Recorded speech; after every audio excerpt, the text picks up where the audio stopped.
So here's the thing. While I was busy doing whatever important stuff I do, the whole kingdom decided to lose its collective mind. Let me catch you up. Up north, in this big industrial city called Zyso, a bunch of factory workers were getting drunk after work and talking trash about the Sand People. You know, the usual, blaming them for the plague, saying the army shot a bunch of them, whole desert towns burned down, not even a lizard left alive.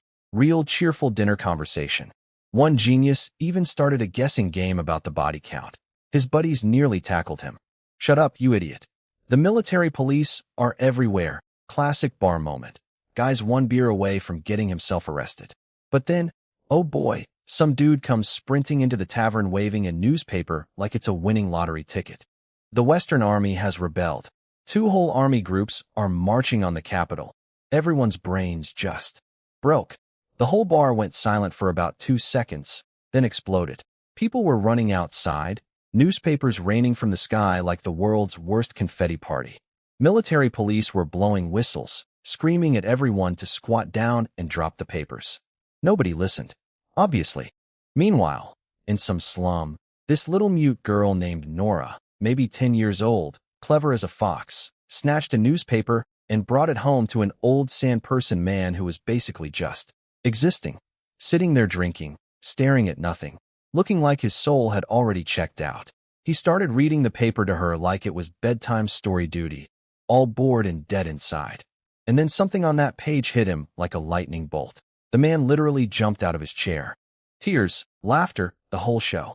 He's screaming about ancient gods waking up, the snake lord returning, their wind sand deity being saved. Full religious awakening in a broken shack. Zero to profit in 3 seconds flat.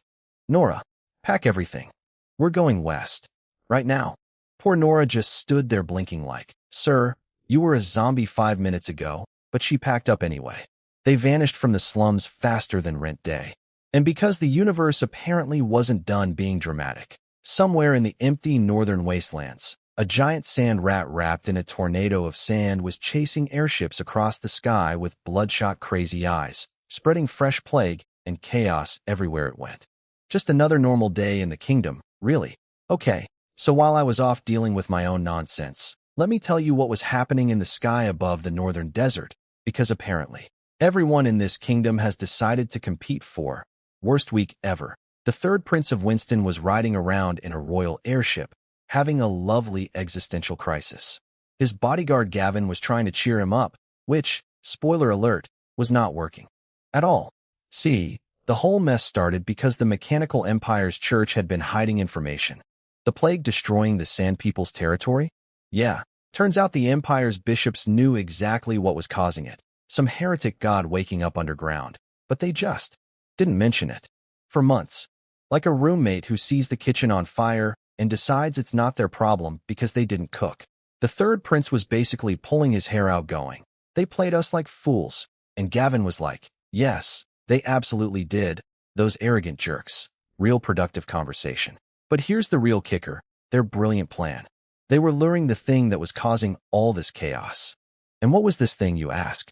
A giant, plague-spreading sand rat, 30 meters long, 50-meter tail, glowing red eyes, wrapped in its own personal sandstorm that killed everything it touched, grass, animals, probably someone's good mood. And these geniuses were deliberately making it chase their airships. For 3 days, just dangling themselves like bait on a fishing line. Except the fish is the size of a building and carries the apocalypse in its fur. The plan?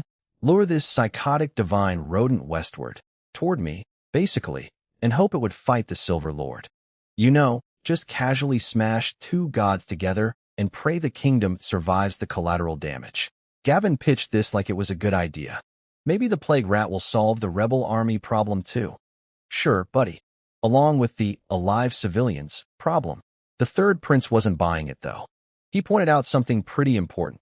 This sand rat god was traditionally a subordinate deity of the Silver Lord. That's me-adjacent territory, apparently. So what happens if the rat sees its old boss and suddenly snaps out of its crazy episode? Then instead of 2 gods fighting, you've got 2 gods teaming up. Congratulations, you played yourself. But what really had the prince spooked was his dad, King Stannon the 16th. The old man had been practically on his deathbed 2 years ago. Then the Mechanical Empire's church healed him, and now he was suspiciously healthy and energetic. The prince couldn't put his finger on what was wrong, but something about dear old dad felt off, like a knockoff painting that's technically perfect but just doesn't sit right. Meanwhile, down on the ground, the rat god was having the worst identity crisis I've ever heard of. 1 second it's screaming, "Humans! Die! Die! Die!" like a furry ball of apocalyptic rage. The next second it's having a moment of clarity going, "Wait. I'm the sand rat god of Lysexia. I need to go back underground. Must separate divine powers." Running out of time. And right when it starts calming down and trying to burrow back into the earth, boom, the airships drop more bombs on it. The bishop on board hits it with some kind of diamond-shaped laser beam that leaves a burn scar. So naturally the rat goes absolutely ballistic again. Back to full crazy mode. And, fun detail, every time it goes crazy, it gets slightly bigger and darker, which the bishop was watching very carefully through his fancy mechanical instruments, probably taking notes like a scientist poking a hornet's nest and writing down, "Yes, the hornets are indeed angry." So to summarize the kingdom's master plan: poke the plague god until it can't think straight, make it chase you toward another god, hope they kill each other, and if innocent people die along the way, well, omelets and eggs, right? I live in the best-run kingdom on the continent. Truly. All right, buckle up, because this is the one where I finally got off my divine behind and did something spectacular. So the stage was set. Zane and the Restoration Army, the 5th and 13th Army groups, had been steamrolling through the Western Territory for 5 days. A third of the whole region just surrendered.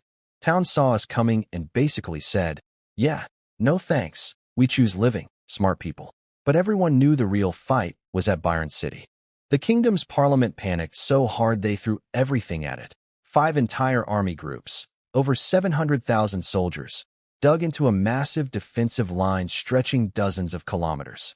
Trenches, artillery, airships buzzing around like angry wasps. The works. Our side, about 300,000 troops. So roughly half their numbers. Cool. Cool. Totally fine. Zane was standing on an airship looking down at this absolute mess. And Duke Gideon and Duke Hayes were doing that classic noble thing where they pretend to casually chat, but are actually fishing for information. Their real question? So, is the god going to show up, or what? Because math isn't mateing here. Hayes, bless his pragmatic heart, laid it out straight. Even 700,000 pigs wouldn't go down in one hit. Which, rude comparison to the enemy's soldiers, but technically accurate. See, the kingdom's strategy was actually pretty clever. They didn't need to win. They just needed to stall, throw bodies at us, drain my power, and bleed us dry with a war of attrition. The parliament politicians were basically saying, "Oh, your god is strong? Cool, let's see how strong he is after fighting 700,000 men, those sneaky bureaucratic murderers." What they miscalculated, badly, was exactly how much juice I had in the tank. So Zane, being the dramatic legend he is, just smiled at the two confused dukes and said, "My lord's divine power is far beyond what you or the parliament can imagine." Then he jumped off the airship. Just leaped. No parachute. No warning. The two dukes stood there looking like someone had stolen their lunch money. Did he just? Yes. Yes, he did. Then his voice floated back up. "Well, what are you waiting for? Signal the attack." And so it began. Artillery roared. Cavalry charged down hillsides, 2,000 riders thundering across the plains toward the enemy positions. The kingdom's infantry marched out of their trenches in perfect lines, shoulder to shoulder, doing that beautiful, terrifying, completely insane thing called line infantry tactics. Rows of men walking toward each other, loading muskets, and shooting in organized volleys. First row, kneel, load. Second row, stand, load, fire. Watching through Zane's eyes, even I had to pause. This era's version of warfare was basically stand in a neat line and politely take turns shooting each other. Ridiculous. Absolutely ridiculous. But effective, in a horrifying sort of way. Soldiers were dropping like flies on both sides. And that's when I decided I'd seen enough. I'd been hiding underground this whole time. My real body coiled beneath the battlefield like the world's most overpowered landmine. I gave my 3 divine blessed agents their instructions across different battle zones, and then I moved. The ground screamed. What started as a rumble instantly became a full-blown earthquake. The kingdom's defensive mountain positions, those lovely fortified hills they were so proud of, just cracked open. And from the splitting earth, 8 massive tentacles of liquid silver erupted skyward. 8, each over a kilometer long, each as thick as a skyscraper. For one beautiful, horrible moment, every single person on that battlefield, both sides, just stopped and stared up. Then the whips came down. Boom, boom, boom. Mountains shattered. The ground exploded. Within a 2 to 3 kilometer radius, the kingdom's impenetrable defense line simply ceased to exist. Just gone. Replaced by craters and dust and things I'd rather not describe in detail. The kingdom's soldiers? Their legendary high morale. Yeah, that evaporated faster than water in a desert. Hard to feel brave when 8 silver skyscraper tentacles just deleted your entire fortification and everyone in it. Their faces went completely blank. The lights were on, but nobody was home anymore. But here's the thing. My own soldiers were terrified too. The frontline restoration troops were shaking like leaves, staring at the destruction I'd just caused. Sure, they knew I was on their side. But watching mountains get casually demolished by your team's god hits different when you're standing close enough to feel the shockwave knock you off your feet. They started cheering. I use quotes because it was the most scared cheering I've ever heard. Praise the Silver Lord. Glory to. Oh God, please don't hit us too. Praise the God of abundance. I emerged from the ruined hillside in my full divine form, looked back at my trembling army, and just smiled. Whatever. Fear worship is still worship, I guess. But then, and this is the part I'm actually proud of, I sent out a wave of green healing light across the entire restoration army's side of the battlefield. Every soldier with a bullet wound, healed. Every poor soul who'd had a limb blown off by artillery, arm grew back, leg regenerated. Good as new. Flesh and bone knitting together in real time. The silence lasted about 3 seconds. Then the real cheering started. Not the scared kind. The, oh my God, this is actually real, kind. Soldiers who had been crawling in the dirt with missing legs were suddenly standing up, staring at their brand new limbs, tears streaming down their faces. A miracle. The Lord's miracle. And just like that, the fear vanished from my army like it had never existed. Replaced by genuine, soul-deep awe spreading through the ranks faster than any plague ever could. 700,000 kingdom soldiers staring at broken mountains and thinking about running. 300,000 of my soldiers staring at regenerated limbs and ready to run through walls for me. Parliament wanted a war of attrition? They wanted to drain my power? Gentlemen, I'm just getting started. Let me give you some context on the kingdom I'm currently dismantling, because honestly, the numbers are kind of hilarious. Winston Kingdom, 840,000 square kilometers, 52 million people, top 5 in the continent. 2 million soldiers on payroll. 2 million. For a country of 52 million. That's basically every guy who can hold a stick sideways getting a uniform. And here's the beautiful scam. The politicians across all 16 nations on the continent have this secret gentleman's agreement where they all pretend they're about to go to war with each other. Oh no, tensions are so high. We definitely need more soldiers. Meanwhile, behind closed doors, they're all sipping wine together going. So, found any gods to hunt lately? The entire continental arms race is just an elaborate excuse to build god-killing armies. And the regular people? They're paying 15 to 17% of their income in taxes to fund this whole charade. Paying for their own chains, basically. But thanks to Zane's propaganda campaign, the cat was out of the bag now. His people had spread newspapers and pamphlets across every major city in the kingdom, and suddenly the public was having the world's most heated argument. Team, the snake god is evil. An ancient god waking up? Obviously here to enslave humanity. Fight to the death. Team, actually maybe gods were cool, but the legends say life was great under the old gods. They taught us everything.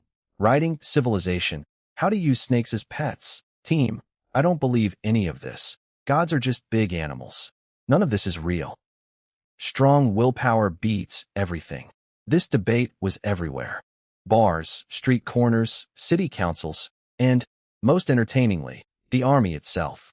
Speaking of which, Let me paint you a picture from the rear lines of the kingdom's forces. A bunch of supply soldiers were marching along, having the most perfectly timed debate in military history.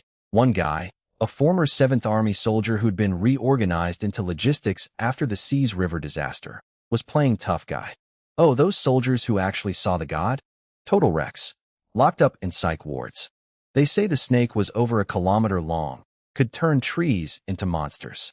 But obviously that's just hallucinations. The officers said it's all illusions. Strong willpower beats it. Another soldier, the sweet simple type, was quoting our propaganda word for word. But the restoration pamphlets say the Silver Lord is actually kind.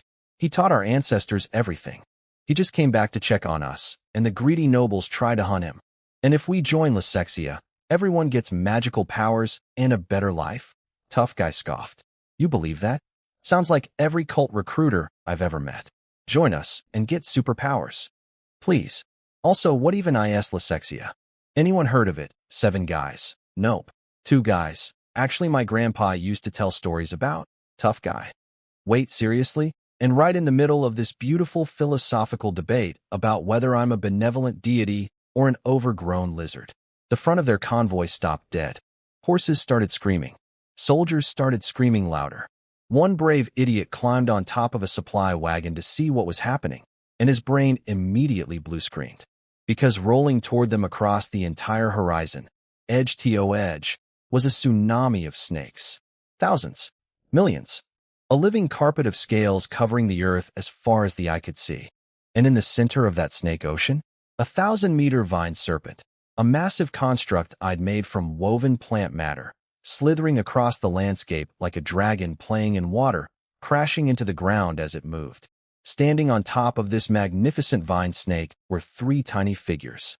Mackie, my delightful little chaos gremlin, was having the time of her life. Huh, this is amazing. Faster, big snake, faster. There's more people over there. Let's catch them all. She was treating an actual military campaign like a game of tag. Zero understanding of the gravity of war. Maximum enthusiasm. I love this kid. Dora, turning green beside her, was trying not to vomit while shouting, Mackie, slow down. And don't kill anyone. Just tie them up with the vines. And behind both girls stood Joel, Dora's father, stone-faced and silent on the outside, but internally losing his mind with excitement. The man was watching the snake tide obliterate entire army units and thinking, yes, this is peak masculinity. I will earn this power someday. Buddy, you're standing on a 1,000-meter plant snake watching your 10-year-old daughter's friend lasso soldiers with magic vines. Your definition of manly has gotten very weird. Behind the snake wave, a restoration cavalry unit was just trudging along exhausted, picking up all the soldiers my divine agents had tied up. Their job was literally just collect the prisoners the god already defeated. Easiest and most psychologically devastating job in military history. So here's the final scoreboard for the day. The Western Front decisive battle was happening simultaneously across 4 different directions. In each one, either I personally or one of my 3 blessed agents was leading the charge. The kingdom's 700,000 troops, their entire available reserve force, were crumbling like wet bread. Strong willpower beats illusions, that supply soldier had said. Brother, I'd love to see your willpower when a kilometer-long vine snake and an ocean of real, very bitey snakes come rolling over the horizon toward your supply wagon. 700,000 soldiers. At the rate things were going? One day? That's all I needed. One single day to shatter the entire army, capture everyone, and end this war. The Parliament wanted a battle of attrition. They wanted to slowly grind me down. I finished their entire military in a lunch break. Let me tell you about the most embarrassing military collapse in the history of this continent. And I caused it by basically just going for a walk. Picture this. Me, in my full silver serpent form, 300 meters of divine magnificence, just casually slithering across the countryside. Wherever I passed, flowers bloomed, grass sprouted, trees grew from nothing. The ground behind me turned into a literal road of silver, gleaming like somebody paved it with liquid moonlight. Behind me, restoration cavalry galloped like knights escorting their god. Which, I mean they were. 20 airships floated overhead, keeping watch. It was very cinematic. I was feeling myself.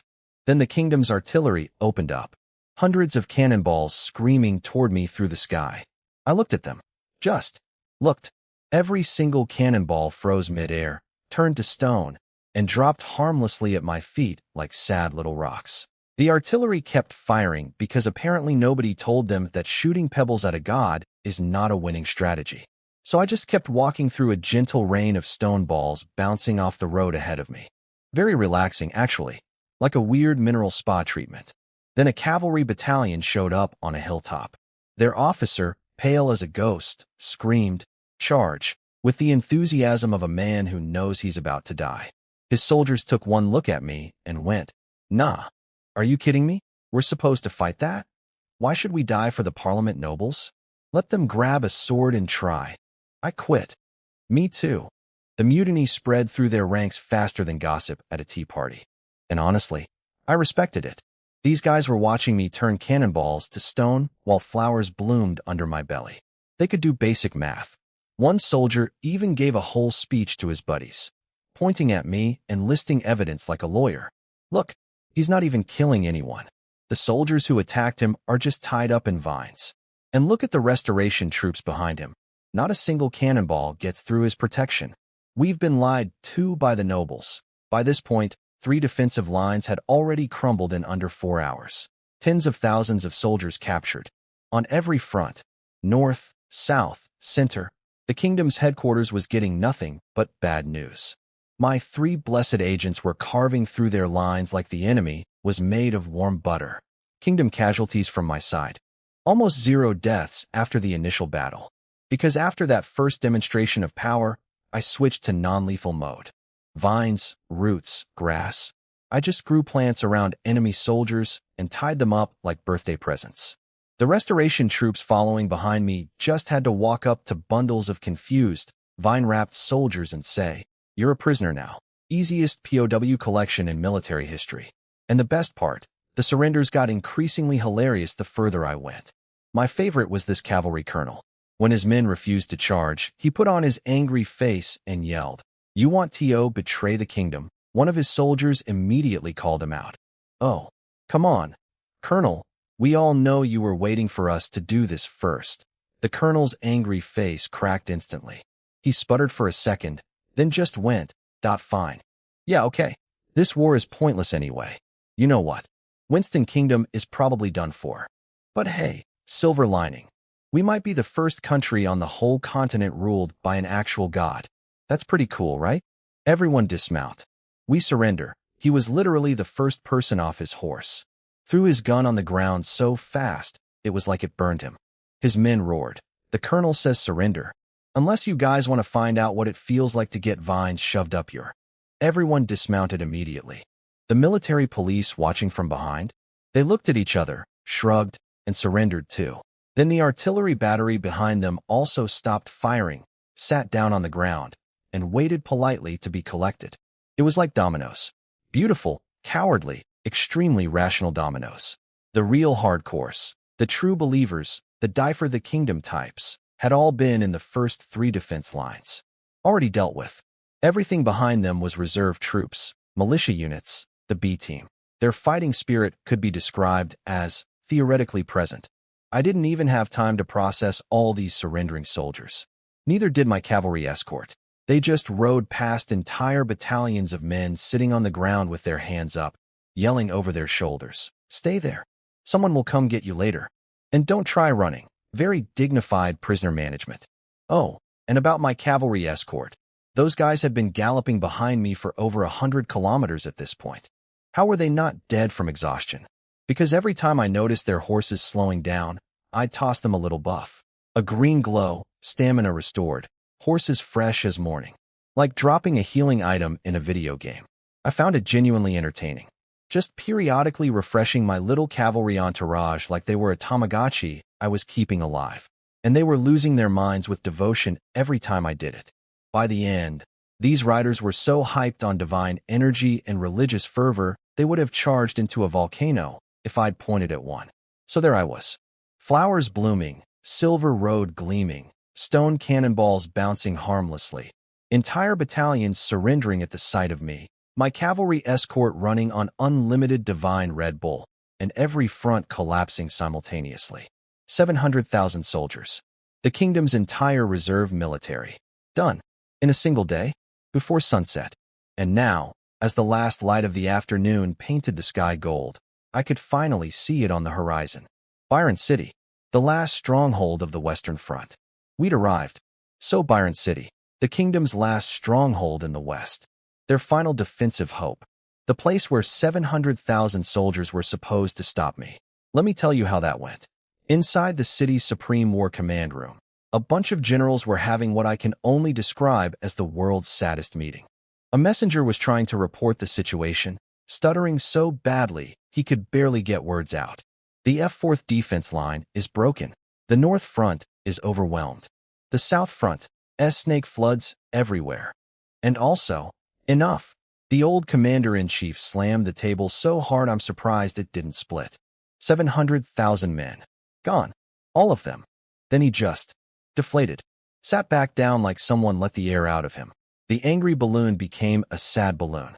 Around the table, 14 generals sat in silence, but you could practically hear the gears turning in their heads. Every single one was doing the same mental math. How do I survive what comes next? The old commander, General Collin, who was also a parliament member and the new Minister of Military Affairs, stood up, walked to the window, stared at the sunset like a character in a sad movie, and basically said, "I'm going back to the capital to take the blame. The rest of you, do whatever you want." Then he shuffled out of the room like a man walking to his own funeral, which, politically speaking, he kind of was. The moment he left, the room turned into the most awkward game of what now ever played. General Thaddeus went first. "I'm going back. My family still has connections in the capital. I'll probably survive." An older general immediately roasted him. "Oh sure, your family has pull. Must be nice. Some of us will end up in a dungeon if we go back.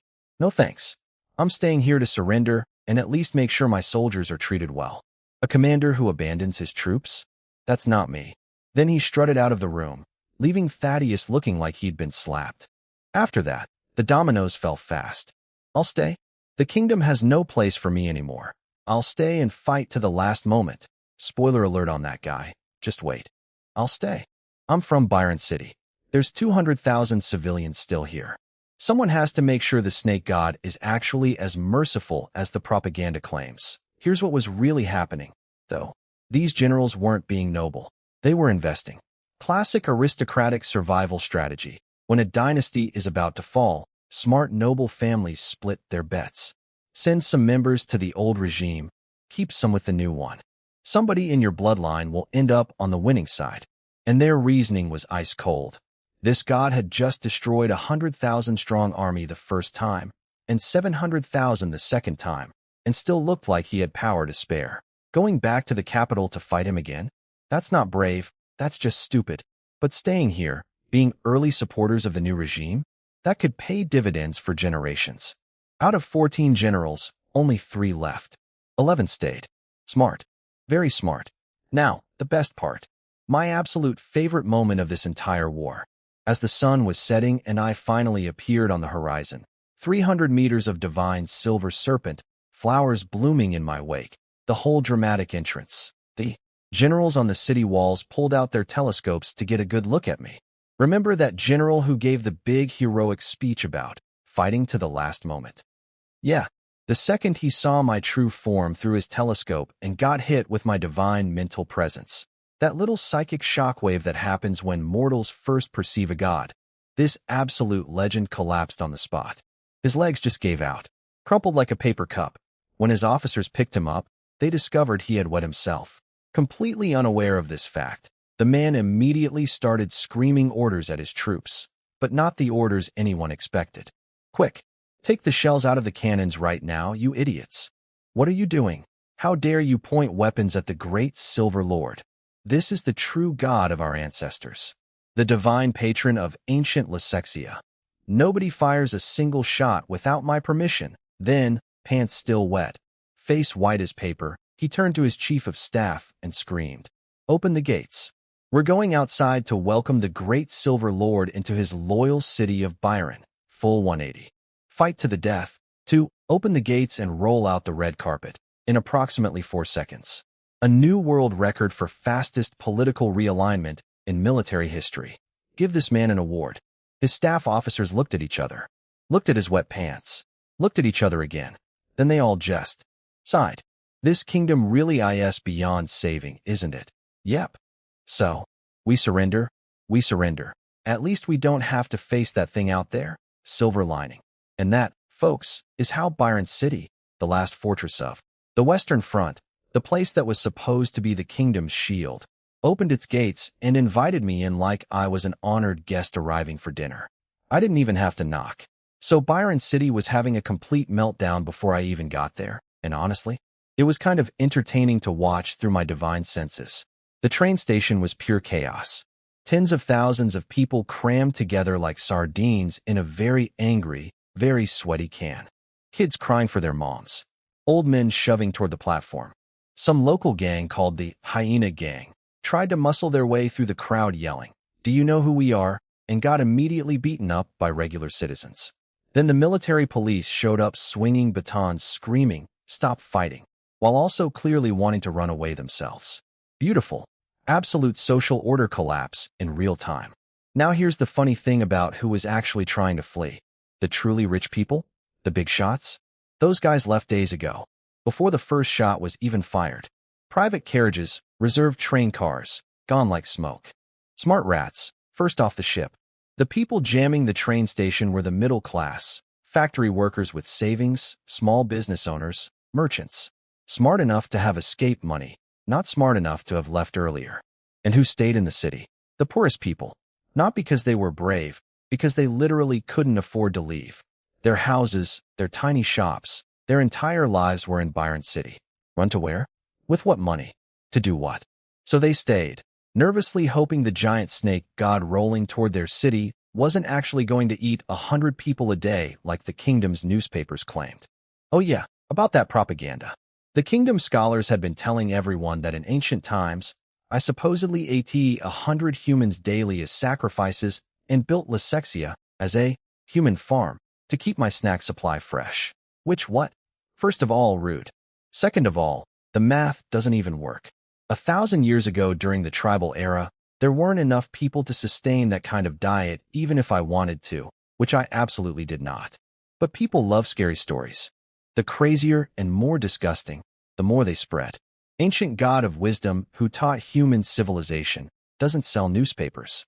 Giant snake eats 100 people daily, gets clicks. Some things never change across any world, apparently. Thankfully, not everyone was a complete idiot. Zane's secret society had been working the underground information network for a while, and plenty of people figured out the truth. The nobles tried to hunt a freshly awakened god for immortality ingredients. The god got mad, and now here we are. Pretty straightforward cause and effect. Meanwhile, a group of military police had given up pretending to do their jobs and were just standing on a high platform watching the madness unfold. Their conversation was honestly the most self-aware thing I'd heard from anyone in this kingdom. This is so messed up. 700,000 soldiers lost, and they want US to fight a god. Dude, we're nobodies. Kings change, gods come and go, we'll still be nobodies. Doesn't matter much. The mayor hasn't left, you notice that? He's definitely planning to surrender to whoever wins. Smart man. If the big shots are staying, the snake god probably isn't evil. Then the fat one. I liked him, started wiping his sweat and dropped some actual wisdom. Both sides are the same, honestly. The Parliament nobles hunted gods for power. The Restoration nobles follow a god for power. We're just pawns either way. We've never been free. We've never been told the truth about anything. Gods exist. What else have they been hiding? Depressing? Sure, but also completely accurate. Give that man a raise. Or at least a towel. Then a steam train whistle blew, and the station erupted. People surged forward like a human tidal wave. The train. Get on. Push. Bodies started falling.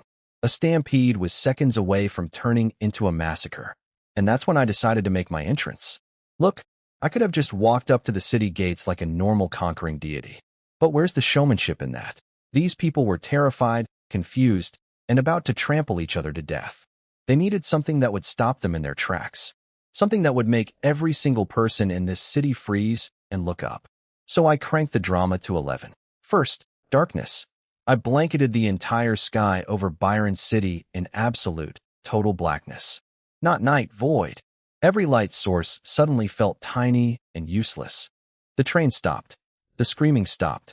25,000 throats went silent at the same moment, like someone hit the mute button on the entire city. Then, the moon. A massive silver crescent blazed to life directly above the city. Not the real moon, my moon. A divine construct burning with pure silver radiance, so bright it turned the darkness into a canvas. And from that silver moon, light began to fall. Not sunlight, not moonlight, silver starlight, drifting down over every street, every rooftop, every alley of Byron City like the world's most beautiful snowfall. Tiny glowing particles floating through the air, turning the entire city into something out of a fairy tale. On a balcony somewhere in the residential district, a little boy stood staring at one of the floating lights with huge, curious eyes. He reached out his tiny hand and touched it. The light burst silently into a miniature firework, silver sparkles blooming and fading like a flower made of stars. The whole city was wrapped in silver. Darkness above, starlight everywhere, silence where there had been screaming. Nobody was running anymore. Nobody was pushing. Nobody was crying. Everyone was just looking up, and I wasn't even done yet. Okay, so remember how I said I wasn't done with Byron City? Yeah, I went full Broadway production on these people, and I'm not even a little bit sorry. So there's 25,000 people staring up at my silver moon in the sky, the whole city wrapped in darkness and starlight, floating sparkles everywhere, and I thought you know what this needs? More plants. Giant green vines erupted from the ground around the entire city perimeter and started weaving together overhead like the world's most ambitious spider web. They curved inward, crossing and braiding until they formed a massive dome over the entire city. A living, breathing greenhouse roof made of jade green vines. And then, because I have zero chill, every single vine bloomed with silver white flowers. Millions of them. All at once. From above, Byron City now looked like a snow globe made by a god. Which, I mean, it literally was. People's brains just stopped working. Mouths hanging open. Eyes glazed over. Half the city forgot their own names. Who am I? Where am I? Is this even real? That kind of thing. But here's where I played my ace card. The thing that turned me from terrifyingly powerful snake deity into beloved divine savior in about 60 seconds. I started healing people. Not just the soldiers on the battlefield. Everyone in the city.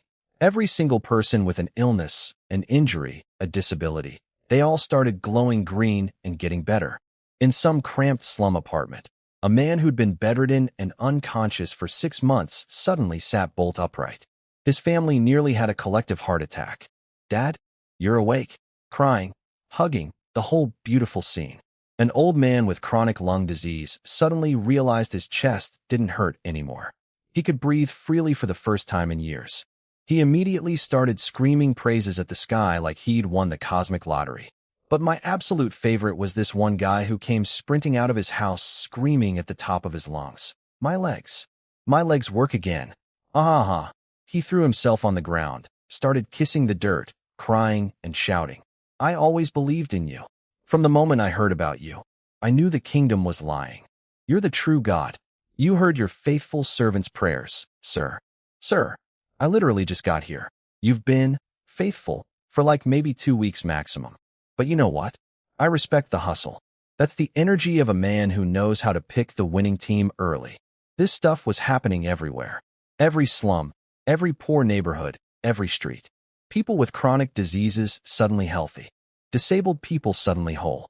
The poorest, most forgotten citizens of this city, the ones who couldn't even afford to flee, were getting the biggest gift of their lives. And that hit different from smashing mountains. Anyone can be scary. Being scary is easy. But healing a man's paralyzed legs? Curing a dying father so his children can stop crying? That goes straight to the soul. Within minutes, 70 to 80% of the entire city believed in me. Not, maybe gods are real, believed. The kind where they'd walk through fire for me. Then I made my actual appearance. The vine dome opened up at the center. A beam of pure moonlight shot down, and I lowered my head through the gap. Silver scales glittering, eyes deep as galaxies, just hanging there upside down from the dome like a divine chandelier, looking down at the entire city in silence. Didn't say a word. Didn't need to. Everyone who looked at me got pulled into a brief vision, a vast space of pure light where my serpent form gazed down at them from above. Those who truly believed felt warmth, acceptance, like being recognized personally by their God. Like I was saying, "Yes, you are mine, and I see you." One old woman came out of the vision weeping with guilt. "My Lord, forgive me. I let my son join the army that fought against you." And then her guilt spread. Through the crowd, through the collective consciousness. Like emotional Wi-Fi, people started confessing, repenting, crying. Not because I forced them, but because the crowd's faith was so thick it was literally infectious. When enough believers are feeling the same thing at the same time, it creates this wave, and it pulls everyone else in. Honestly, it was a little unsettling even for me. I thought about it for a second, and then remembered, oh right, humans have always been like this.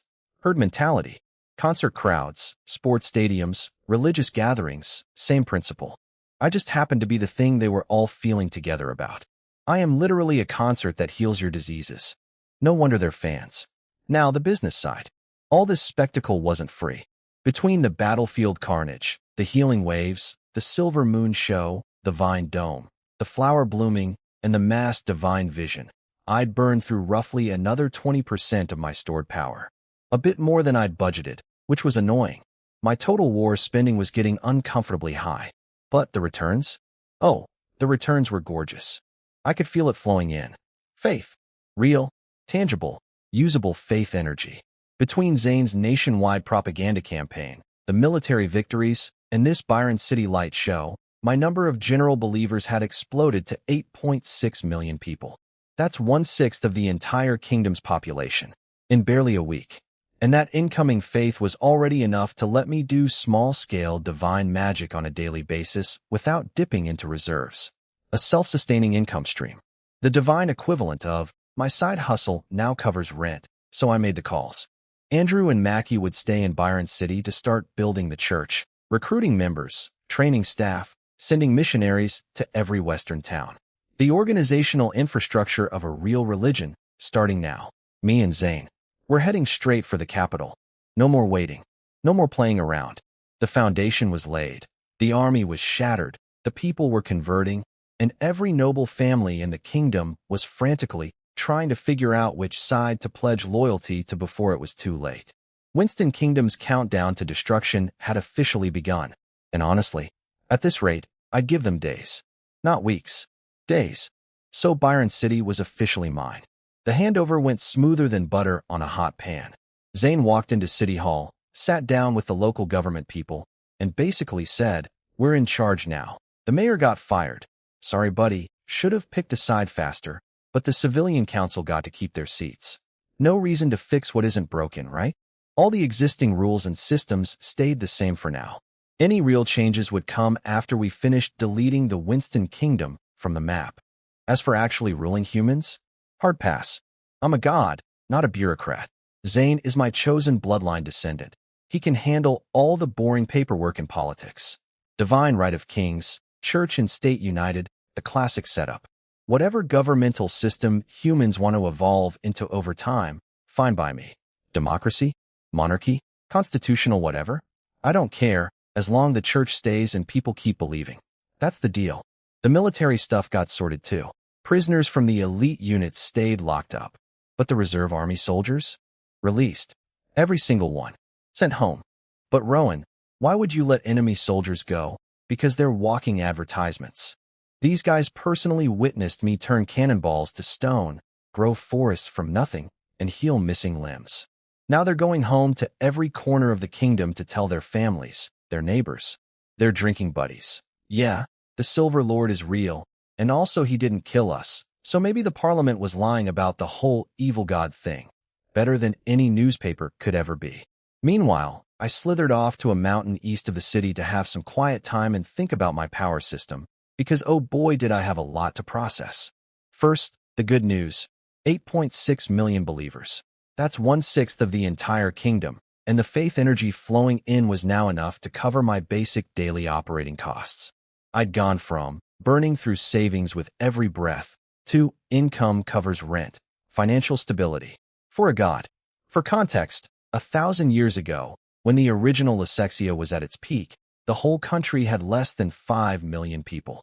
And back then, every beast god was terrified of faith corruption, so they avoided believers like the plague.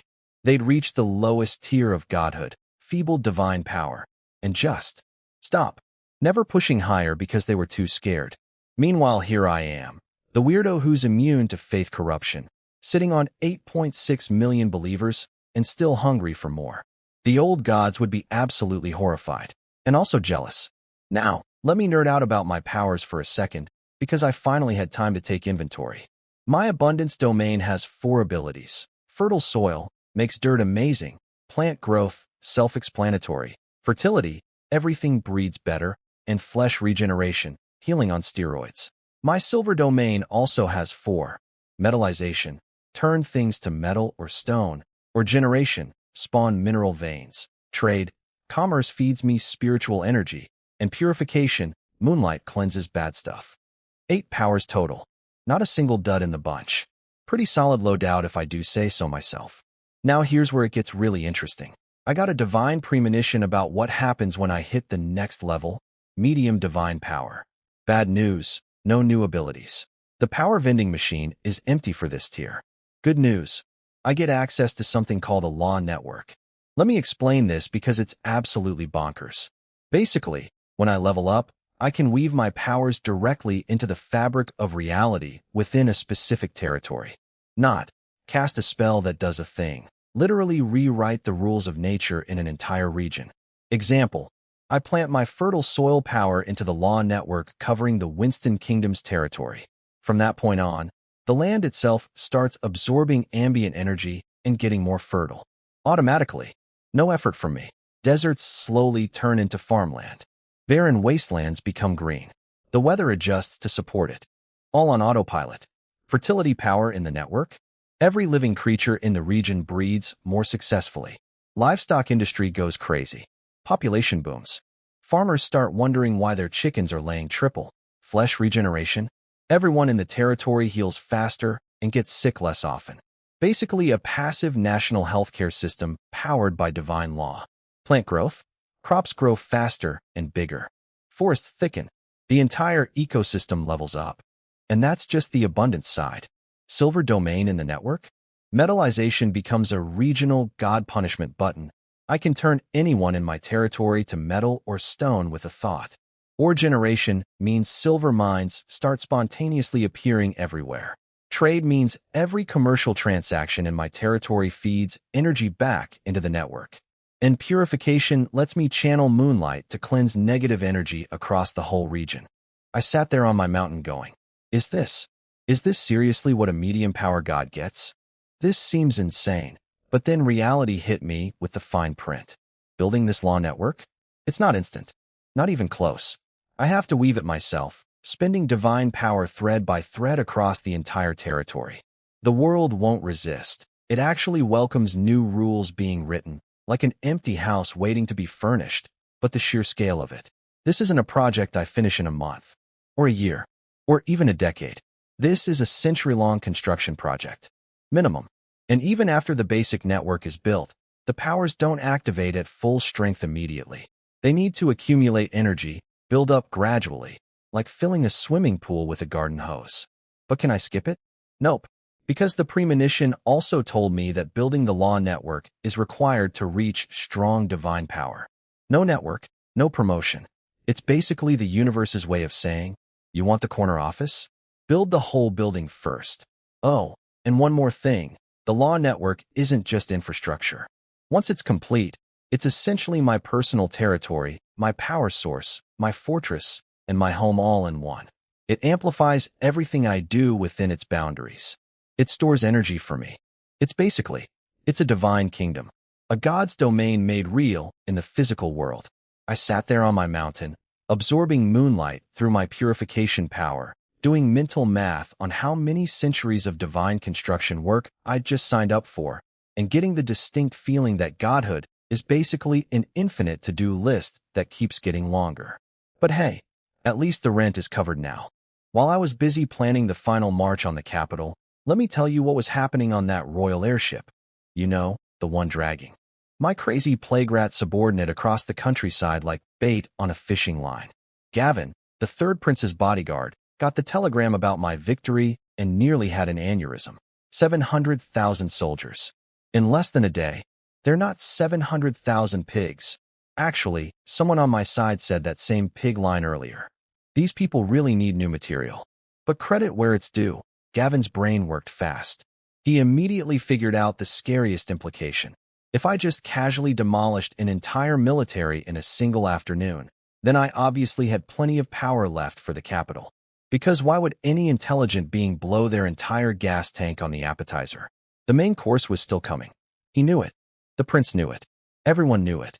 Then Bishop Arsel from the Mechanical Empire's church decided to drop some knowledge, and honestly, this guy accidentally explained my existence better than I could. So here's the deal. According to the Empire's research that this bishop was sharing to keep the prince cooperative, the world is currently entering what they call the Divine Awakening era. Basically, the magical energy in the environment, they call it mana, is slowly recovering after being gone for over 1,000 years. And the rules of God revival work like this. Weak gods wake up first because their souls are small, their bodies need less mana to form, and the current thin mana environment can handle them. They come back scrawny, but functional. Strong gods should wake up last because their souls are massive, their bodies need way more mana, and the current environment is like trying to fit a whale into a kiddie pool. If they force it, they'd be weaker than the small gods. It'd be like a shark flopping around on a beach, basically suicide. So any smart, powerful god would just wait, stay sleeping until the mana gets thick enough to support their real body. And then there's me, a god system's lord, the head honcho of an entire divine pantheon, who woke up during the opening credits of the Divine Awakening era, who should, by all logic, be flopping around helplessly like a beached whale. Instead, I just ate 700,000 soldiers for breakfast and still have room for dessert. The bishop admitted it broke every model the Mechanical Empire had ever built. Their researchers must have been flipping tables and burning spreadsheets when the reports came in. He can't do that. The math says he can't do that. Yeah, well, the math didn't account for a transmigrator from modern Earth who's immune to faith corruption and has been gaming the system since day one. Your models are cute, though. But here's the part that made me laugh, and also slightly concerned me. The bishop finally told the third prince the real reason the Empire was involved in all this. It wasn't to save Winston Kingdom. Oh no. The prince was basically a lab rat and his entire country was the experiment. The bishop pointed down at the sand rat god, the one they'd been luring toward me, and dropped the truth bomb. All heretic gods are born from ancient human faith, and they will all eventually be destroyed by that same faith. He explained that the sand rat's current insanity, the plague, the mindless rage, the inability to think straight, wasn't a random malfunction. It was faith corruption, the inevitable curse of being a god who absorbed human belief. According to the Empire, every single old god would eventually go crazy from it. It was their unavoidable doom. So the Empire's true objective? They wanted to watch what happened when I encountered my corrupted subordinate god. Would I fight it? Kill it? Try to save it? And if I saved it, how? Because if they could understand how a god deals with faith corruption, they'd crack one of the biggest mysteries of divine biology. That data was worth more than Winston Kingdom, more than the entire war, more than everything. The poor third prince stood there, realizing his entire kingdom was just a petri dish. The Empire never cared about saving them. They were here to take notes. And the bishop almost had the decency to feel guilty about it. Almost. Oh, and here's the cherry on top. The thing the bishop didn't tell the prince. Apparently, I might also be the reason the Divine Awakening era was accelerating. Like, not just waking up early, but potentially speeding up the entire magical recovery of the planet. If the prince knew that, he would have stopped playing along with the Empire's schemes immediately and just fled the country. But the Empire needed their test subjects to stay in the cage, so, oops, forgot to mention that part. So let me get this straight. The Empire thinks all gods are doomed to go crazy from faith. They think I'm an impossible anomaly that shouldn't exist. And they're using an entire kingdom as a science experiment to watch me deal with a faith-corrupted divine rat. The faith corruption thing is actually a legitimate concern, I'll admit. But what these genius researchers don't know is that I already solved that problem. I'm immune, built different, literally cannot be corrupted by faith because of whatever cosmic cheat code my transmigration came with. But sure, guys, keep watching. Take your notes. I'm sure your spreadsheets will be very impressive right up until I show up at your empire's doorstep someday. So the day had come. The let's go delete a kingdom from the map day. And let me tell you, we did not do things quietly. After a full day of rest in Byron City, the cavalry was ready. 3,500 riders, handpicked, polished up, and vibrating with excitement. Their official title? Divine Attendant Army. Their actual job? Stand behind me and look impressive. Maybe collect some prisoners afterward. Basically professional cheerleaders with swords. And oh boy, did they want this gig. The day before, the entire Restoration Army nearly started a civil war over who got to come along. Infantry guys were begging. Please, I can run fast. I'll keep up. No, you can't, buddy. This is a cavalry-only road trip. Sit down. The extra slots that did open up, immediately snatched by noble kids and senior officers pulling every string they had. Because this wasn't just a battle. This was the founding event of a new nation. Getting your name on the "I was there when the god destroyed the kingdom" list? That's generational bragging rights. Your great-grandchildren would be telling this story at dinner parties. Then there were the airships. 52 of them, lined up in the sky like a floating parade. And almost none of them carried soldiers. Instead, VIPs. Every influential person in the Western Territory, big nobles, business owners, civilian council representatives, village elders, all crammed into airships for what I can only describe as the world's most intimidating field trip. Were all of them willing passengers? Mostly. The Restoration Army's recruitment pitch was, shall we say, aggressive. Being invited to witness the god's triumph is a tremendous honor. People in our army are fighting for spots and can't get them. So don't make this difficult. Translation. Get on the airship or we'll carry you onto the airship. About 95% of people went, willingly. The other 5% were tied to chairs. Democracy. Everything was set. Cavalry stamping the ground. Airships humming overhead.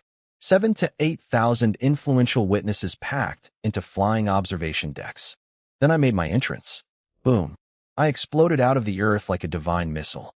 Flowers blooming, silver road forming, the whole production. A single massive silver tentacle rose into the air above the cavalry formation. Zane, riding at the front, drew himself up and bellowed across the entire plain. Praise the Lord, for the great God of abundance and silver, for the restoration of mighty Lysexia. All forces, escort our Lord. Destination, the Winston capital. Move out. 3,500 cavalry screamed back in unison. Praise the Lord.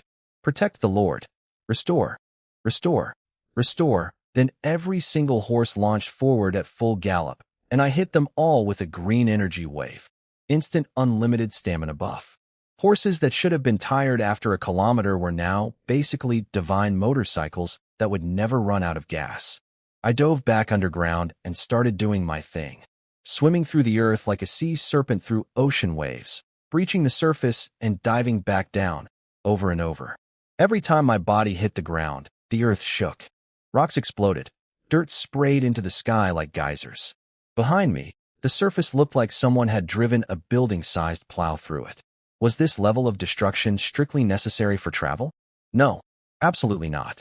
I could have slithered quietly underground without anyone noticing. But where's the marketing in that? Everything I was doing was calculated showmanship. The cavalry needed to feel invincible. The VIPs on the airships needed to see power that would haunt their dreams. The towns and villages we passed needed stories to tell for generations. And Zane's personal scribe, Aiden, was up there furiously writing down every detail for the official historical account of the kingdom's founding.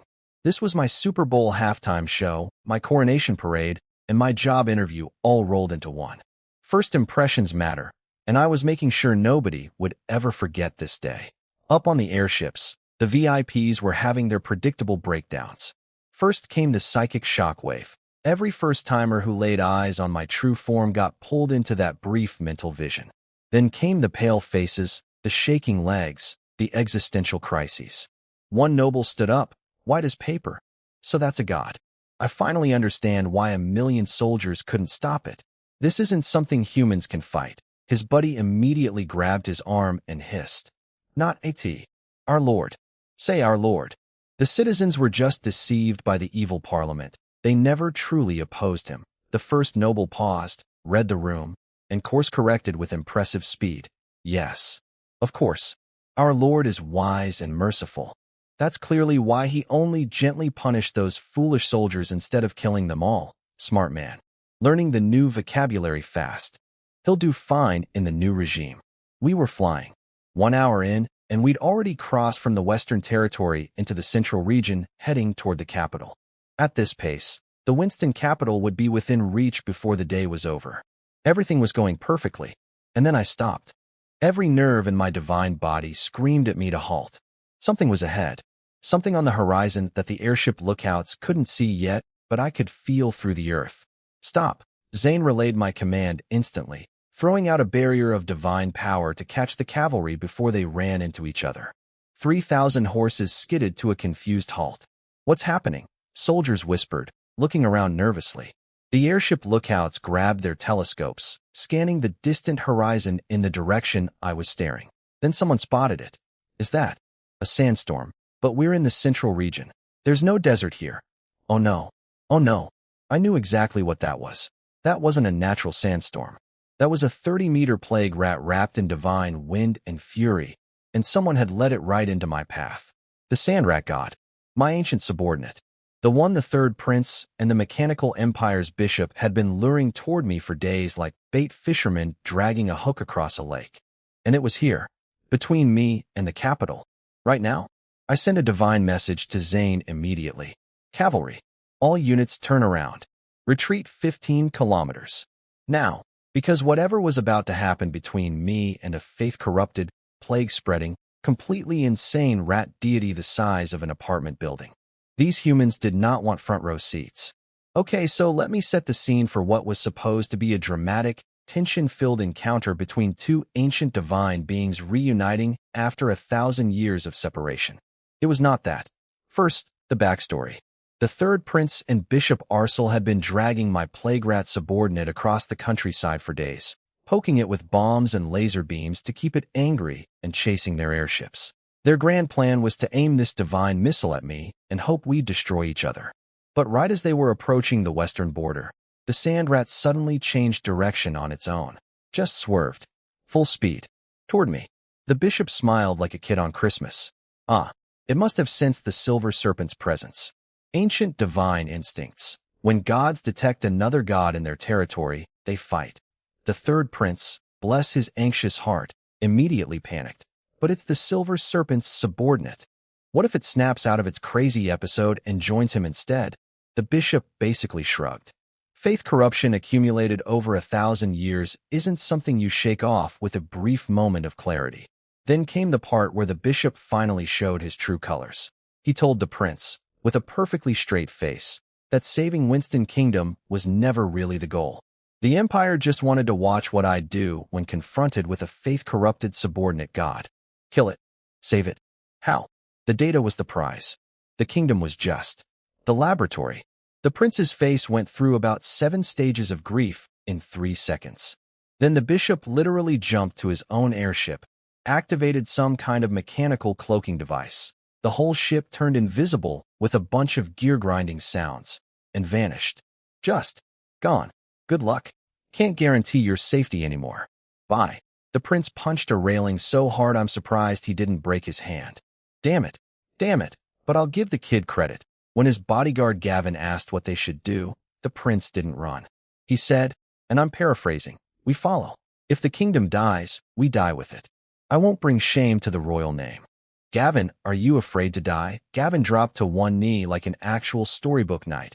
I swear my life to you, your highness. Dramatic? Absolutely. Stupid? Probably. But I respect it. Meanwhile, on MY's side, I'd ordered the cavalry to retreat 15 kilometers and the airships to gain altitude. Whatever was about to happen, humans needed to be far away.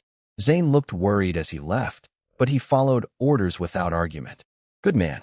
So there I was, alone, coiled up, upper body raised high, staring into the approaching sandstorm. And through the wind and dust, I could see it. Red eyes, bristling fur, a 30-meter body radiating plague and madness. I recognized it immediately. Oh, it's her, the sand rat, the weakest of my 8 subordinate gods. And when I say weakest, I mean she was the runt of the divine litter. Among all the beast gods on the continent, she was bottom tier. How she even got a divine portfolio and became one of my subordinates is, honestly, a story that makes me cringe just thinking about. The Silver Serpent's memories of her were equal parts fond and embarrassing.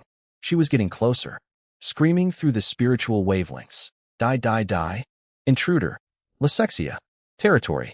Enemy. Die, die, die. But here's the thing. Even through all that crazy screaming, I could tell her core consciousness was still in there. Buried deep under 1,000 years of faith corruption, but alive. That was good news. If her original personality was completely gone, I'd have no idea how to save her.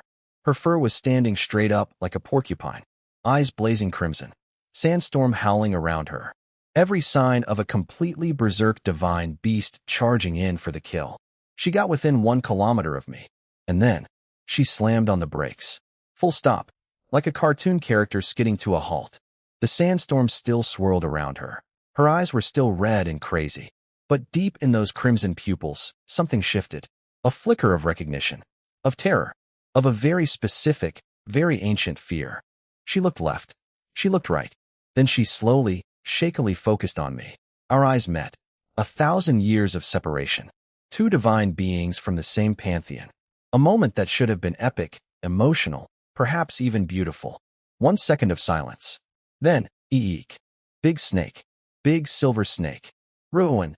The shriek that came out of this creature nearly shattered my spiritual eardrums. It was so high-pitched that it physically hurt. And in the span of about half a second, the terrifying plague god, the divine beast that had been chasing airships for days, spreading death across hundreds of kilometers, driving entire regions into pandemic chaos. This supposedly unstoppable force of nature spun around and tried to dig into the ground headfirst like a panicking ostrich. She just shoved her face into the dirt and started burrowing. Full retreat. Zero dignity. The divine equivalent of a mouse seeing a cat and diving behind the refrigerator. I wanted a facepalm. I really, truly did. But I don't have hands. So I awkwardly slapped the ground with my tail instead. Because I knew exactly why she reacted like this. Even through 1,000 years of faith corruption and total madness, the instant she recognized me, her boss, her lord, the head of her entire divine family, her deepest, oldest instinct kicked in. And that instinct wasn't fight. It wasn't seek help. It wasn't even bow before your master. It was, oh it's the boss. Run, run, run, run. What did the old silver serpent do to this poor creature that its fear response survived a literal millennium of insanity? Actually, knowing the memories I inherited, I probably don't want to think about that too hard. Anyway, she was halfway underground, rear end and long tail still sticking up and thrashing wildly, screaming muffled screams into the dirt, about to escape completely. So I acted fast. I sent a wave of silver energy radiating outward and instantly metallized the ground all around her burrow entrance. Turned every bit of soil and rock into solid metal in a perfect ring. And just like that, she was stuck. Couldn't go deeper, solid metal below. Couldn't come back up, solid metal around her. Just wedged there, butt and tail poking out of the ground, wiggling frantically, shrieking like a tea kettle. I stared at this scene for a long moment. My ancient subordinate god, the divine beast I'd crossed dimensions to eventually reunite with. The dramatic 1,000-year reunion. Half a butt and a wiggling tail sticking out of the ground, screaming. I genuinely did not know what to say, so there I was face to. But, with my ancient subordinate god, half her body jammed underground, tail and rear end flailing in the air, screaming bloody murder. Don't come closer. Please. Big snake, don't eat me. I'm not tasty, I swear. And my head hurts so bad. I think I'm going crazy. Wow. Oh, faith is poisonous. I'm poisoned. Very sick. Would taste terrible. Please don't eat me. Squeak, squeak, squeak. This. This is my subordinate god, a divine being worshipped by an entire desert civilization, currently stuck butt first in a hole, crying and begging not to be eaten. I should probably explain why she thinks I want to eat her.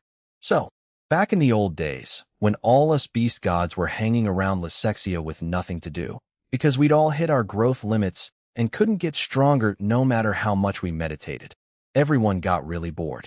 And when immortal divine beasts get bored, they find entertainment. The sand rat was the entertainment. She was the weakest of my 8 subordinate gods, dead last in power rankings. And she had this, how do I put it kindly, permanently childlike intelligence. Not stupid exactly, but the kind of naive where you could tell her the same joke 100 times and she'd fall for it every single time. The real villain was my subordinate, the music and dance cat. This ridiculous spotted feline who was the god of music, dance, and celebration. Combatability? Mediocre. Ability to run away using spatial teleportation? Unmatched.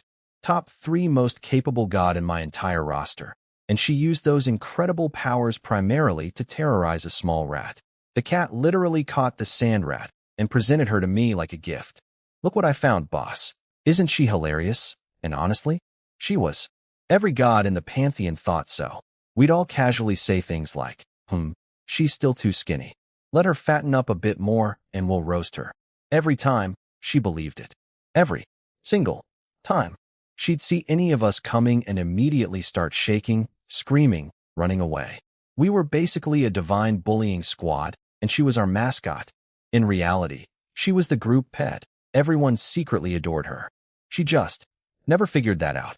1,000 years later, even through complete insanity and faith corruption, the instant she recognized me, her deepest instinct fired. It's the boss. He's gonna eat me. Ruin. Some traumas are eternal, apparently. I've given this poor creature PTSD that transcends death itself. Anyway, I told her I wasn't going to eat her. She calmed down slightly. I told her if she kept screaming, I might reconsider. She shut up instantly. Classic. Big snake. Can you let me out? My head really hurts. Then, mid-sentence, her eyes went red again. Faith corruption surge. She ripped herself free from the hole and lunged at me with her mouth wide open, teeth bared. I whipped my tail around and slammed her into the ground like swatting a fly. She bounced back up immediately, scratching and biting my tail like a rabid animal. Claws on silver scales making horrible metal-on-metal screeching sounds. Sparks flying everywhere. So I wrapped my tail around her entire body, lifted her into the air, and did the one thing I knew would work on a creature with 1,000-year-old PTSD. I opened my mouth, huge, fangs out, full terrifying divine predator display, and roared directly in her face. Hissus! The shriek shook the heavens. And just like that, sanity returned. The crimson drained from her eyes. She blinked, looked around, looked at me, looked at my open mouth approximately 2 meters from her face. You said you wouldn't eat me. Liar, liar, liar. Yep. 4 faith-corrupted divine beings with deep psychological trauma. The cure is simply, scare them harder than the corruption can. I'm basically a therapist.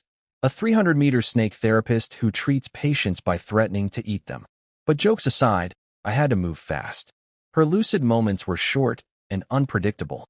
I was already pumping purification energy into her through my coiled tail, but against 1,000 years of accumulated faith poison, that was like trying to empty an ocean with a teaspoon.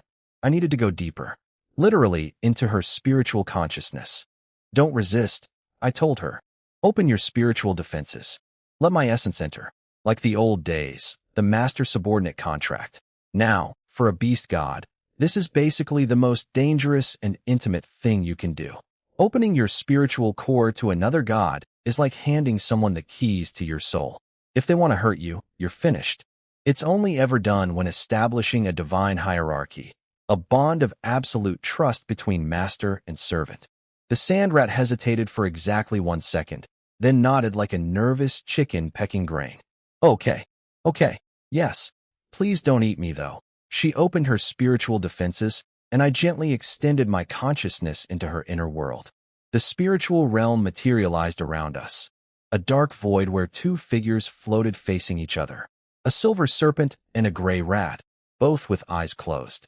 From each of our heads, a thin thread of spiritual energy extended upward, reaching toward each other, intertwining, knotting together.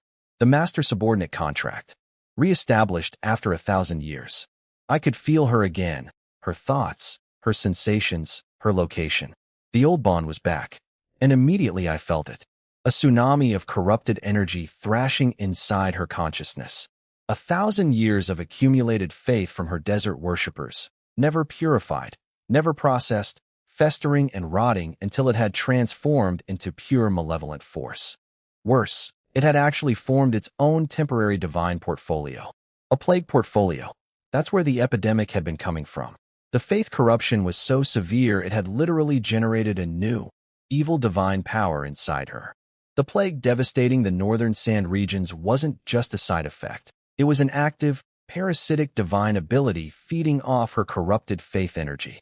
And then, it got worse. Because the plague portfolio had developed its own consciousness. The moment it sensed me observing it, the thing manifested inside the sand rat's spiritual sea. It took form, a massive dark rat made of pure shadow, fur writhing with black tentacles of corruption, teeth bared, eyes blazing with mindless aggression. It was grotesque, like someone had taken the sand rat's form and rebuilt it out of disease and hatred. I stared at it. It stared at me, a corrupted pseudo-god born from a millennium of toxic faith, squaring up against the Silver Lord. This was going to be complicated.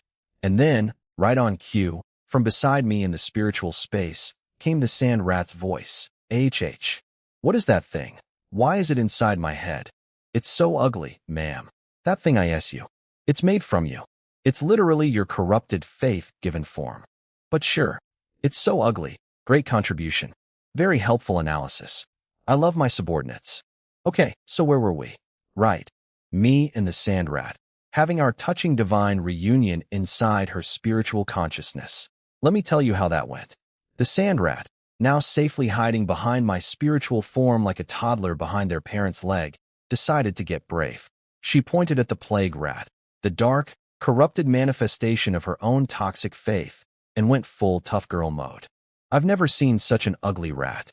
Get out of my head, you disgusting thing. Real tough talk from someone who was crying 5 seconds ago. And her courage was entirely powered by the fact that I was standing right next to her. Classic fox borrowing the tiger's authority energy. She was even sneaking little glances at me like, "You see how brave I am, boss? Please don't eat me." The plague rat roared at her. Black saliva spraying everywhere. Eek. She teleported behind me instantly. "Big snake. Quick, get it, then, and I genuinely cannot make this up," she said. "Why don't you just eat it? Look, it's a rat too, and it's way fatter than me. Definitely tastier. But if you eat that one, you can't eat me. Deal? Deal?" She literally tried to negotiate her survival by offering me an alternative meal. This creature has been a god for over 1,000 years. But hey, she said it, not me. And I actually did need to consume that thing. So thanks for the permission, tiny idiot. I activated my Ouroboros seal, my secret weapon, the Mobius ring, and manifested it inside her consciousness space. A massive black and white infinity symbol materialized overhead like a cosmic entity descending into a tiny world. The white half blazed with purifying light. The black half created a gravitational vortex that started sucking all the corrupted faith energy out of the sand rat's consciousness like the universe's most aggressive vacuum cleaner. 1,000 years of toxic sludge getting slurped up in real time. Beautiful. The plague rat did not appreciate this. It screamed, and then started absorbing every bit of dark faith energy it could reach, swelling up like a balloon made of disease and hatred. Black mud crawling up its body, inflating it bigger and bigger. The sand rat watched this grotesque inflation show, and her reaction was, EWWW. It's so gross, not scared, not concerned, disgusted. Priorities. I didn't have time for her commentary. The plague rat was gorging itself on corrupted energy, growing massive, and I needed to end this now. So I merged my consciousness with the Mobius ring itself. And in that moment, the massive floating infinity symbol cracked open. The white end formed into a serpent's head, the black end became a tail, and suddenly the entire upper region of the consciousness space was filled with an enormous black and white gradient snake. Me, but bigger, way bigger, filling the spiritual sky like a cosmic predator. The plague rat looked up, saw a snake mouth the size of its entire world opening above it, had approximately 0 seconds to reconsider its life choices. It tried fighting back, launched thousands of black mud tentacles upward at my descending jaws. Every single one exploded on contact with my body like bugs hitting a windshield. Completely useless. I swallowed the plague rat whole. One gulp. Gone. The sand rat, watching from below. You actually ate it? Whoa, I ate your evil twin.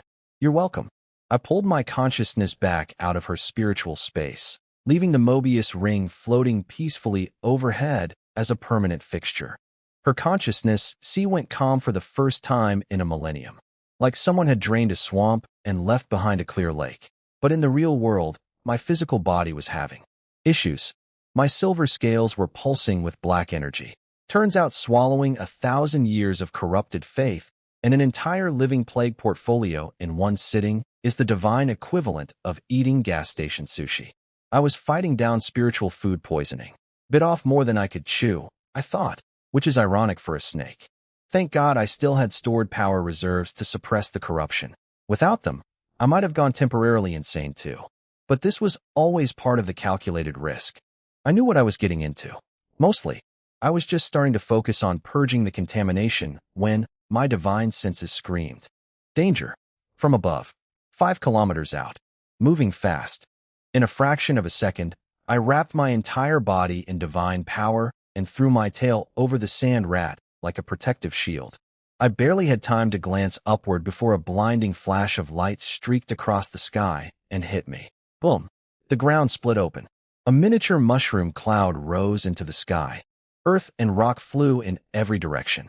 The explosion was so massive that everyone, the cavalry 15 kilometers back, Zane sprinting toward me in horror, every VIP on every airship, all saw the flash and the rising cloud of destruction. My lord, Zane's scream echoed across the plains. Up in the sky, hidden behind their cloaking device, Bishop Arcel and his mechanical Empire airship were watching. They deployed something called a mechanical sacred soul, essentially a 100-meter clockwork bomb disguised as a giant floating gear mechanism. One shot, full power, aimed at me during the exact moment I was weakened from absorbing the sand rat's corruption. The bishop had been waiting for this. The whole, observe how the silver serpent handles faith corruption thing? That was real, but it was also the setup. Wait for me to be vulnerable, then hit me with everything they had. I pray the timing was right, the bishop said, watching the mushroom cloud with cold eyes. The anomalies on the heretic's body were a rare opening. May this strike from our mechanical god's sacred blessing be enough to slay this dangerous aberration. He clasped his hands. Praise be to our Lord. You are the only true God. We cannot allow this anomaly to threaten your faith in the mortal world. The mushroom cloud was still rising. Everyone held their breath. Silence across the entire battlefield. Did they get me? Did the mighty Silver Lord, conqueror of armies, healer of cities, divine serpent supreme, just get taken out by a sucker punch while he had spiritual indigestion? The answer came about 3 seconds later. Boom. A silver missile exploded out of the mushroom cloud, spinning like a massive saw blade, breaking the sound barrier with a thunderous sonic boom, and rocketing directly toward the invisible airship's position. The bishop's last word before impact. "No, you sneaky, backstabbing, two-faced church boy. You thought you'd catch me with my guard down? I just ate a god. You think a fancy clock bomb is going to finish me off? So I just launched myself at an invisible airship like a 300-meter silver frisbee of divine vengeance. Let me walk you through how that went. My tail smashed into the mechanical empire's cloaked airship like a baseball bat hitting a watermelon. They had some kind of fancy energy shield, transparent, glowing, very sci-fi. It lasted approximately 1/10 of a second before shattering like cheap glass. Then the gas bag exploded. Then the fire happened. Then everything. The ship, the crew, Bishop Arcel, his prayers, his notes, his smug little research observations, all became confetti and ash. One hit. One kill. Goodbye, church boy. The only embarrassing part. After my dramatic sky attack, I realized I have a critical design flaw. I can't fly. I went up like a rocket, but came down like a very large, very heavy rock. 300 meters of divine serpent in an uncontrolled free fall. Very majestic, very dignified, definitely what you want from your god. Luckily, I'm resourceful. I grew a massive net of plant roots from the ground just in time, caught myself like a trampoline, bounced a few times, and landed safely. Picture the world's biggest bungee cord save, except instead of a person, it's a building-sized snake, and instead of a cord, it's a jungle that materialized in 2 seconds. Note to self, figure out flight, grow wings, get a flying divine portfolio, learn to control wind energy, something. Because all-powerful serpent deity who has to build himself a crash net every time he jumps is not the image I'm going for. Although honestly, given how heavy I'm probably going to get as I grow bigger, maybe I should just accept my ground-based destiny and invest in really strong legs. Or a catapult, a divine catapult. Anyway, while bouncing on my improvised trampoline, I took stock of the situation. That clock bomb the bishop fired? It actually hurt. My tail still had scorch marks and was stinging. And blocking it had cost me another 10% of my energy reserves. One shot from one bishop on one airship, and it drained me that much. That's concerning. If one high-ranking church member could do that with a single divine artifact, what could the entire mechanical empire throw at me? Their homeland must be an absolute death trap for any beast god stupid enough to wander in. Which led me to some very serious thinking about what exactly this steam and mechanical god actually is. Option 1. A beast god who somehow got a machinery divine portfolio. Nope, impossible. Beast gods got their portfolios in ancient times when humans didn't even have the concept of steam engines. You can't get a divine power from an idea that doesn't exist yet. Option 2. A new god born from modern human collective consciousness. When enough people believe in machines and industry, the belief itself creates a deity. Maybe. I literally just watched the sand rat's corrupted faith spontaneously generate a living plague portfolio with its own consciousness. If faith corruption can accidentally birth a pseudo-god, maybe concentrated industrial age belief could intentionally create one. Option 3. A human who somehow became a god. Like me, but with machinery instead of snakes. Would require some kind of massive cheat. But hey, I'm a transmigrator, so who am I to say that's impossible? Option 4. And this is the scary one. It's not from this world at all. An outer god. Something that came from elsewhere. Just like me. And if that's the case, am I the only import to this planet? Or is the mechanical god also an outsider? And if there are 2 of us, are there more? Maybe that's why the mechanical empire hasn't conquered the entire continent. It's not that they can't. It's that they're busy dealing with other threats, other gods, other outsiders, enemies we don't even know about yet, possibly on other continents. The current magical environment of this world is basically a desert for powerful divine beings. Any truly mighty god trying to operate here would hemorrhage energy like water evaporating on hot sand. Even I lose power just by existing. My body constantly leaks mystical energy into the thin atmosphere. It's like running a supercomputer in a room with no electricity. So if the mechanical god is as powerful as I think it is, its true form probably can't enter this world right now. The environment would drain it dry instantly. Which means, I looked up at the clear sky and actually laughed. Because if the biggest threats can't fully manifest in this world yet, then right now is my best window of opportunity. While the big fish are locked out, the little fish, that's me, can build, grow, eat corrupted faith like candy, absorb my subordinates' accumulated power, and get strong. And speaking of accumulated power, I just devoured 1,000 years of the sand rat's corrupted faith and an entire living plague portfolio. Once my Ouroboros digests all that, that's a lot of fuel. Plus, the sand rat is just subordinate number 1. 7 more are still sleeping out there somewhere, each with their own millennium of stored faith waiting to be cleaned, consumed, and converted. And beyond my own pantheon, there might be hundreds of beast gods across this world, all corrupted, all needing rescue. Every single one of them is a power lunch waiting to happen. I stopped worrying. The mechanical empire is scary, sure. Outer gods are terrifying, absolutely. But they can't come here in full force, and I'm getting stronger by the day. One step at a time. First things first. Pick up my unconscious rat subordinate, finish the march to the capital, and delete the Winston Kingdom from existence. than worry about interdimensional deity politics. So while I was busy surviving a surprise bombing and destroying an invisible airship, let me tell you what was happening about 8 kilometers away on the royal airships. The third prince, Levi Stanton, had been chasing the sand rat with his 2 remaining ships, desperately trying to keep up. He had his telescope glued to his face the entire time, which means he got a front-row view of everything. First, he saw the mushroom cloud rise from nowhere. His brain basically crashed. This is a guy living in a world of muskets and steam engines, and he just witnessed something that looked like a small nuclear explosion.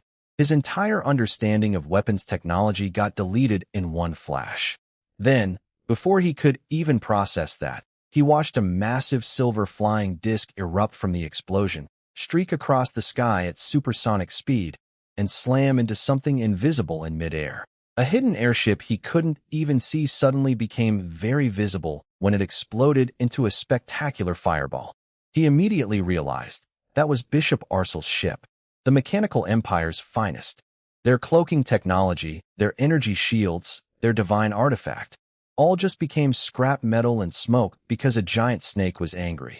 Then the divine mental shockwave hit him, because it was his first time seeing my true form. The poor guy got pulled into that whole spiritual vision experience that everyone goes through, came out the other side pale as a corpse, and just started laughing. Not happy laughing. Everything I believed in is a lie, kind of laughing. So that's the Silver Lord, he whispered. The bishop's correct judgment was a complete joke from start to finish. And us, the entire Winston Kingdom, were the same joke. His bodyguard Gavin tried to say something comforting, got one word out, Your Highness, and then just stopped. Because what do you say? What possible words of comfort exist when you've just watched a god shrug off a superweapon, destroy an imperial warship with a casual tail whip, and survive it all without even looking particularly bothered? Gavin clenched his fists, drowning in helplessness. Can humans even fight something like this? Why did our kingdom have to be the one where this god woke up? Good question, Gavin. Bad luck, mostly. Also, your parliament tried to hunt me. That didn't help. Then something changed in the prince. Something broke, but in a productive way. He suddenly went very calm and said something that honestly surprised me when I heard about it later. There's no point anymore. Honor, courage, dying in a charge against that would just be pathetic, not brave. Those soldiers and officers who surrendered on the Western Front? I finally understand how they felt. Losing to this isn't anyone's fault. You can only blame the universe for making gods real. He took a deep breath, looked at the sky, and made his decision. Gavin, let's go. Your Highness, Winston Kingdom is going to fall. Nothing changes that. So let's go see if this god is actually as merciful and wise as the legends say. That's the last dignity I can give the royal family, making sure our kingdom's end isn't ugly and pathetic. Gavin stared at him, then understood. The prince wasn't surrendering out of cowardice. He was surrendering because the kingdom's people would survive even if the kingdom didn't, and someone needed to make that transition not be a complete bloodbath. A prince voluntarily submitting to the new god. That would send a powerful message. It would save lives. It would give the royal name one last shred of grace. Also, and I think this was the part the prince wouldn't say out loud, he was genuinely curious. Would I enslave humanity like the propaganda said? Or would I actually make things better? He wanted to watch. As a student of history witnessing history's biggest plot twist in real time. Plus, I think he really wanted to see the look on his dad's face and his arrogant big brother's face when the kingdom fell. There's that sibling energy. I suffered, but at least I get to watch you suffer too. Beautiful. Gavin knelt one final time. I will follow you to the end, Your Highness. The 2 royal airships turned and headed toward our observation fleet. One of the Winston Kingdom's own princes, coming to surrender personally. Big moment for Zane and the VIPs on the airships. Huge political significance. A royal prince defecting is basically a giant neon sign saying, this kingdom is over. For me personally, I barely registered it, because I was dealing with something far more pressing. My sand rat subordinate. This absolute clown. After everything that just happened, the faith corruption purge, the plague rat battle, the mushroom cloud explosion, me wrapping my tail around her to shield her from a divine bomb, was asleep. Not unconscious. Not in a mystical healing coma. Asleep. Full-on snoring. The kind of thunderous, rumbling, shake-the-ground snoring that you could hear from a kilometer away. I nearly had a stroke. I just fought a spiritual parasite inside her brain, ate a living plague god, got hit by a church superweapon, destroyed an Imperial airship, used up massive amounts of my energy reserves, and this little gremlin just fell asleep, like a toddler after a long car ride. Was she exhausted? Sure, probably.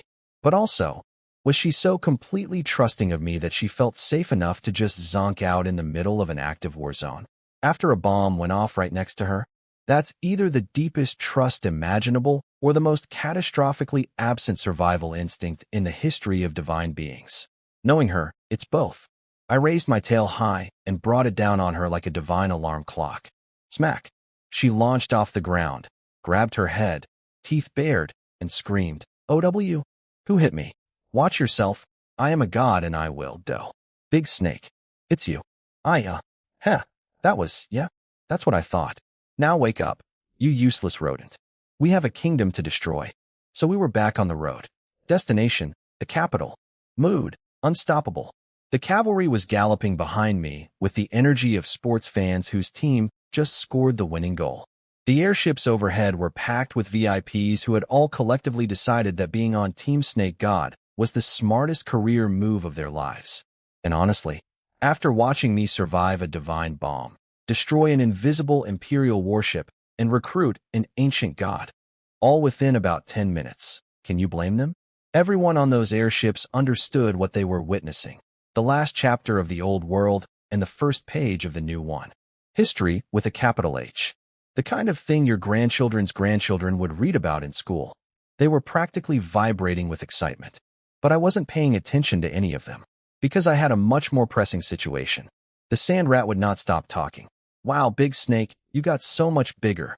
How'd you do that? What's that circle thing in my head?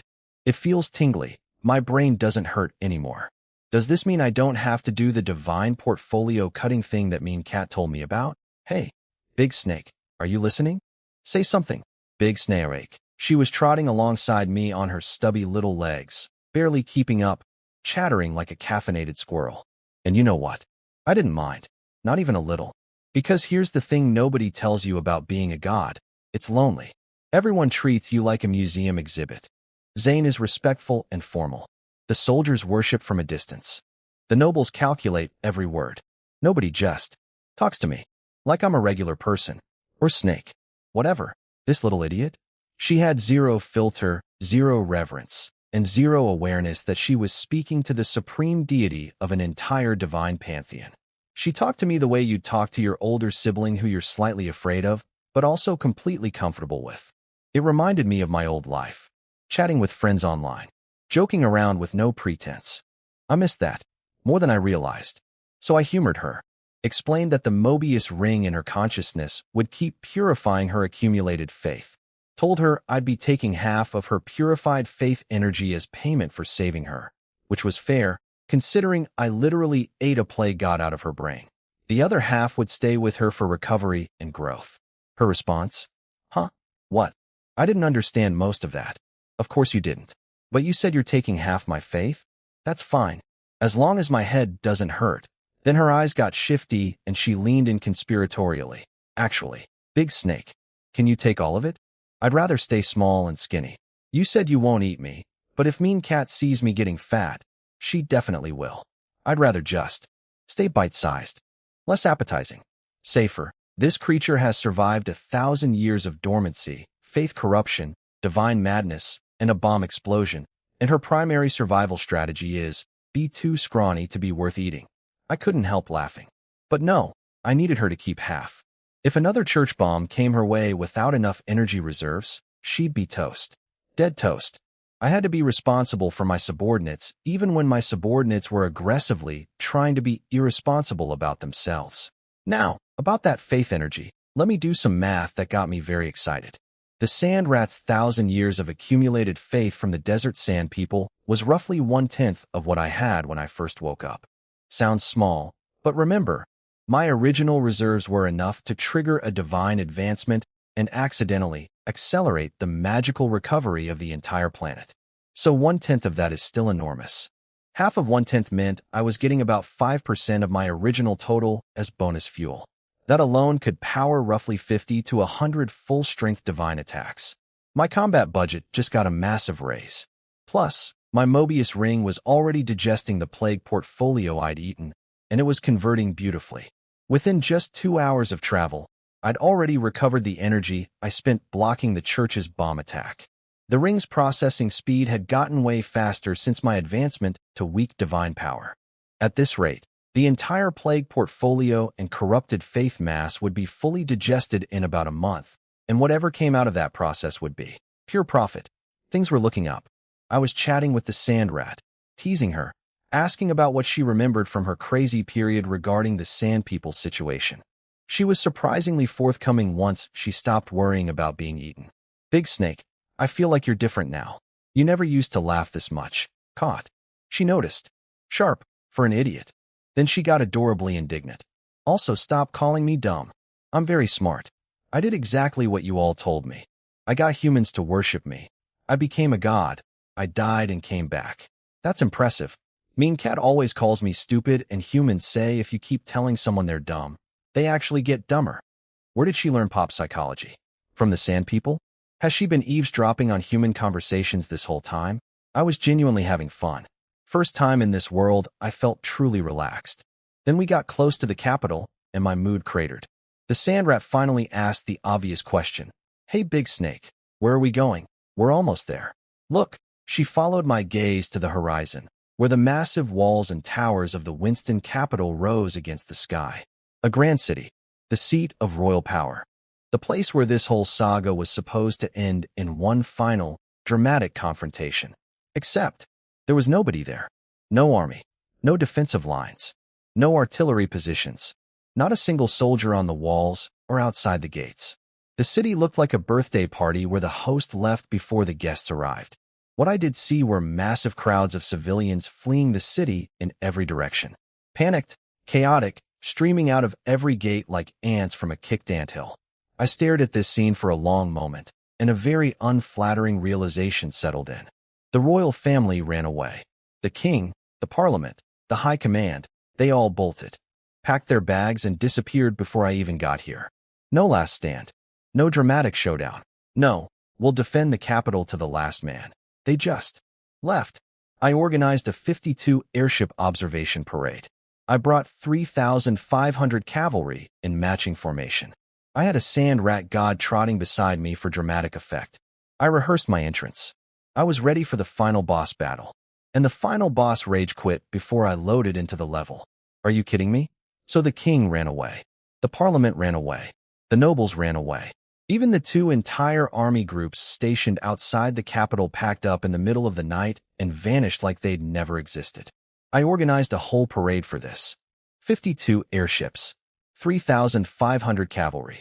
A brand new rat god sidekick. I had an entrance planned, and these cowards couldn't even stick around to watch it. But you know what? Their cowardice created something way more interesting than a battle ever could have.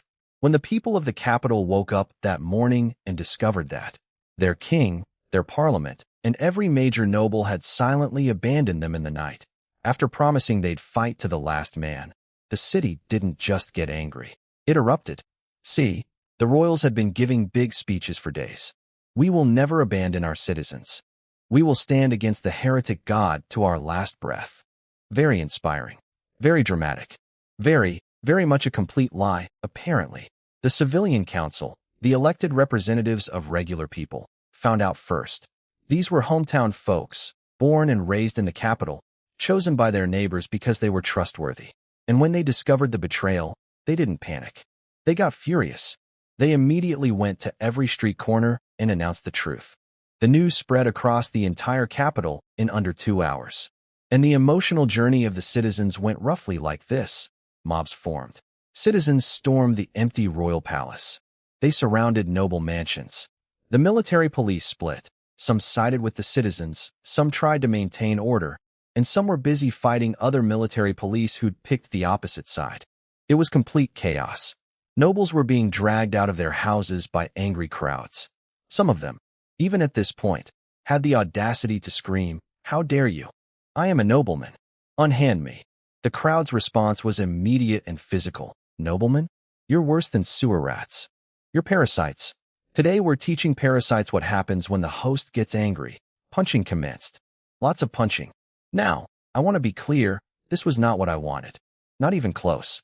Zane's secret society had agents in the capital who'd been working with the civilian council, trying to guide things toward a peaceful transition. They'd told the council representatives the truth. I'm not evil. The Western Army wasn't massacred. 99% surrendered alive, and I'd been merciful everywhere I went. The council believed it. They wanted to believe it. But they also needed to give the furious citizens something to do with all that rage before it turned truly catastrophic. So they tried to channel the chaos into organized justice, targeting nobles who'd actively supported the king's lies, setting up public tribunals, keeping things somewhat controlled. It partially worked. In some neighborhoods where council representatives had good relationships with local police, the riots stayed relatively orderly. Orderly riot, being a term I never thought I'd use. But here we are. In other neighborhoods, total breakdown. Fires, looting, some nobles' families, including elderly people and children, getting caught up in the violence. Gang members using the chaos as cover for their own agendas. The herd mentality turned ugly fast. Up on a clock tower, an old council member named Thorne watched the destruction with tears in his eyes.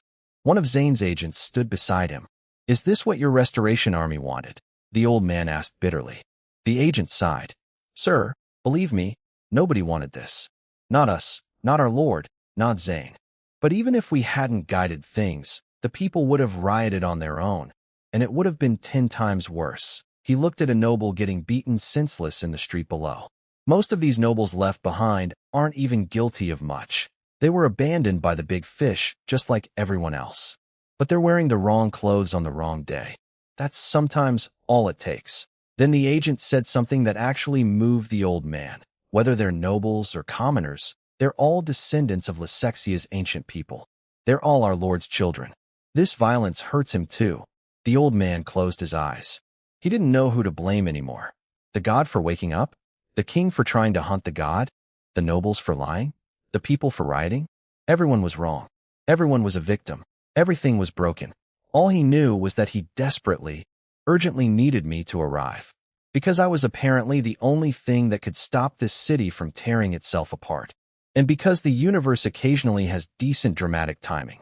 Right as the riots reached their absolute peak, fires burning, crowds surging, gunshots echoing through the streets, the whole capital descending into what looked like the end of civilization.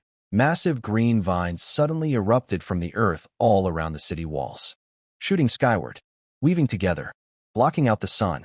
The Byron City Special. I'd arrived, and unlike the king, the parliament, and every noble who'd promised to be here, I actually showed up. So there I was, making my grand entrance into the capital, the final act, the big finale, the moment everything had been building toward. I did the Vine Dome thing again, just like Byron City. Giant green tendrils erupting from the earth, weaving across the sky, blocking out the sun. But this time I left a big hole in the center, like a funnel pointing down at the heart of the city. Dramatic lighting from above, shadows everywhere else. Very theatrical. I was proud of it. The city was mid-riot when I showed up. People were literally beating nobles in the streets. Buildings were on fire. Military police were fighting other military police. Pure anarchy. But the moment those vines covered the sky, everyone just froze. Mid-punch, mid-scream, mid-everything. The reaction split into 2 camps immediately. Camp 1. The evil god is here. Hide. He's going to eat us. These were the people who still believed the royal propaganda about me being an ancient man-eating monster. They ran screaming into buildings like cockroaches when the lights come on. Camp 2, and this was the much bigger group, went full convert mode. Shut up about evil gods. That's the Silver Lord. Our god. The real god. The king ran away because he was afraid of divine punishment. Everyone kneel before you get smited. Smote? Smitten? Just kneel. One woman started lecturing her entire neighborhood.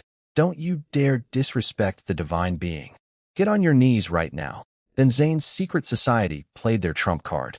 About 100 agents who'd been hiding in the capital suddenly appeared in the main square, wearing matching white ceremonial robes with snake and weed emblems. They formed up in perfect rows and started chanting praises in unison like they'd been rehearsing for months. which they probably had. Praise the Lord. The God of abundance and silver returns to the ancient silver city. The crowd stared at them, then stared at the sky, then stared at each other. One group of young guys was whispering among themselves. Those are the cult people who've been distributing illegal pamphlets. An older guy next to them nearly slapped them. Cult? Are you insane? Those are the God's faithful servants. And we are also the God's people. Start chanting before we all end up on a bonfire. The big brother of the group immediately panicked. He's right. Everyone follow my lead. Praise the great God of, his honest friend. But yesterday you said they were all crazy fanatics. Smack. Back of the head. That was before I saw the sky turn into a greenhouse. Now shut up and kneel. And just like that, wave after wave, ring after ring, spreading outward from the central square, the entire capital's population dropped to their knees. 1 million people, all kneeling, all chanting, all staring up at the funnel opening in the Vine Dome, waiting for their God to appear. Beautiful moment. Truly. The culmination of everything. And then the sand rat ruined it. I don't know how she got loose. I don't know what she was thinking. But somehow, while I was positioning myself for the perfect dramatic descent through the funnel opening, this idiot managed to wriggle free and float up into the gap first. Carried by her own little sandstorm whirlwind, she drifted into view of 1 million upturned faces. A giant rat, hovering in the sky, where a majestic silver serpent god was supposed to be. The entire city went dead silent. 1 million brains simultaneously short-circuited. What is that? ORAT, the secret society agents in the square, the ones who'd been leading the chanting with such passion, stopped mid-word. Their mouths hung open. They looked at each other in complete bewilderment. This was not in the script. And the sand rat? She was loving it. 1 million people staring up at her in stunned silence. And she interpreted this as AWE. Reverence. Worship of her magnificent form. She puffed up her chest and announced in her squeaky divine voice, "Oomph. Very good, mortals. You know true greatness when you see it. I acknowledge your devotion and hereby forgive your past disrespect toward us gods." The crowd. Duh. Now then, prepare your finest offerings. I only accept this year's harvest, nothing stale. And as for the greatest and most powerful silver, she was about to reveal my whole entrance.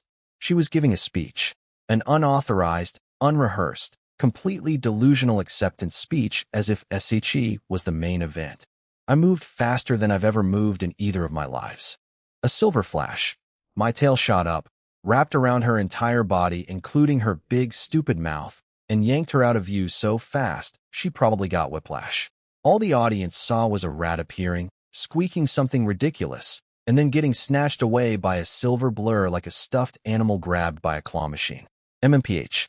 MMPH. She kicked her little legs frantically in my coils, trying to scream through my tail wrapped around her snout. We are going to have a very long talk about stage presence and knowing your role, young lady. Anyway, with the comedic relief forcibly removed from the stage, I finally made my entrance. The real entrance. My serpent head descended through the funnel opening, silver scales gleaming, eyes deep and ancient, body coiling downward into the city like a divine river flowing from the heavens. The crowd erupted. The Silver Lord. Praise the Silver Lord. And I, channeling every ounce of divine authority I possessed, let my voice boom across the entire capital. Every man, woman, and child heard it directly in their minds. Lysexia, the Silver City. This day has finally come. Children of abundance and silver, rejoice. I, sovereign of the powers of abundance and silver, hereby pardon your acts of unknowing blasphemy committed under the guidance of those who deceived you. From this day forward, under my protection, you shall receive true guidance. No more ignorance. No more suffering. You shall know prosperity and glory once again. Rejoice. Celebrate. Give praise. 1 million people screaming, crying, chanting my name. The Vine Dome blooming with silver flowers overhead. Sunlight streaming through the funnel like a spotlight from the heavens themselves. That's how you make an entrance. Not whatever the rat did. Okay, confession time. Giving that big divine speech was kind of embarrassing. I'm a guy from modern Earth. In my previous life, I watched YouTube videos and argued with strangers on the internet. And now here I was, booming out proclamations like, rejoice, children of silver, to a million kneeling people. Part of my brain was cringing so hard, but I did it anyway. And not just for the faith points. See, when I arrived at the capital, the site of the ancient Silver City, something hit me that I wasn't expecting. The 1,000 years of accumulated faith memories stored in my spiritual core suddenly came flooding in. Not just emotions, full scenes. Vivid, devastating, heartbreaking scenes. I saw the day the original silver serpent died. Over 1,000 years ago, when magical energy vanished from the world, the snake god's physical body dissolved into sparkling light right there in the grand temple. Thousands of faithful servants watched their god literally evaporate. And the most devoted believers, the saints, the fanatics, chose to die with their god rather than live without faith. They just let go, right there in the temple. Then I saw what happened 167 years later, when Lysexia finally fell. The last king, the last priests, the remaining noble families, they knew they'd lost. Instead of surrendering, they set themselves on fire, along with the entire city. Over 100,000 faithful citizens chose to burn with their capital rather than live under a godless kingdom. 100,000 people. Voluntary self-immolation. Because they believed that strongly. The new conqueror was actually disturbed enough by this to show a sliver of mercy. He rebuilt his capital on the same spot, instead of abandoning the ashes. But he banned all mention of the snake god, erased the history, hunted down the surviving royal bloodlines. And yet, the faith survived.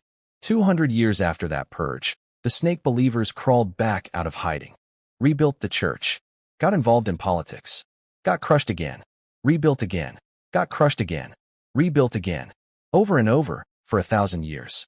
Each generation a little smaller, a little more obscure, until the whole thing became minor folklore that most people hadn't heard of. But it never died. Not completely. Because some families, Zane's ancestors among them, kept the flame burning in secret. Generation after generation, parent to child, whispering stories about the Silver Lord who would someday return. 1,000 years of stubborn, beautiful, sometimes foolish, absolutely human devotion. And now here I was, standing above the exact spot where all those people burned themselves alive rather than abandon their faith in me. Their wish, their collective prayer echoing across centuries, was simply, please come back. So yeah, I gave the speech, and I meant every word of it. Not because I'm a natural cult leader, but because 1,000 years of people believed in something enough to die for it, and the absolute least I could do was show up and say, I'm here. It was worth it. You can stop waiting now. The crowd's reaction was exactly what you'd expect. Tears, screaming, hugging, praising. One old man started sobbing because he realized his son, who'd been in the army fighting against me, would be pardoned. My Lord is truly merciful. Yeah, buddy, your kid is fine. I wrapped him in vines and sent him home. He's probably more embarrassed than hurt. Even the surviving nobles, the ones who'd just been getting beaten half to death by angry mobs, were crying tears of gratitude. The God forgives everyone. That includes us. We're saved. 5 minutes ago, the citizens wanted to kill them. Now everyone was hugging. Humans are wild, man. I watched all of this with a deep sigh. Human nature. When things go right, they're wonderful. When things go wrong, they beat each other to death in the streets and set buildings on fire. Same species, same city, same day. But you know what? I have divine powers. If talking doesn't work, I have a 300-meter body and 8 divine abilities.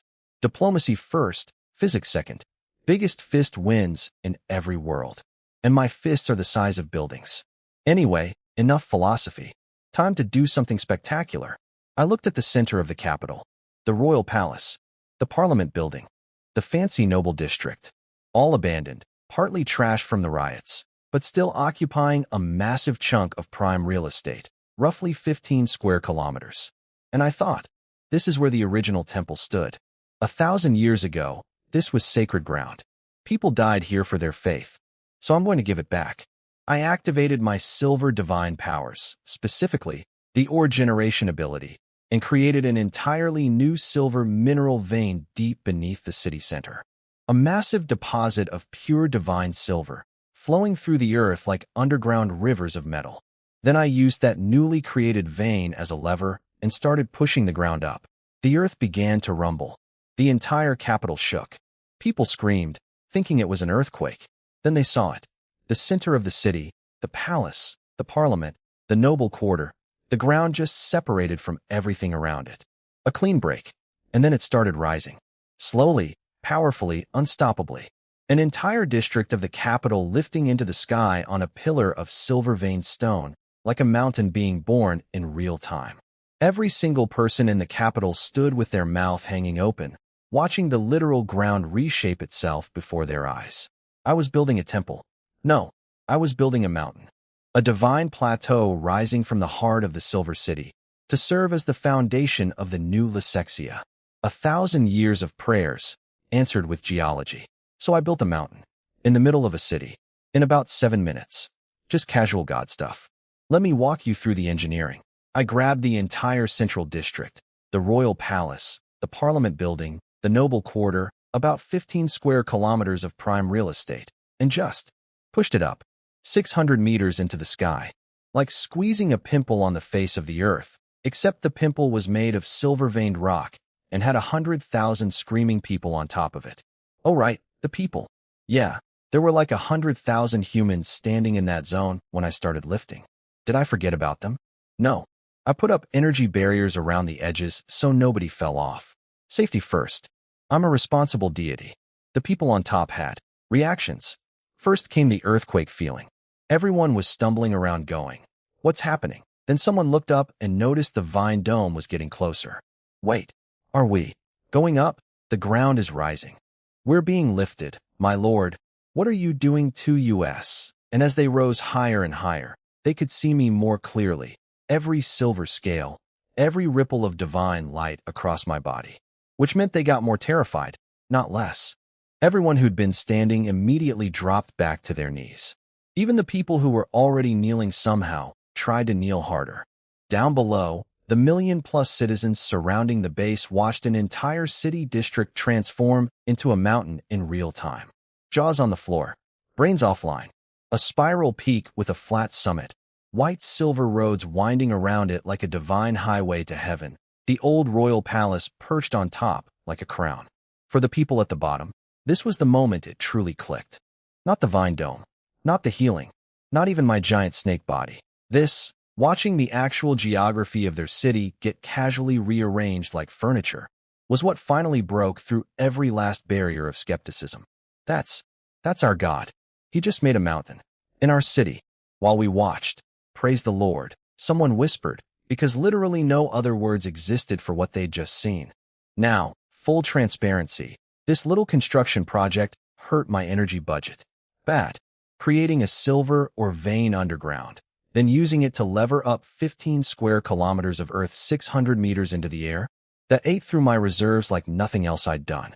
Way more than the battles, more than the healing miracles, more than the vine dome light shows. I was down to less than 20% of my original stored power. If it weren't for my little rat ATM, the sand rat's faith reserves slowly converting through the Mobius ring, I would never have been this reckless. But it was worth it. This mountain would become the heart of the new Lysexia, the divine mountain. The symbol that says, a god lives here and he remodels continents for fun. I plan to keep reshaping it over the coming weeks, carving it into a proper replica of the ancient Silver City's temple complex. A landmark visible for dozens of kilometers.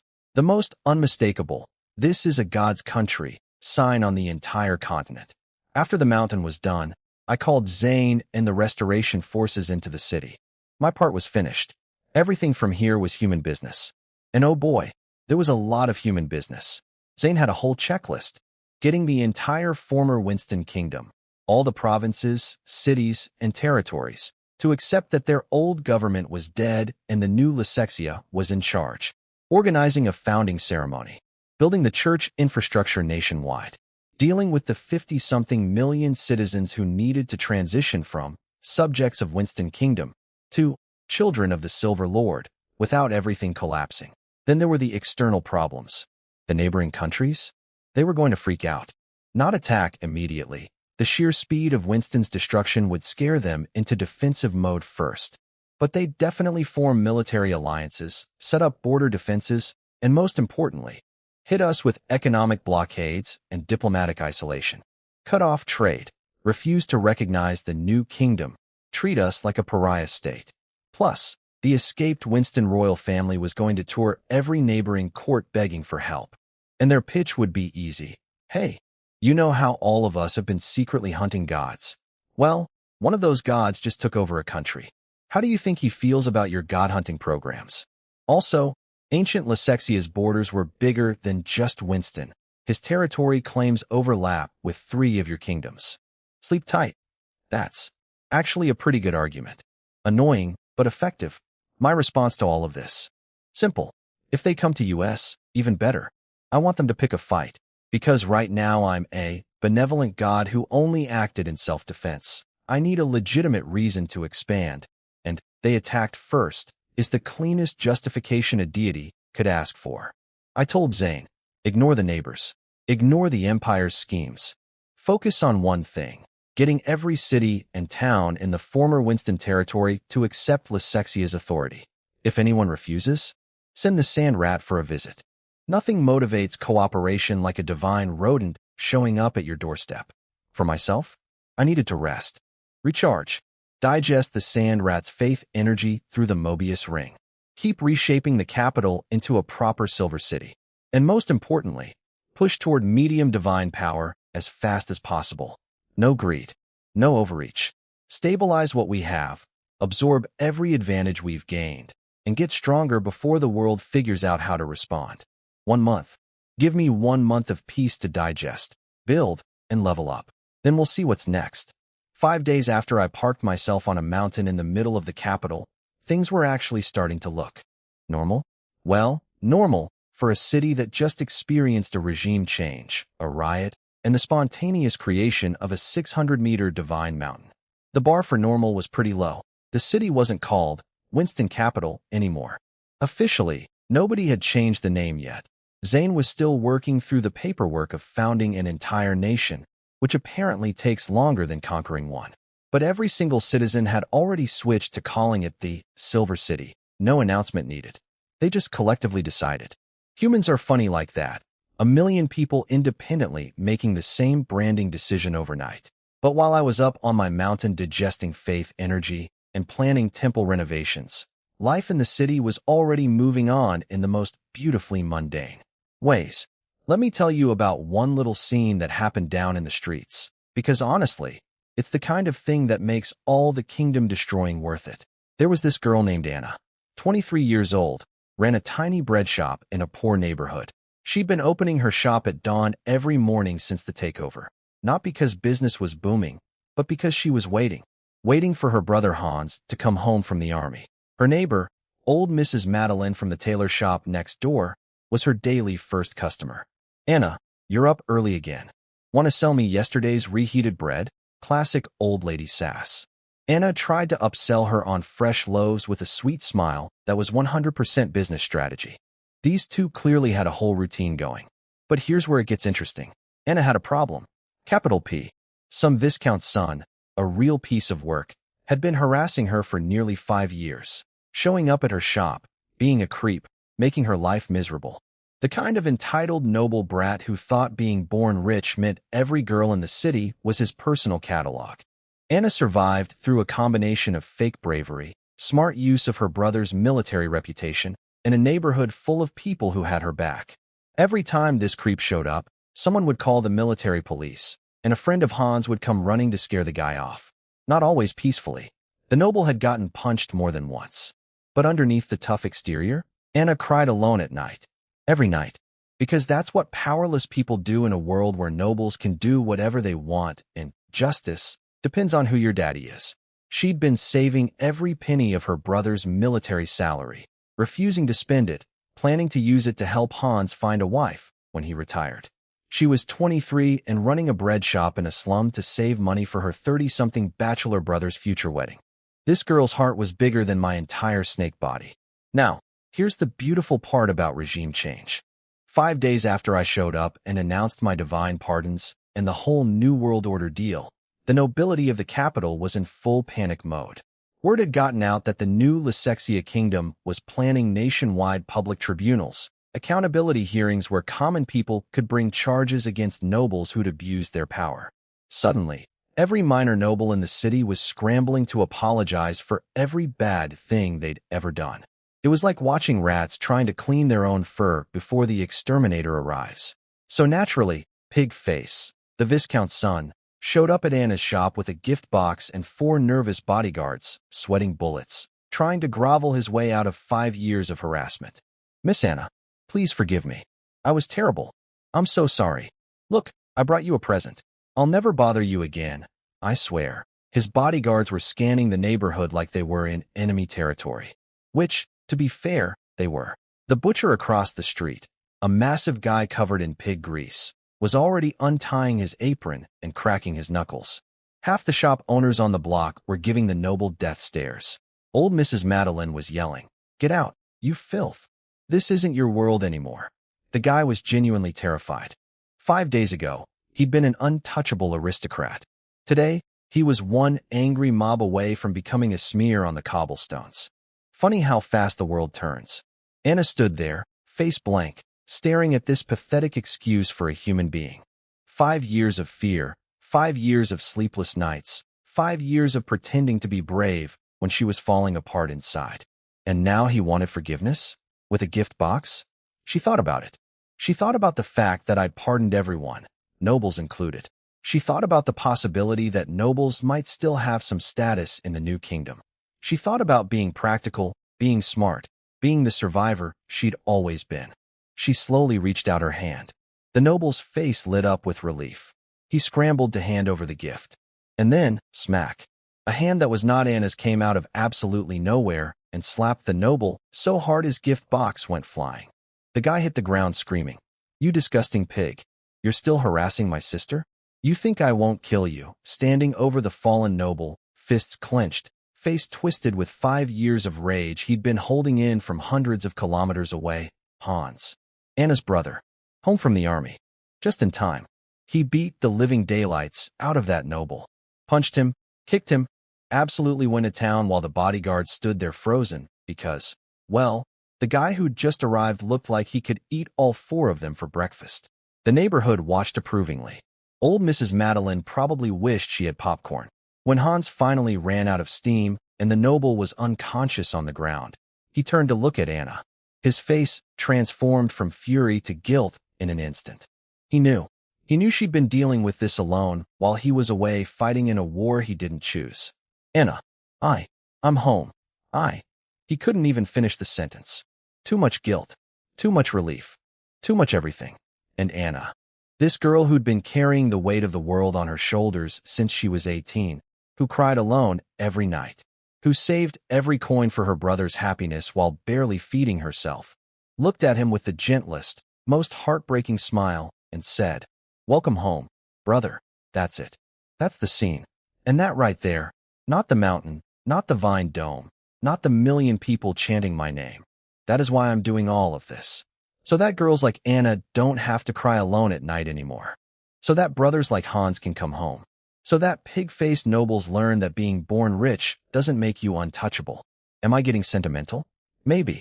I'm a snake god with a modern human soul. Sue me.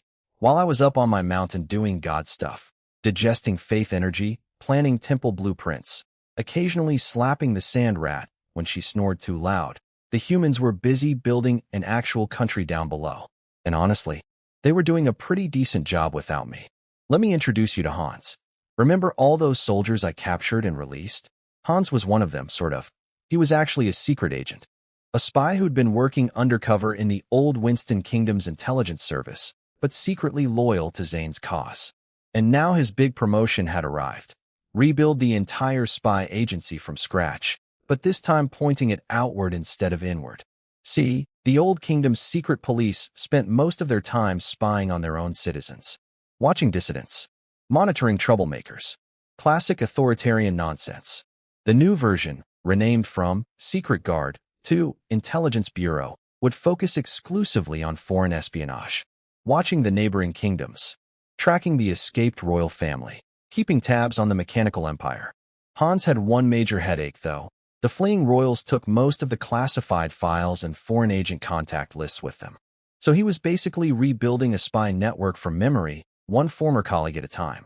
Hey, Remember me from secret spy training 10 years ago? Want a new job? Great. Who else do you remember? His other job?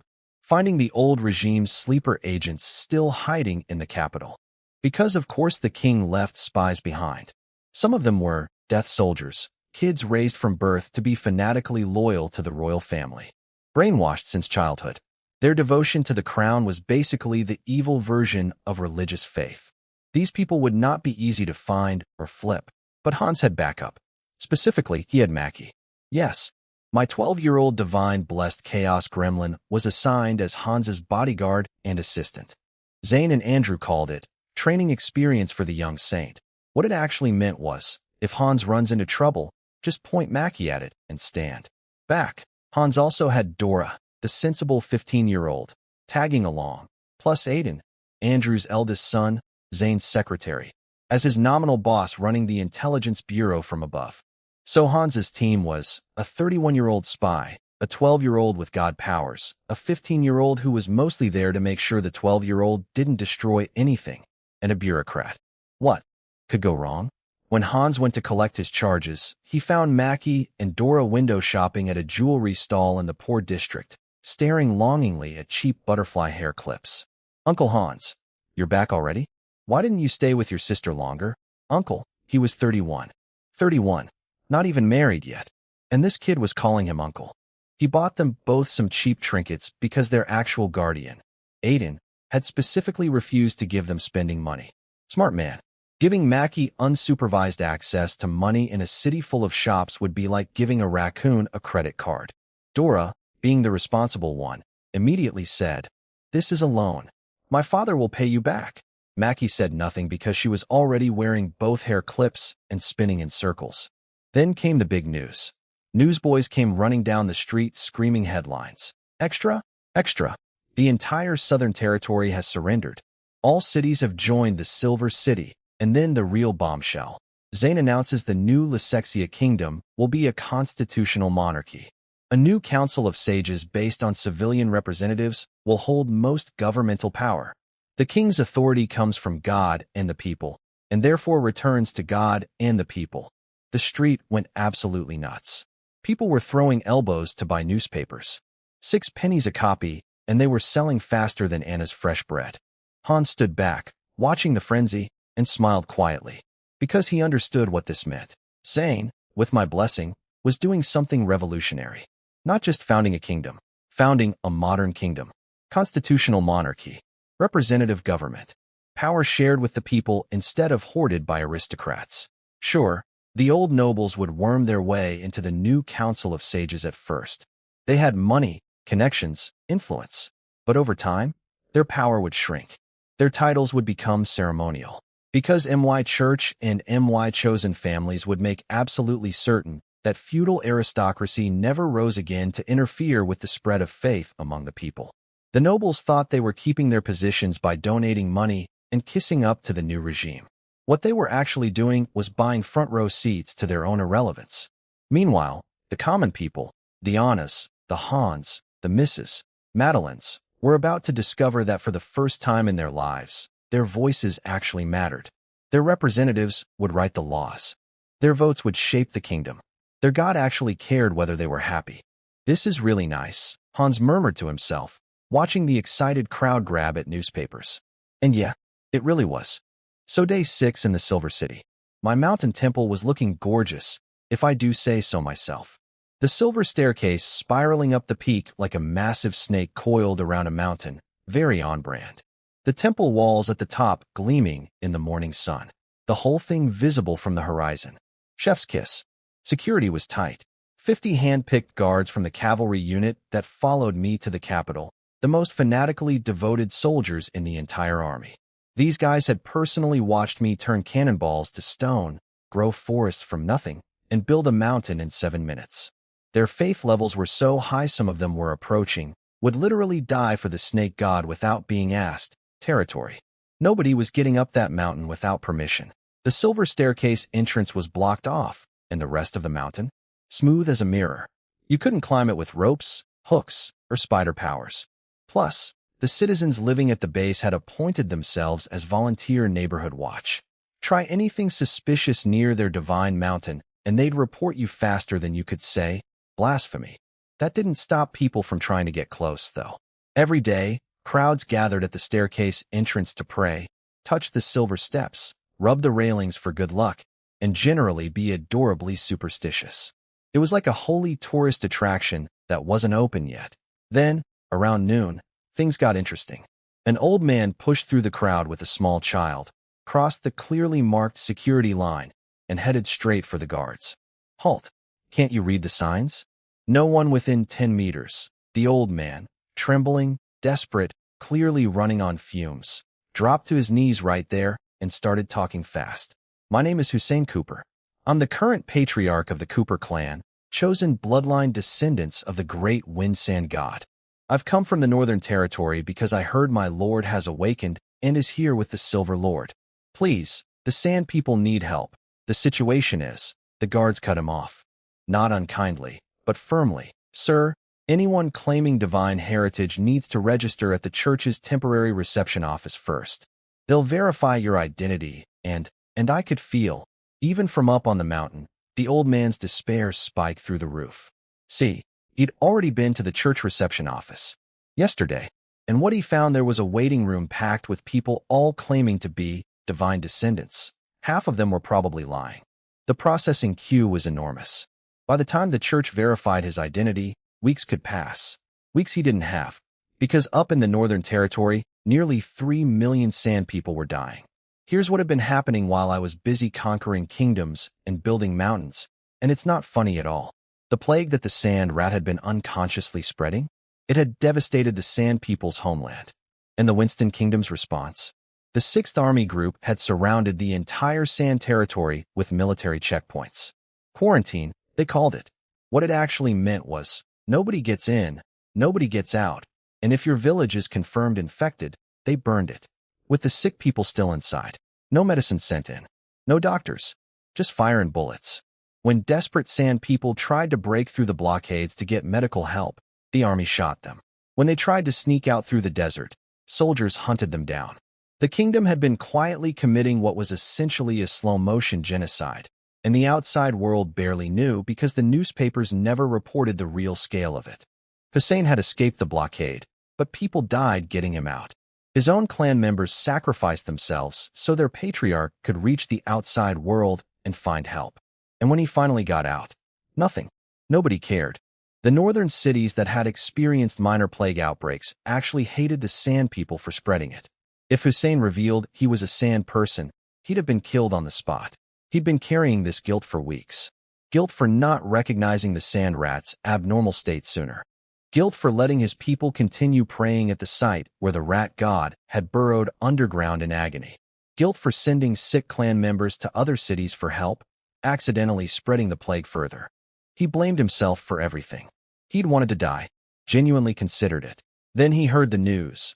The sand rat god had reunited with me, was cured of her madness, and was sitting right up there on my mountain. Hope, after months of absolute darkness. So he'd rushed here, crossed the entire kingdom, made it to the capital, and now guards were telling him to take a number and wait in line. He couldn't wait, so he did the only thing he could think of. He dropped to the ground right there at the base of my silver staircase and started wailing. Praise the great lords. Your servant Hussein Cooper begs for your attention. Your children in the north, the sand people, they're dying. Please, I beg you, look upon us. The guards froze. The crowd went silent. This was technically improper behavior before the divine mountain. In the old days, you could get punished for making a scene at the temple entrance. But this old man was clearly not crazy. He was clearly not faking. He was clearly, genuinely, desperately begging his God to notice that hundreds of thousands of people were dying. The guards looked at each other. The unspoken agreement was, let's wait and see if the gods respond. If they don't, well, they'd have to move him eventually. They didn't have to wait long. Up in the temple, the sand rat, who had been in deep sleep mode, processing faith energy per my instructions, suddenly jolted awake with eyes the size of dinner plates. Oh no, this is bad. Very bad. Big snake. Big snake, wake up. I just remembered something really important. I cracked one eye open. What? The sand people. The plague. The 3 million humans who worshipped her, trapped in a quarantine death zone, dying by the thousands while she'd been sleeping and I'd been building temples. She'd completely forgotten about them. In her defense, she'd been insane for most of the relevant time period. But still, 3 million people, dying. Right now, while we napped, I was suddenly very, very awake. 6 days. I got 6 days of peace. 6 glorious days of automated faith processing, body growth, and divine napping. My Mobius ring was chugging along, converting corrupted faith into clean energy while I slept. My body was growing on autopilot. Everything was running like a well-oiled divine machine. Then the sand rat woke me up screaming, "Big snake! Big snake! Wake up! I forgot something really important." I opened one eye. What? My people. The sand people. They're still trapped. The plague. The army. OHNO, OHNO, OHNO. So let me get this straight.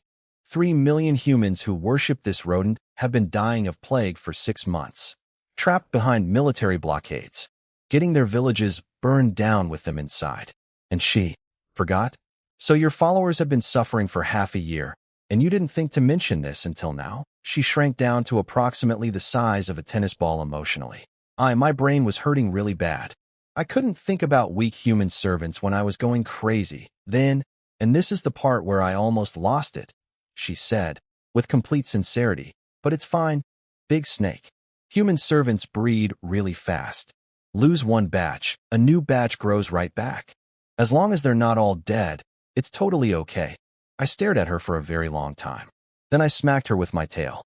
Whap! EK, she curled into a ball, trembling, little paws over her head. "I'm sorry. Don't eat me." Now, I wasn't actually that angry. Annoyed, sure. But her attitude wasn't really her fault.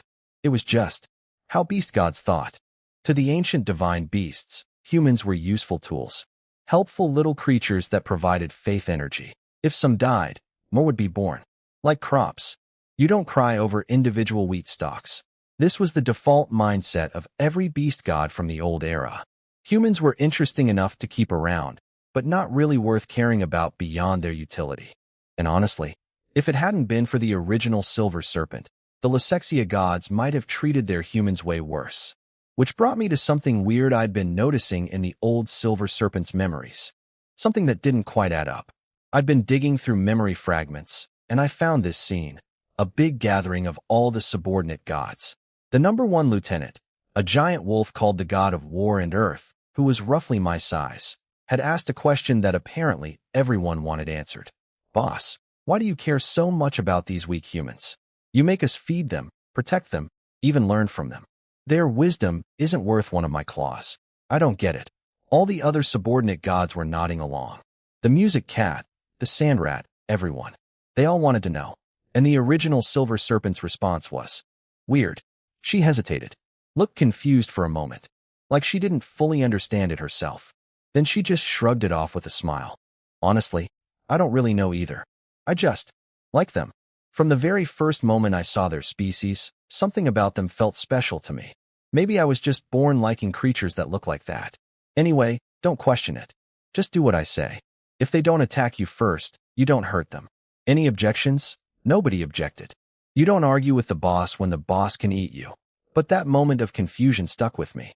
The original silver serpent, a beast born in this world, who should have had the same instinctive indifference toward humans as every other divine beast, had an unexplainable, almost instinctive affection for humans specifically. She couldn't even explain why. That's not normal beast god behavior. That's suspicious. That's the kind of thing that makes me wonder if there was something more going on with my predecessor. Something she herself might not have been aware of. Was she also? No, I didn't have enough information. Filed it under mysteries to solve later and moved on.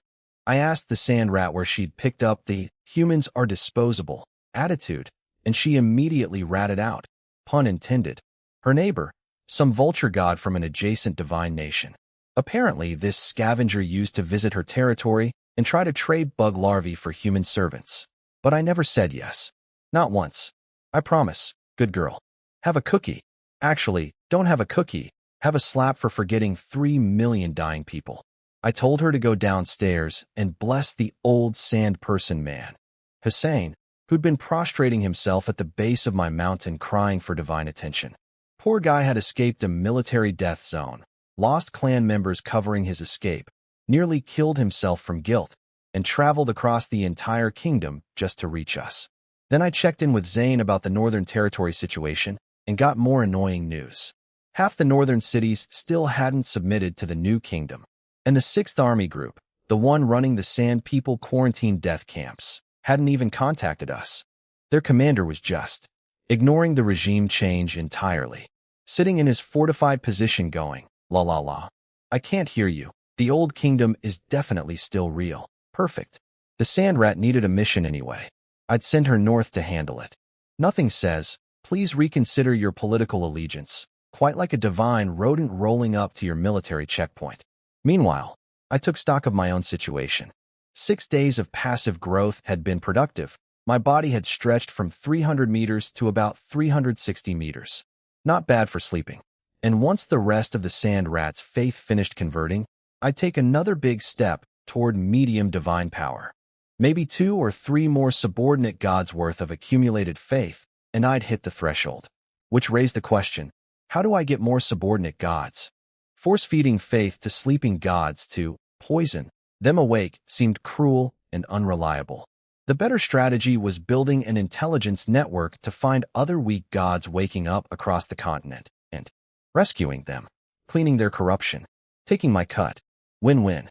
Except our intelligence bureau was still literally just Hans, 2 teenage girls, and a bureaucrat. Not exactly the CIA. I also needed to figure out the whole church power hierarchy, how much divine energy to grant archbishops versus local priests, what spells they could cast, how many times, at what power level. An entire magical corporate structure needed designing. For about 30 seconds, I actually considered doing all this myself. Then I remembered I have people for this. Actually, let Zane and Andrew figure it out. I'll review their proposal, delegation. The true divine power. Now, if you'll excuse me, I have about 20 more minutes of napping to catch up on before the sand rat comes back with another crisis she forgot about. So I sent the sand rat on her first solo mission. Go back to the Northern Territory, save the Sand People, and deal with the 6th Army Group that was still pretending the old kingdom existed. Simple enough, right? The moment she got outside the Silver City and away from me, this little rodent immediately dropped the scared baby act and started strutting around like she owned the planet. It was like watching a chihuahua that only barks when it's behind a fence. The second the big dog leaves, suddenly very brave, very tough, very, I am a god, you know. She had old man Hussein, her newly appointed divine servant, tucked in her belly fur, along with little Nora, the mute girl who'd been with him since the beginning. And the conversation between God and worshipper was something. Hussein, very respectfully, my lord, must we travel underground? I can't see which direction we're going. Sandrat, dripping with condescension, why would I need you to navigate? My divine domain is I in the sand desert. I obviously know the way home. You're so dumb. Even dumber than my old servants. You know, your ancestors. Hussein, internally. Deep breath counts to 10, reminds himself this is his god, screams silently. The old man had asked about directions twice before, and the sand rat never bothered answering.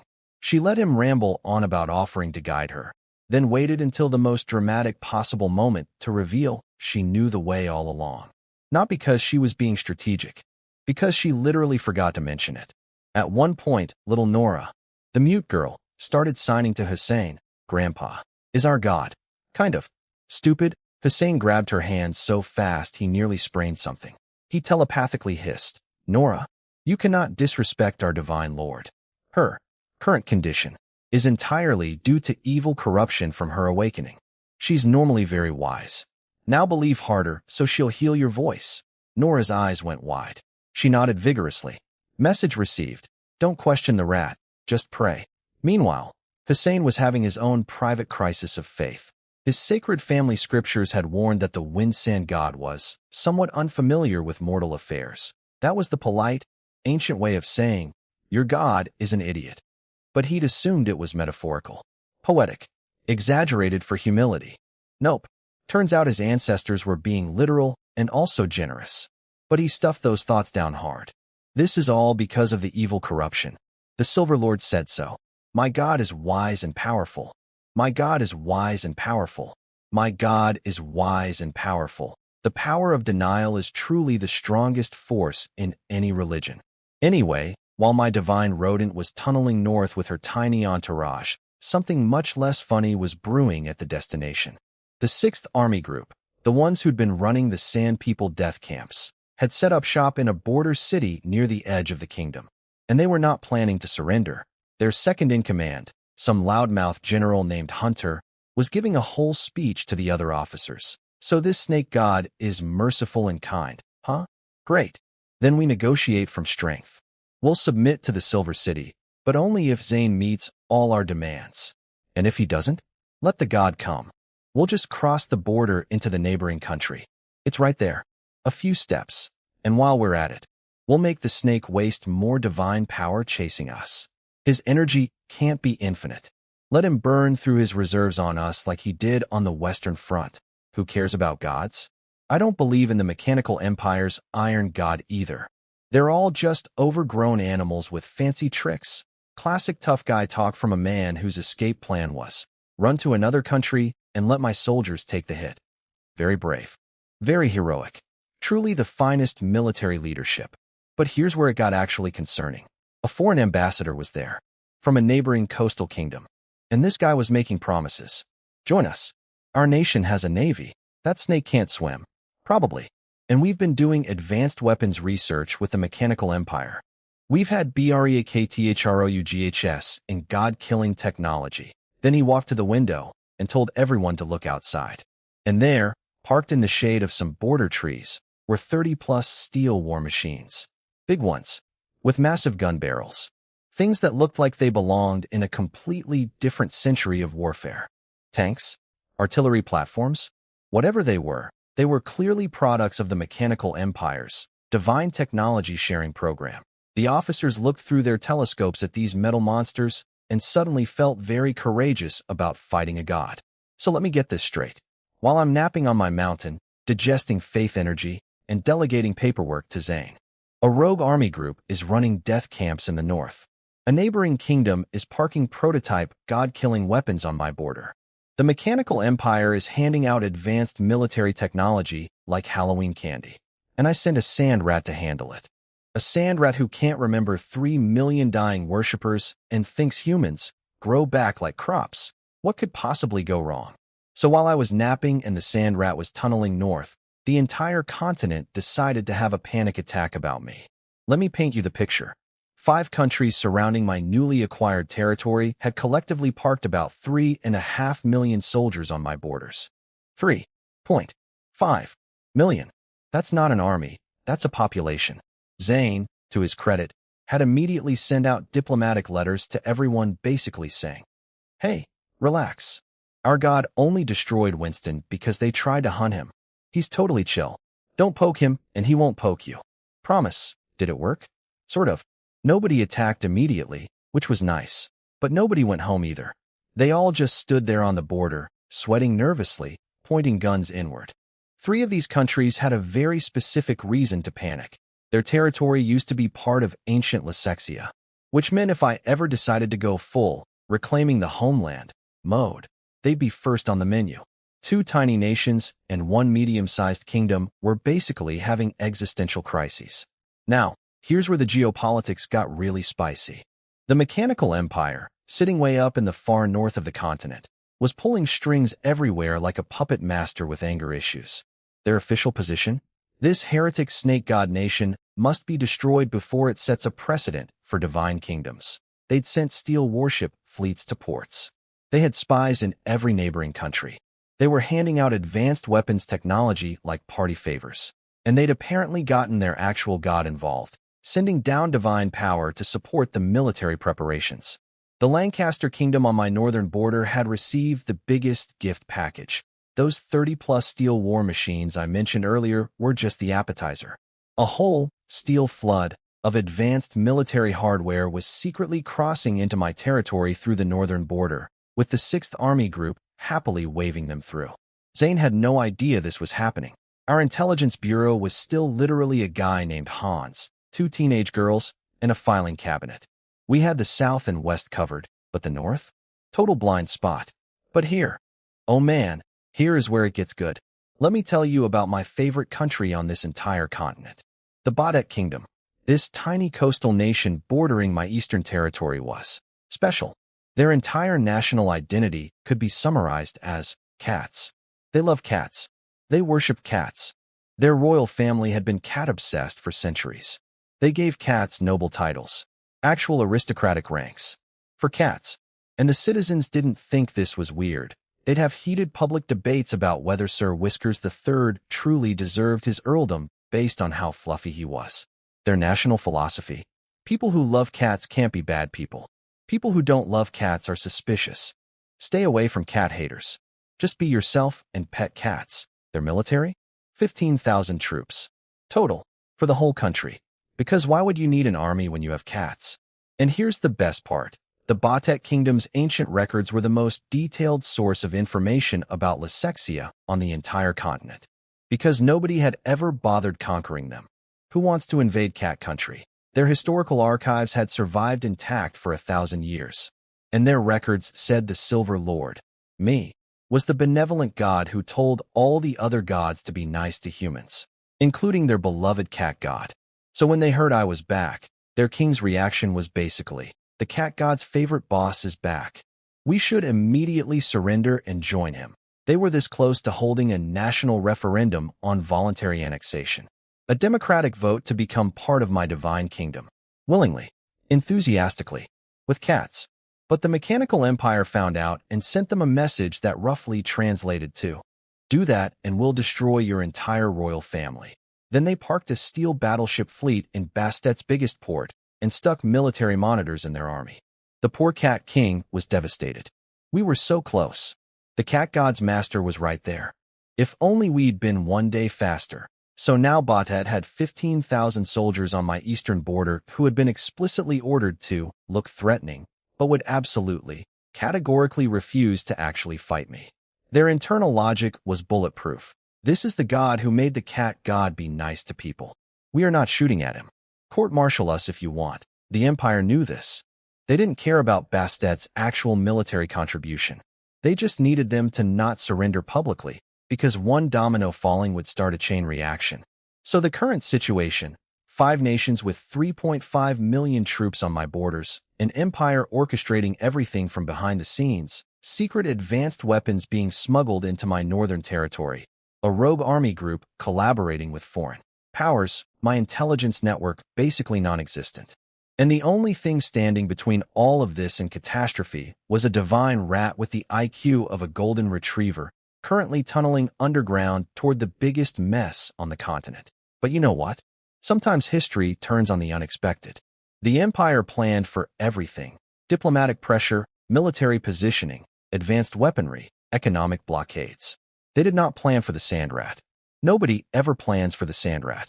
So while I was lounging on my mountain contemplating church hierarchies and napping schedules, the sand rat arrived in the northern desert and immediately discovered that the situation was approximately 1,000 times worse than anyone had told us.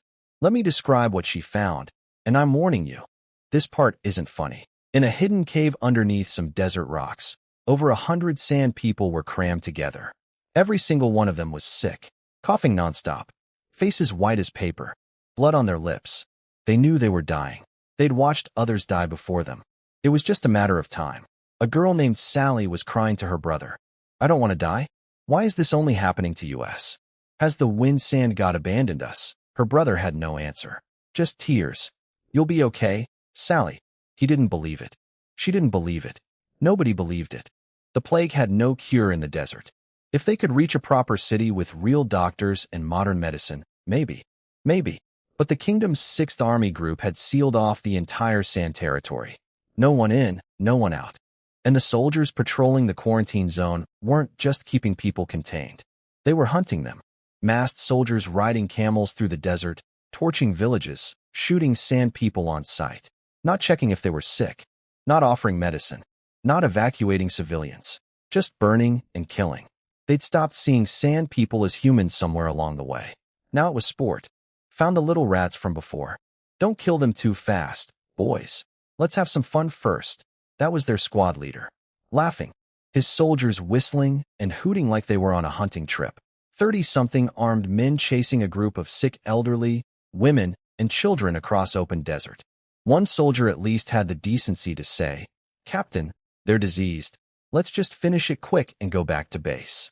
I don't want to catch something." "Fine, fine. Kill them fast then. Let's wrap this up." Just like that. Like swatting flies. Like it was nothing. The brother was running with Sally on his back. She could barely breathe. He could barely run. Gunshots getting closer. Nowhere to hide in flat desert. No weapons. No hope.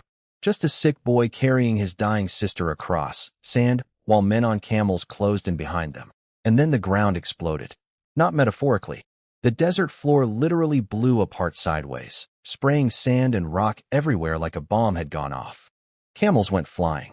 Soldiers tumbled off their mounts and hit the ground hard. And from the erupting sand emerged the most beautiful sight those sand people had ever seen in their miserable lives. A giant rat, 50 meters long including the tail, standing up on her hind legs at 20 meters tall, a 6-story building made of fur and divine fury. The soldiers stared. Their brains couldn't even begin to process what they were seeing. These were bottom-rung grunts who didn't even know the old kingdom had fallen. They didn't know gods were real.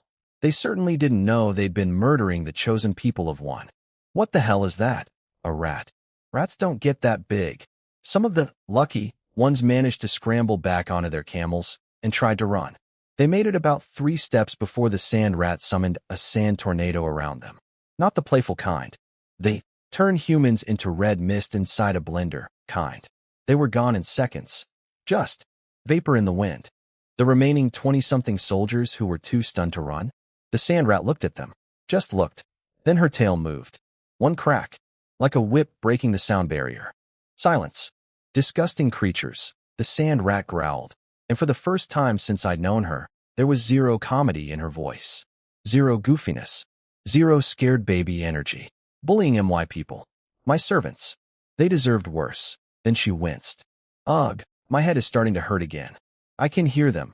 So many of my people crying, praying, begging for help, because now that she was back, in her divine domain, the desert she was spiritually bonded to, every prayer, every desperate plea from 3 million suffering sand people was flooding directly into her consciousness.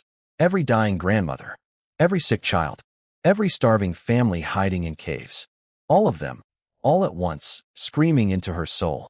There, that direction. More of my people need me. Hurry. She dove back underground without even stopping to check on the survivors she'd just saved. Not because she didn't care, because there were too many people who needed saving and she couldn't waste a single second. Hussein and little Nora, still tucked in her fur, were absolutely stunned. This silly, scared, somewhat dim rat god they'd been gently questioning the intelligence of 10 minutes ago had just annihilated 30 armed soldiers in under 5 seconds without hesitating.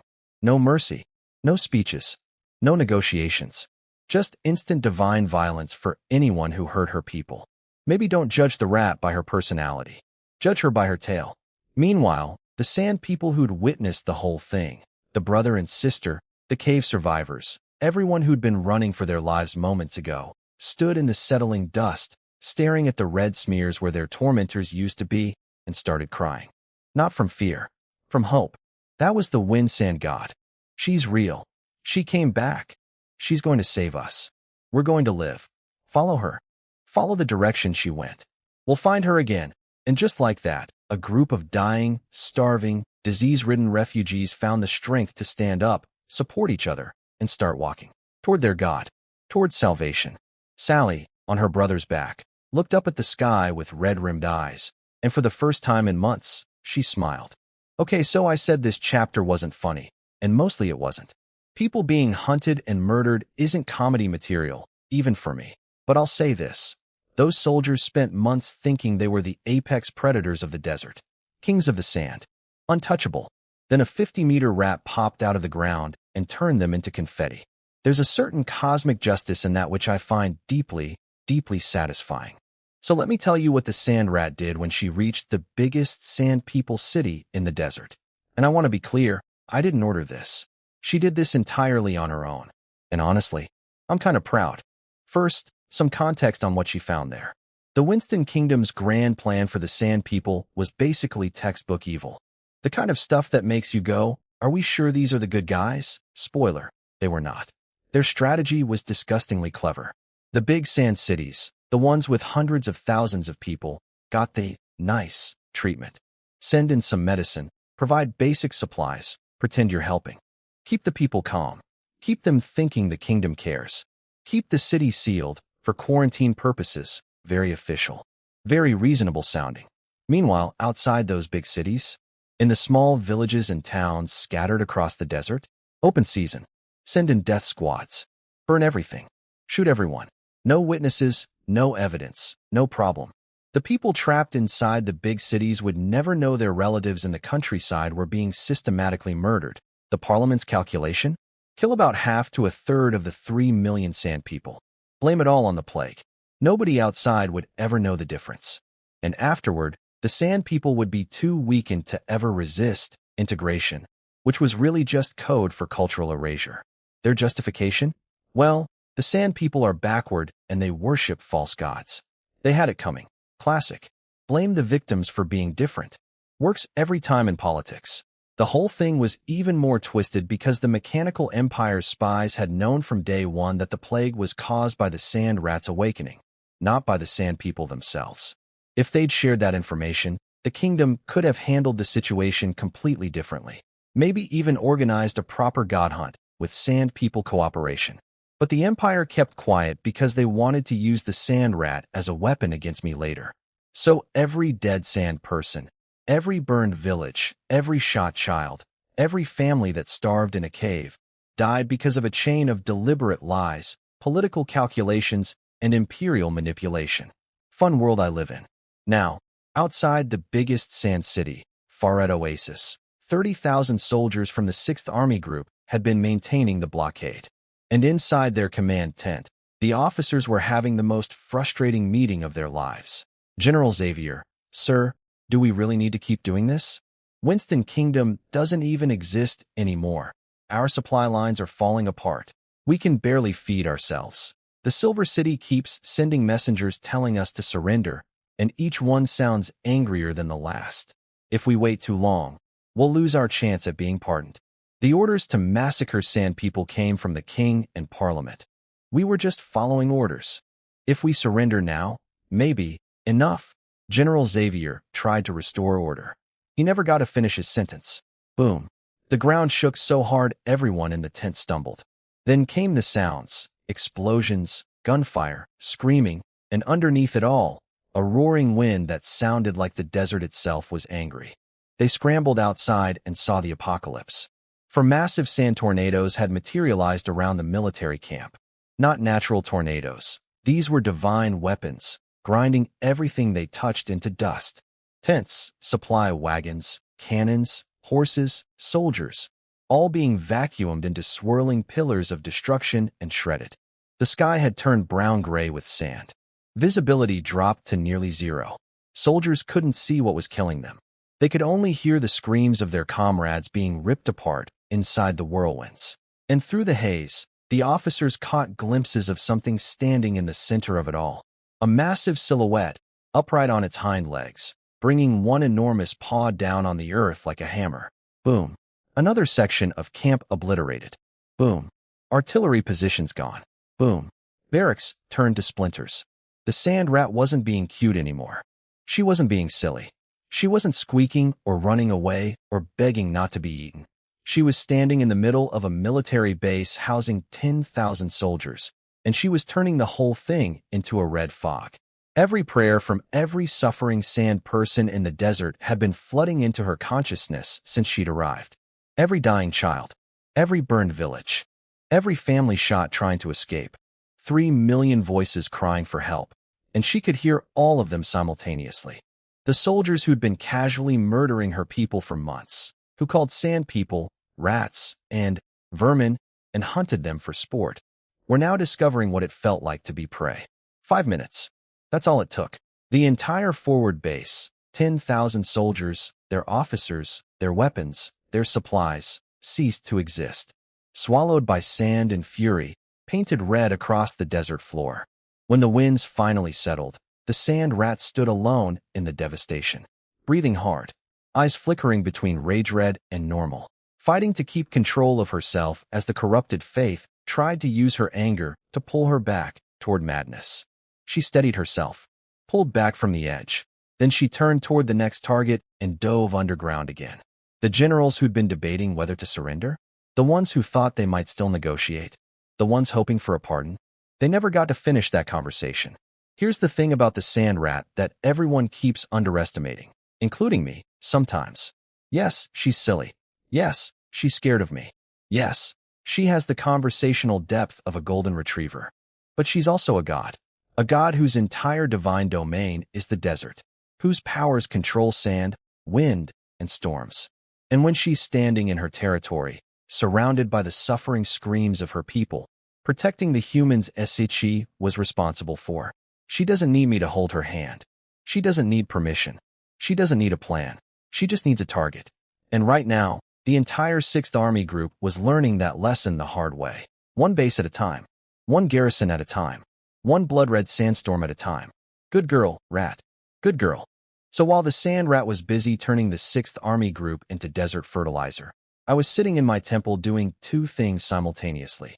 Watching her rampage through our spiritual link and processing the very interesting thing my Mobius ring had just coughed up. Let me start with the sand rat situation. Through our master-subordinate contract, I could see everything she saw, feel everything she felt, in real time, from hundreds of kilometers away.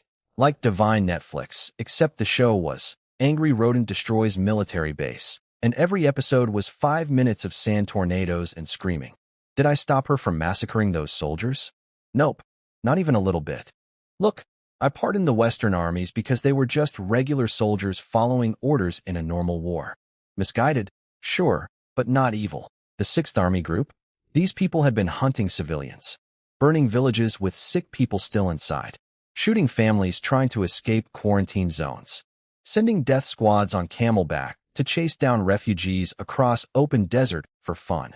My mercy has a limit, and they drove past it at full speed about 50,000 corpses ago. Besides, the sand rat needed this.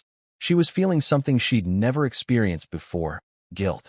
She didn't have a word for it, didn't understand why her spiritual essence was churning like a stormy ocean. But deep down, she knew. Her uncontrolled awakening caused the plague. Her madness made her spread it, and while she was unconscious, her people were dying and she did nothing. That guilt was turning into rage, and the rage needed somewhere to go. The 6th Army Group volunteered by existing. So yeah, let the rat handle her business. Moving on. Now, the exciting part. My Mobius ring finally finished digesting the plague portfolio I'd eaten out of the sand rat's head, and it spit out a present. A perfect hexagonal crystal. Pure black. 6 faces, each smooth as a mirror. Beautiful, actually. Like an evil gemstone designed by a very talented but deeply disturbed jeweler. Inside this crystal, the plague portfolio itself. Sealed. Contained. Usable. My Mobius ring had done something I didn't even know it could do. Instead of just destroying the corrupted divine power, it had preserved it in crystallized form. Locked it in a spiritual prison I could carry around inside my own consciousness. This meant I now effectively had access to plague powers without actually merging the portfolio into my soul. I could wield it externally, like a weapon, using my spiritual energy to activate it. A divine biological weapon in a convenient pocket-sized crystal. Would I ever fuse it with myself? Absolutely not. First of all, gods in this world can only hold 2 divine portfolios max. I already have abundance and silver, both excellent, both synergistic, both very much good god energy. Adding plague to that lineup would be like a 5-star restaurant adding roadkill to the menu. Second, this thing is fundamentally an evil portfolio. And here's where I learned something genuinely important about how faith corruption actually works. The plague portfolio wasn't just random corruption. It was born from something very specific, the negative thoughts inside human faith. When people pray, they don't just send nice feelings. Mixed in with, please bless my crops, and thank you for existing, are darker things, resentment, hatred, fear, bitterness, despair. All the ugly stuff humans carry but don't talk about. Over 1,000 years, Those negative thoughts accumulated in the sand rat's spiritual sea like sediment at the bottom of a river. And eventually, there was so much negative energy that it spontaneously crystallized into its own divine portfolio, a dark mirror of the sand rat's legitimate wind-sand powers. And that's what drives gods insane. When an evil portfolio forms inside a good god's consciousness, the two sets of divine laws start fighting each other. Order versus chaos. Benevolence versus malice. Two incompatible operating systems trying to run on the same hardware. The god's mind becomes the battlefield, and the result is madness. If the evil portfolio grows stronger than the original good portfolio, the god doesn't just go crazy. They become a genuine evil deity. Personality rewritten. Values inverted. The god of healing becomes the god of plague. The god of abundance becomes the god of famine. That's what nearly happened to the sand rat. And that's what will happen to every other beast god that wakes up with 1,000 years of unprocessed faith corruption sitting in their heads. Unless someone with, say, a magical infinity symbol that eats corruption comes along and performs emergency brain surgery on them. Hi, that's me. I'm the surgeon. I'm also the only one on the entire planet who can do this. No pressure. The geopolitical situation wasn't exactly relaxing either. Every neighboring country had broken diplomatic ties with us. They were all calling me an evil heretic god enslaving humanity. The mechanical empire was clearly planning something big, but being suspiciously quiet about it. 5 nations had 3.5 million soldiers on my borders. And I'd noticed that one country, the Batet Kingdom, the cat-obsessed weirdos I was already fond of, seemed to be acting under duress rather than genuine hostility. Cat country can wait, I decided. Once I break the blockade, they'll come running. The formal founding ceremony for Lysexia was about a week away. After that, things would get serious on the international stage. But for now, I had a sealed plague crystal in my pocket for emergencies. My body had grown to 360 meters. Faith energy was flowing in steadily. The sand rat was handling the north. Zane was handling politics. The church was spreading across the former kingdom. And somewhere, some mechanical empire bureaucrat was writing a report titled, "Why the Silver Serpent Must Be Destroyed," without any idea that the snake in question had just acquired biological warfare capabilities and was sitting on a mountain made of silver, getting stronger every single day. I'm supposedly the villain of this continent story. The big bad, evil god that all the good nations need to unite against. Meanwhile, my enemies burn civilians alive, and I heal entire cities for free. Funny how that works. So while the sand rat was busy redecorating the northern desert with the 6th Army Group's remains, something much more concerning was happening about 20 kilometers inside my border.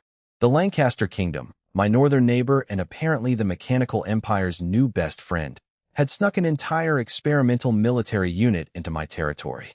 Not a big force, about 8,000 soldiers total, but what they brought with them was interesting. 48 steel war machines. Tanks. Actual, honest-to-God tanks in a world that's supposed to be in the musket era. The Mechanical Empire had gifted Lancaster 300 of these things, shipped them by sea, and trained Lancaster soldiers to operate them. Half were already at the northern front. And the soldiers driving these things? About half of them had been upgraded during their training at the Empire. Mechanical prosthetics. Cybernetic enhancements. Not full robot conversion, still mostly human, but each one could apparently fight 10 normal soldiers solo.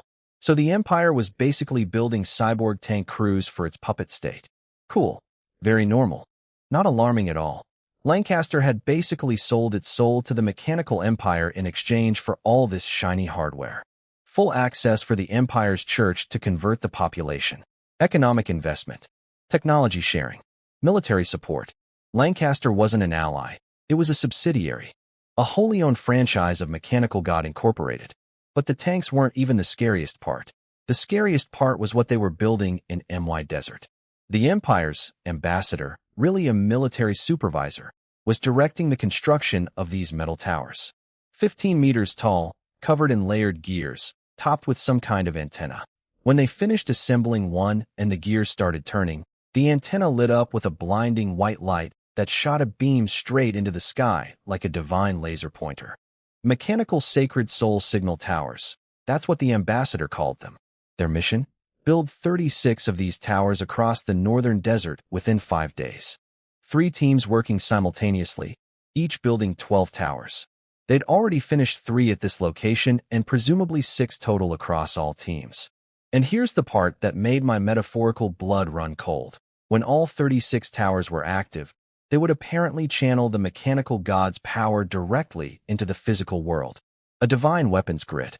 An orbital strike network powered by a god. The whole thing was a trap.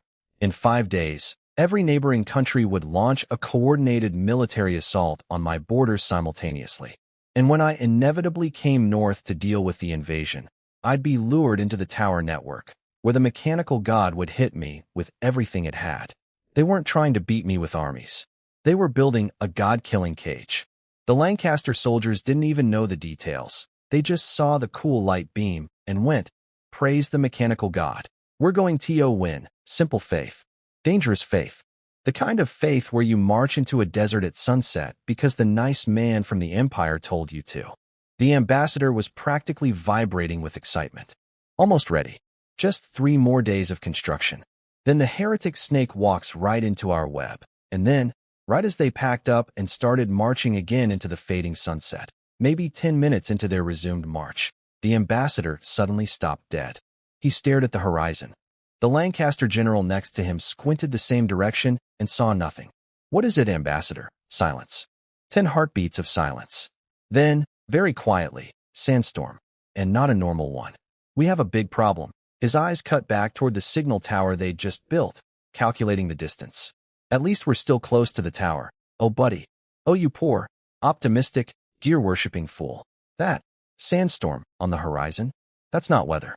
That's a very angry divine rodent who just spent the last several hours discovering what your allied army did to her people, and she is currently operating on an emotional cocktail of guilt, rage, and approximately 0 impulse control. You built your fancy god-killing towers in her desert, in her divine domain, the one place on the entire continent where her powers are at maximum strength. And she's coming." I leaned back in my temple and watched through our spiritual link with what I can only describe as popcorn energy. Let's see how those shiny tanks handle a 50-meter rat riding a Category 5 divine sandstorm, shall we? So I was watching through our spiritual link when the Sand Rat's desert road trip took a very unexpected turn. She'd been doing great for 2 or 3 days, tunneling across the desert, popping up to rescue trapped sand people, obliterating any 6th Army soldiers she found along the way. Emotionally stabilizing, getting her groove back. Good rat. Productive rat. Then Hussein, riding in her belly fur with little Nora, spotted something on the horizon that was not supposed to be there. Lancaster soldiers. Inside my territory. 20 kilometers past the border. Hussein immediately reported up. "My lord, there appears to be a Lancaster military force ahead of us. What should we do about these uninvited guests?" The Sand Rat's response was pique. "Lancaster? What's that? Another human country? But why are they in my divine domain? Aren't we heading toward the next Sand People city? Did we get lost? Did they get lost?" Hussein, at this point fully accustomed to his gods' unique cognitive style, patiently explained, "My lord, this isn't about anyone being lost. This is an invasion. They're invading your territory and the Silver Lord's domain." The Sand Rat processed this for approximately half a second. "What? These tiny foreign humans have that much nerve? Okay, old priest man, go grab them all. I want to see who gave them the boom boom boom." 48 tank cannons opened fire simultaneously. Now, the Lancaster force had spotted Hussein and Nora standing at the front of the Sand Rat's approaching sandstorm. Just 2 small figures surfing on flowing sand, casually riding ahead of a wall of destruction 100 meters tall and stretching across the entire horizon. The Lancaster general had panicked and ordered the tanks to shoot. Hussein didn't even flinch. He waved one hand, and the sandstorm behind him reached forward, literally formed a giant hand made of swirling sand, palm open, and wrapped it around himself and Nora like a protective shell. The tank shells hit the back of this enormous sand hand and sank in like pebbles dropping into water. 0 damage. Not even inconvenient. But the Sand Rat? She did not take it well. How dare they attack my priest, old man? These foreign humans are dead. Whatever remaining chill she'd recovered over the past 2 days evaporated instantly. 15 massive sand tornadoes erupted from the desert floor in front of the army, growing from tiny dust devils to skyscraping pillars of destruction in about 3 seconds. They charged toward the Lancaster force like guided missiles. The Lancaster general had already ordered a full retreat back toward some kind of tower the Empire's ambassador had built. The entire army was running in absolute panic, soldiers tripping over each other, tank crews trying to reverse their steam-powered vehicles, which, by the way, I need to talk about. These tanks ran on steam power. Steam. In a desert. I could see them through the spiritual link and honestly had to take a moment. They looked wrong in every possible way. Like someone described a modern tank to a Victorian engineer who'd never seen one, and he built it using only gears and a boiler. Twin cannon barrels on top, treads on the bottom, and a big angry tea kettle in the middle. If I had hands, I would have pinched the bridge of my nose. But the tanks weren't the main event. The main event was the Empire's ambassador. This guy had been sitting on his camel the entire time, perfectly calm, watching the sand wall approach like a man waiting for a bus. While 8,000 soldiers panicked around him, he just sat there, observing, calculating. Then he pulled out his mechanical pocket watch, pressed it to his chest, and started praying. Praise the great steam and mechanical God.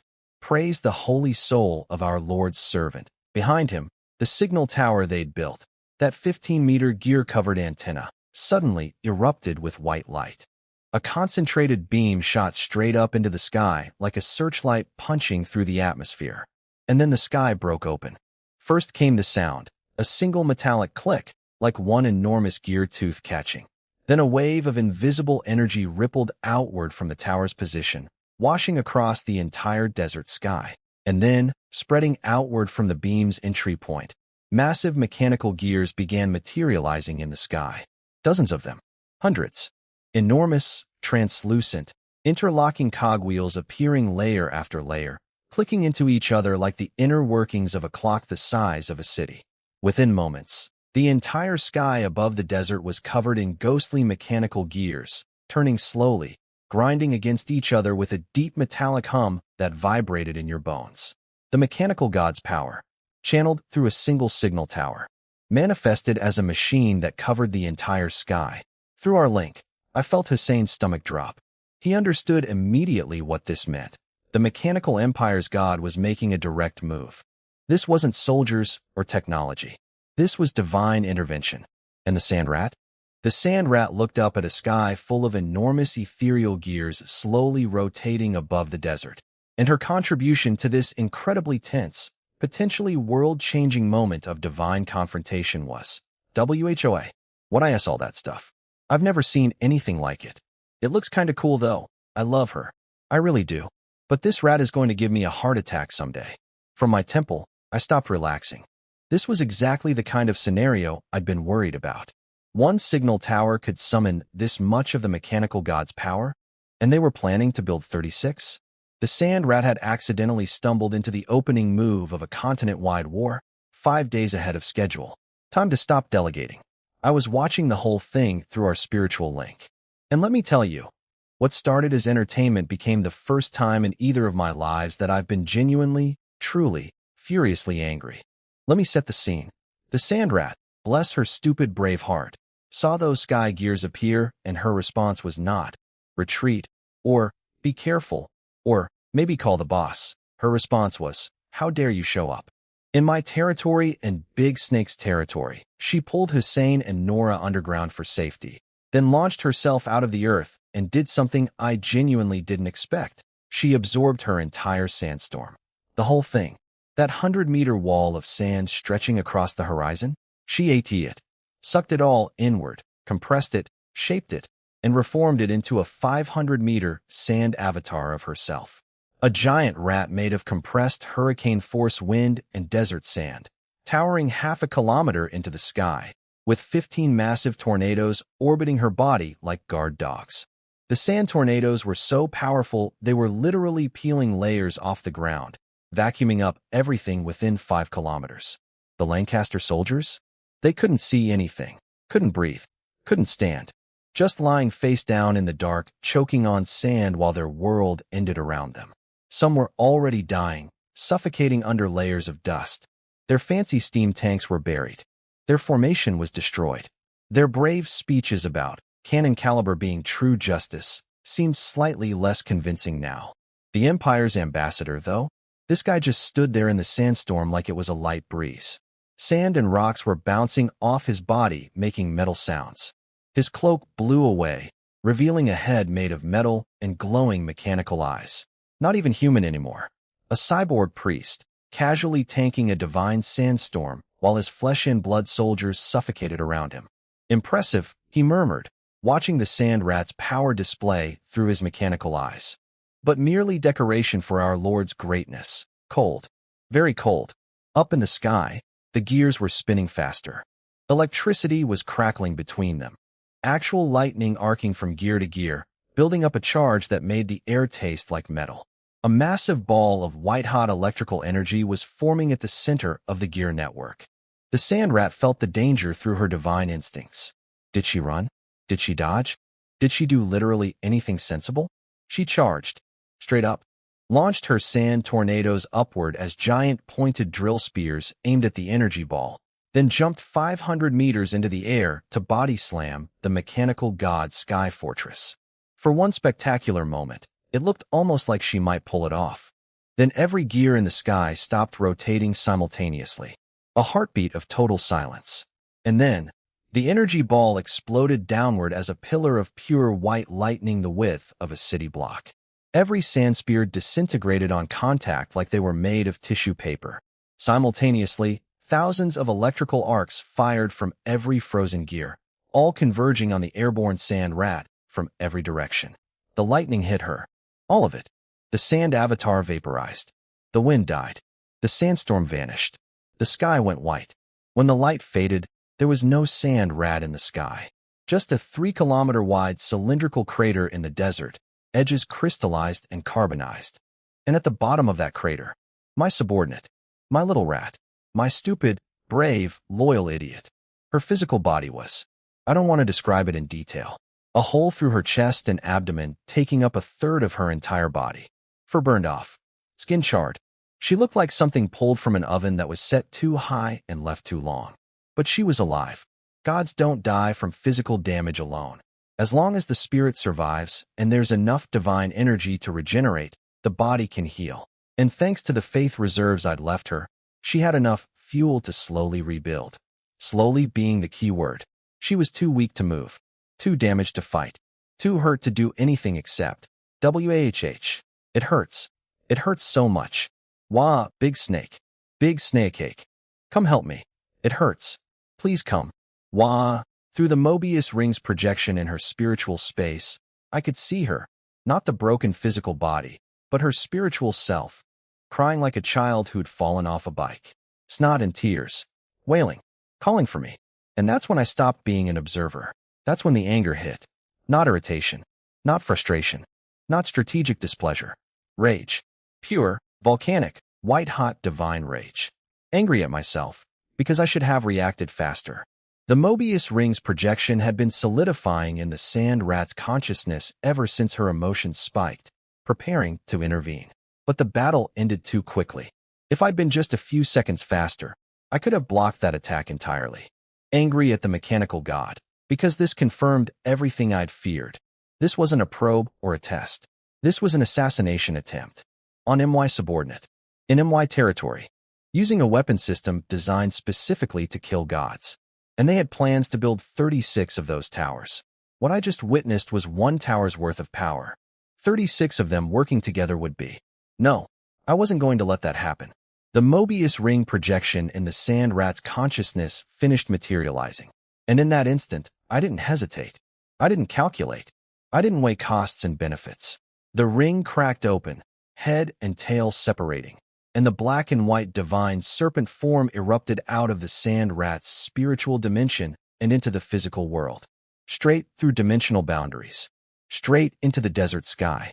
Straight toward a ceiling of smoking mechanical gears that had just blasted a hole through my little rat's chest. You wanted to hunt God's mechanical empire? Congratulations. You have my full attention now. Okay, so here's where things got really crazy. Buckle up, because this chapter has more plot twists than a pretzel factory.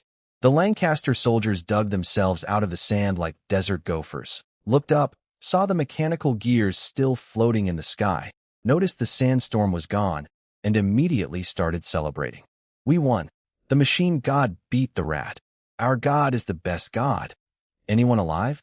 Sound off. They were so happy, patting each other on the back, thanking the mechanical god, feeling very proud about surviving a battle they contributed absolutely nothing to. The Empire's ambassador was already thinking about his promotion. He walked to the edge of the massive crater, 3 kilometers wide, 60 meters deep, edges crystallized and smoking, and peered down with his mechanical cyborg eyes. There she was, the sand rat, charred, a hole through a third of her body, looking like a burnt marshmallow shaped like a rodent. But she was healing, slowly, flesh creeping back together, fur regrowing millimeter by millimeter. The ambassador frowned. She's regenerating. That's different from the other gods we've hunted. Must be the silver serpent's influence. Then his eyes lit up with greed. But this makes her even more valuable for research. Quick! We need to seal her healing and transport her back to the Empire before. He reached for his holy pocket watch to pray for sealing power from the mechanical god. He never finished that prayer, because 3 minutes after the battle ended, while everyone was busy congratulating themselves, the gears in the sky started turning gray at the edges. Not rust, not damage. Stone. My metallization power. Reaching through the Mobius ring's projection, transmitted across hundreds of kilometers from my temple, and touching every single one of those smug bronze gears simultaneously. The ambassador looked up and his mechanical eyes went wide for the first time. Impossible. The gears tried to rotate, their automated response to any threat. But stone doesn't spin. The petrified edges jammed against each other. One gear forced itself too hard, and a tooth snapped off, flying into the void. That single break cascaded instantly. Like a zipper coming undone, one gear failure triggered the next, which triggered the next, dominoes falling across the entire sky. My lord, what's happening? The ambassador was screaming prayers. His cyborg companions were holding up their holy emblems. Nobody was answering. Their god had gone silent. Because their god was busy dealing with me. Here's what actually happened. When the sand rat got blasted and started crying through our spiritual link. Big snake. It hurts. Come help me. Wah-ah. The Mobius ring projection in her consciousness had already been solidifying since her emotions first spiked. It just needed a few more seconds to fully manifest. Those seconds came too late to block the attack. But they came just in time for what happened next. The ring completed its materialization, cracked open into serpent form, and I launched it through the dimensional barrier between spiritual space and physical reality. Straight out of the sand rat's consciousness, straight into the real-world sky above the desert. And I didn't hold back, not even a little. For the first time since waking up in this world, I pushed the Mobius ring to absolute maximum output. Full power. No reserves.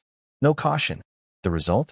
A silver serpent projection so massive it covered the entire sky above this section of desert. Not hundreds of meters. Not kilometers. My spiritual projection stretched across the heavens like a river of liquid moonlight, coiling through the upper atmosphere, so incomprehensibly enormous that anyone looking up from the ground would just see. Sky? Silver sky. They'd think it was a weird atmospheric phenomenon. They wouldn't even realize they were looking at the underside of a snake, so big it had become the horizon. And with this form, this absurd, continent-spanning spiritual avatar, I could feel something I'd never felt before. My silver divine portfolio was resonating with something above it.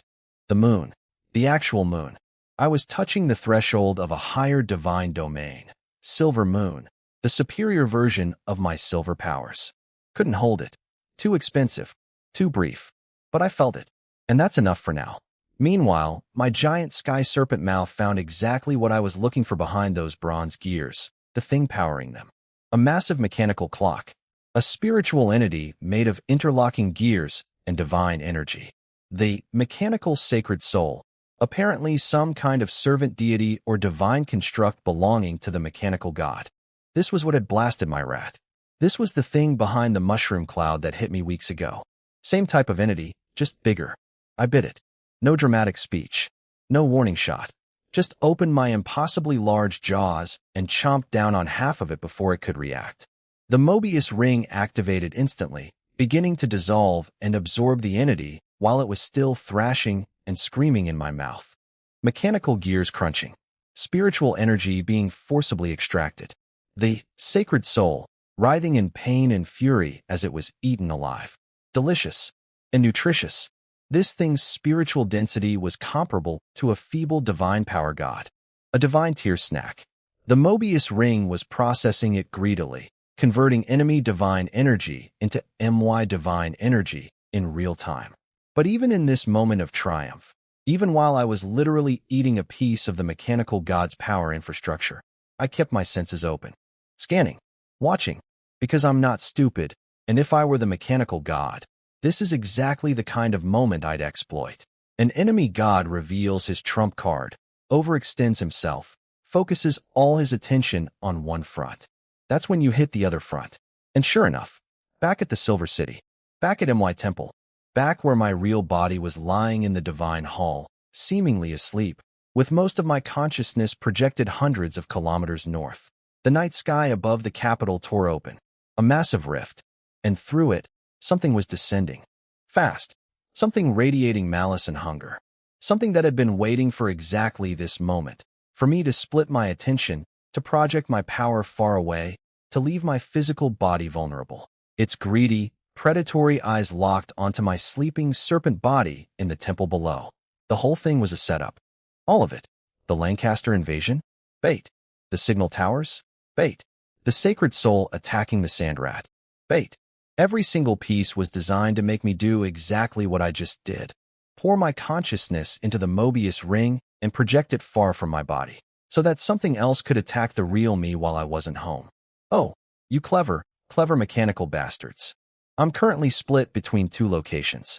Half of me is eating a divine clock in the northern sky. The other half is a defenseless snake body lying in a temple with something horrible dropping through a hole in reality directly above it. This is fine. Everything is fine. Okay, so while I was busy having an astral projection battle in the northern sky and eating a divine clock, something completely unexpected was happening in my city that I had absolutely zero knowledge of.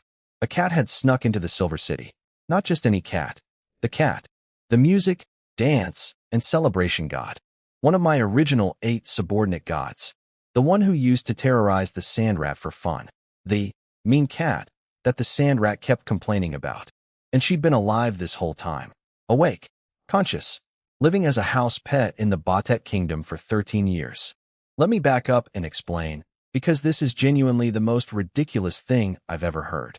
When the magical energy first started recovering, the exact moment the divine awakening began, this cat was apparently the first god to wake up. Before me. Before the sand rat. Before anyone. She opened her eyes, felt 1,000 years of corrupted faith trying to flood her consciousness, and in that split second made the smartest decision any beast god has ever made. She used her original, non-divine power, spatial manipulation, her innate ability as a beast before she ever became a god, and literally compressed all the corrupted faith energy into a pocket dimension inside herself. Sealed it. Locked it away. Like shoving all your dirty laundry into a closet when guests arrive. This meant she lost access to almost all her divine powers. No music abilities. No dance magic. No celebration authority. Just a cat.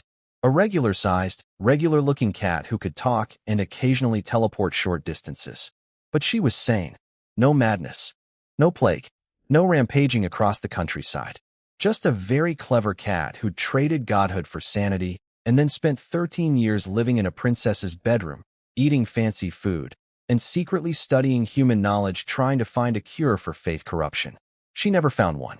Because apparently, pure divine soul poison isn't covered in any university textbook. Shocking. Her host, Princess Mia of Batet Kingdom. A 19-year-old disaster of a human being who had adopted Bella as a kitten when she was 6 years old. They grew up together. Then when Mia was 16, her cat suddenly started talking, announced she was a god, and expected the girl to immediately start worshipping her. Mia's response, cool. I'm still calling you Bella. Want belly rubs? The cat god had been trying to get this girl to show proper divine reverence for 3 years. It was not going well. Their dynamic was basically, Bella, I am a god. Show respect. Mia, sure thing. Kitty, want some milk? Bella, stop petting my ears when I'm being serious. Mia, but they're so soft. Bella, I will smite you. Mia, with what powers? You sealed them all away, remember? Hee hee, Bella, that I hate this timeline. When Bella heard about my return and wanted to come investigate the Silver City, Mia didn't hesitate. She packed a suitcase, smuggled herself out of the royal palace, hopped on a series of trains, and illegally immigrated across the border into my territory, all before the Batet kingdom even announced its diplomatic stance. A foreign princess, traveling alone, with a god disguised as a house cat, on a tourist visa to see the snake deity everyone was panicking about. Their journey took 6 days. Mia complained about every mile. Bella, this is your fault. You dragged an innocent princess to a foreign country. You have to take responsibility. I'm a god. You volunteered, only because you said I'd get to see the Silver Lord. Is he handsome?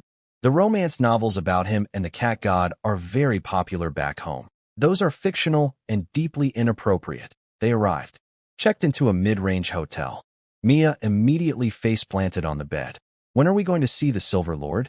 I need to observe for a day or two first. Make sure it's really him. See, Bella was suspicious. According to her calculations, I shouldn't have been able to awaken this early. And I definitely shouldn't have been at full power. And I absolutely shouldn't have been curing other gods' faith corruption. None of it made sense by any model she'd spent 13 years developing. Is this really the same Silver I knew? She wondered, staring at my temple from the hotel window. She spent 1 day watching. Careful, cautious, hidden. She only got 1 day. Because on the second night, the night I projected myself north to save the sand rat and eat a divine clock, the sky above my temple ripped open, with a sound like shattering glass. And through that tear in reality, something massive, predatory, and radiating pure malice was diving straight down toward my sleeping body in the temple. The trap, the mechanical empire's real attack. While my consciousness was hundreds of kilometers away, they'd sent something to assassinate my undefended physical form. Bella saw it happen from her hotel window. She hesitated for exactly 1 second. 13 years of hiding. 13 years of carefully avoiding detection. 13 years of keeping her divine identity secret from an entire world that wanted to hunt gods. 1 second. Then she jumped. Rooftop to rooftop, flickering through space with short-range teleports, growing larger with each jump. Cat-sized, dog-sized, horse-sized. By the time she appeared beside my temple, 2 or 3 blinks later, she was 15 meters long and 9 meters tall.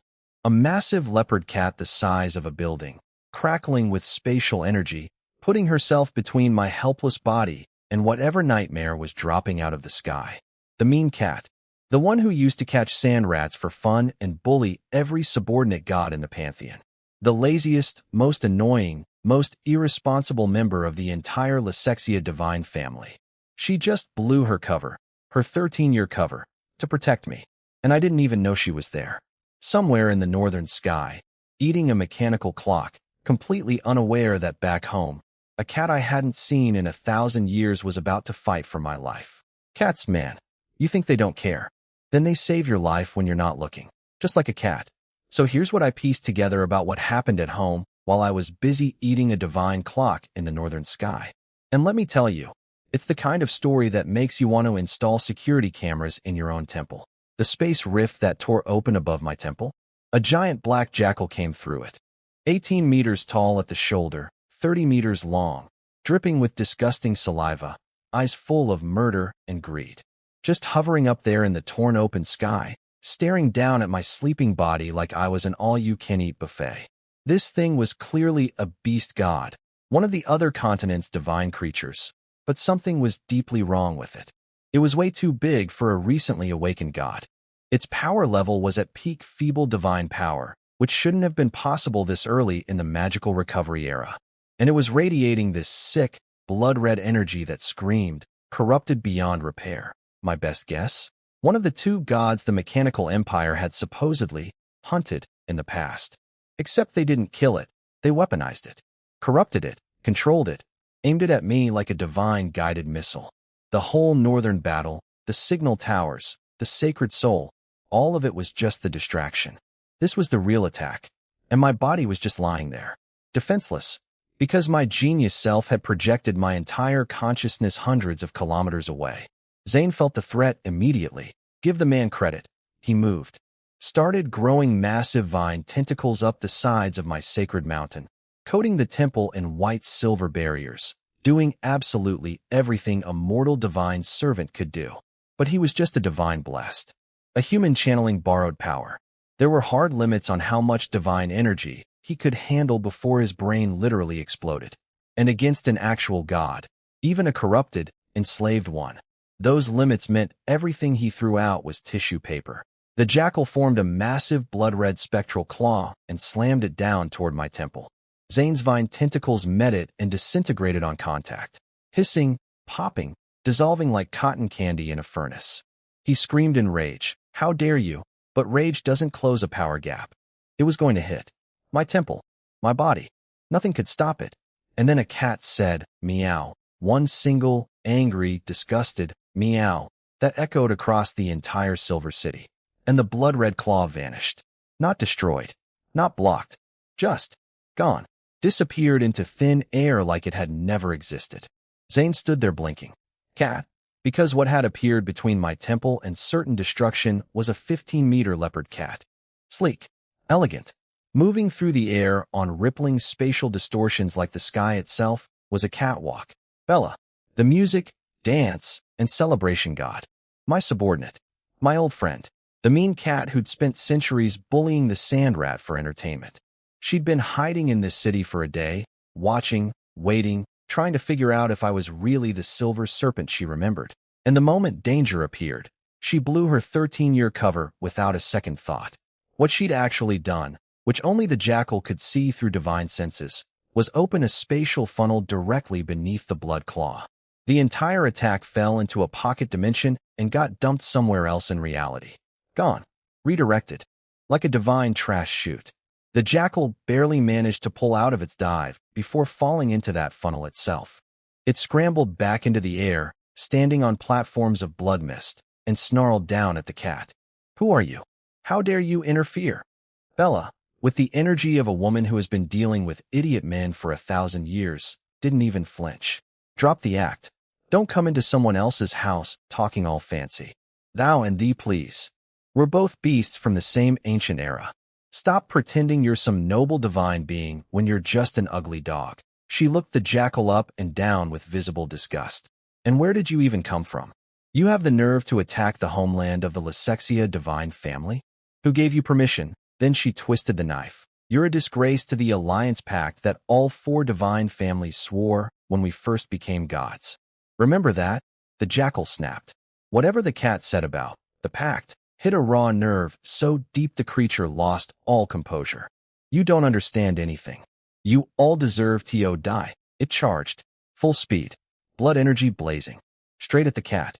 Bella set her stance, spatial energy rippling around her paws, ready to fight a creature twice her size, while simultaneously keeping her faith corruption sealed, maintaining the barrier over my temple, and probably also judging the jackal's fashion sense. Incredible. Stupid. Brave. So very cat. But she didn't have to hold alone. Because finally, my body's survival instinct screamed loud enough to punch through my astral projection trance. In the northern sky, my consciousness snapped back. In the temple, my physical body's eyes flew open. And in the next heartbeat, 400 meters of very angry silver serpent exploded through the roof of my own temple, burst through the cat's spatial barrier, and rose into the night sky supported by hundreds of massive vine pillars. I was home. I was awake. And I was looking at a corrupted jackal god that was about 3 seconds away from deeply regretting every choice that had led it to this moment. The cat glanced back at me. Our eyes met for the first time in over 1,000 years. She didn't say anything sentimental. No tearful reunion. No, I missed you. She just flicked her tail with an expression that very clearly said, "You're late." Yeah, that's my cat. So I burst out of my own temple like a silver missile, 400 meters of very awake, very angry divine serpent supported by hundreds of giant vine pillars, rising into the night sky like the world's most dramatic alarm clock going off. The jackal looked at me, and its face did that beautiful thing where arrogance turns to terror in about half a second. So, I said calmly, what does any of this have to do with us understanding or not? That was it. That was my whole speech. I'm not a monologue villain. I'm a results deity. The jackal tried to run. Keyword, tried. Because my metallization power was already crawling across its entire body like silver frost on a window. Stones spreading from paws to legs to torso. The silver moon overhead, the real moon, amplified by my divine resonance, was flooding down purification energy that crushed the jackal's blood mist powers like stepping on a soap bubble. This thing was feeble divine power. Peak feeble, sure, but still feeble. Against my current state, it was a chihuahua trying to fight a freight train. My silver portfolio naturally countered its blood corruption abilities. Every red mist explosion it tried got squeezed flat by invisible lunar pressure. Every attempt to break free got answered with more stone. I wrapped my tail around the fully petrified body. Only its head was still flesh, and lifted it up to eye level. The jackal, even now, was still ranting. You divine lords are all the same. You always look down on us. Before the divine sleep and after. This is your fault. All of it. If you hadn't, you're right. We were always like this, I interrupted, with what I'm told was a slightly pitying expression. That made it worse. The jackal went absolutely ballistic. Because apparently, my pity face reminded it of its own divine lord, whoever that was, looking down on it with the same expression after beating it in some ancient power struggle. You think you're all so great? Ha ha. Soon you'll all crack. I twisted my tail. Neck snapped. Silence. Beautiful, beautiful silence. The cat, still floating nearby on her spatial platforms, flinched. Meow? Yeah, sorry about the abruptness. But I have a zero-tolerance policy for villains who won't shut up mid-monologue. You had your chance to say something useful. You chose to rant about your daddy issues instead. Conversation over. Now, here's where things got really interesting. Because killing a god isn't like killing a regular animal. Gods don't die when their body dies. Their spiritual essence, their true self, lives in their consciousness sustained by whatever faith they still have. To truly kill a god, you need to either destroy their spirit directly or destroy their body and wipe out all their believers simultaneously. So snapping this jackal's neck? That was just turning off the TV. The show was still being broadcast somewhere, which meant the jackal's spirit was still connected to its body. It hadn't disconnected and fled back to the collective human consciousness ocean, that vast, terrifying dimension formed by millions of years of accumulated human thought and belief. A place so dangerous that even I wouldn't dare enter it at my current power level. The sheer volume of unfiltered human mental noise in there would probably drive any god insane instantly. Or worse, transform them into something unrecognizable. So the jackal spirit was still here, in the body, waiting, and that was suspicious. Think about it. The mechanical god sent this jackal to assassinate me during a moment of vulnerability. It failed. The cat blocked its first attack. I woke up and petrified it in seconds. At any point during those 15-ish seconds, the jackal could have abandoned its body and fled back to spiritual safety. It didn't. Why? A truly insane god might not think clearly enough to retreat. But the entity that sent this jackal wasn't insane. The mechanical god was calculating, strategic, and had orchestrated this entire multi-front operation with precision. Would it really send an agent without an exit plan? Unless the jackal staying connected was the point. Unless the mechanical god wanted me to look inside. An invitation disguised as a vulnerability. Oh no, the jackal spirit is right there, completely undefended. Surely the curious snake god will peek inside. It was a trap. Obviously. The third layer of a trap inside a trap inside a trap. The northern battle was the first trap. Lure me away from my body. The jackal attack was the second trap. Strike my undefended body. And now the jackal's open spiritual sea was the third trap. Bait me into entering, where the mechanical god probably had something nasty waiting. I looked at the dead jackal's body. I looked at the cat, who was watching me with an expression that was simultaneously, I have so many questions, and please don't do anything stupid. I asked her to watch my surroundings for a moment. She nodded immediately. Okay, good cat. Very reliable. We'd do the whole dramatic reunion thing later. And then I thought, should I go in? Into the jackal's consciousness? where the mechanical god was almost certainly waiting with some kind of spiritual ambush. The smart move was obviously, no, walk away, digest the body, move on. But I had the Mobius ring. In spiritual space, that thing was my ultimate weapon. It could eat corrupted faith, devour divine portfolios, and apparently consume pieces of other gods. In the realm of consciousness and spirit, I was basically an apex predator with an infinity symbol-shaped garbage disposal. The mechanical god wanted to talk, wanted to probe me, test me, trap me. Fine, let's see who traps who. I touched the jackal's still-connected spiritual essence and dove in. So I dove into the dead jackal's spiritual consciousness and found myself standing in what I can only describe as a horror movie set designed by someone who really hated interior decorating. Red fog everywhere. The floor? Human corpses. Mountains of them. Rotting, bloating, oozing blood that was bubbling like a witch's cauldron. The blood mist was rising from the bodies like steam from a hot spring, except instead of relaxation, it offered nightmares and the smell of existential dread. Lovely place, I thought. Really captures that my soul is corrupted beyond redemption aesthetic. The red fog came alive instantly. It surged toward one side of the consciousness space and condensed into a massive blood-red jackal, the corrupted faith given form, just like the sand rat's plague portfolio had been. Snarling, dripping, absolutely radiating murder energy. And huddled next to this monster?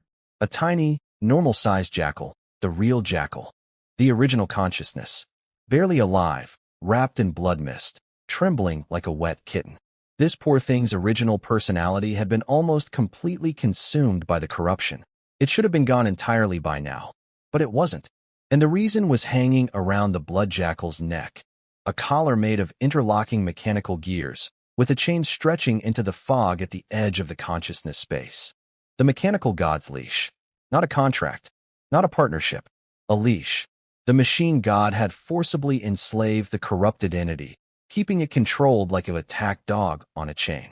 And it had deliberately kept the original jackal's consciousness alive, barely, painfully, as some kind of anchor, battery. I wasn't sure why, but it was clearly intentional. Then the room filled with the sound of gears turning, mechanical breathing, a clockwork heartbeat.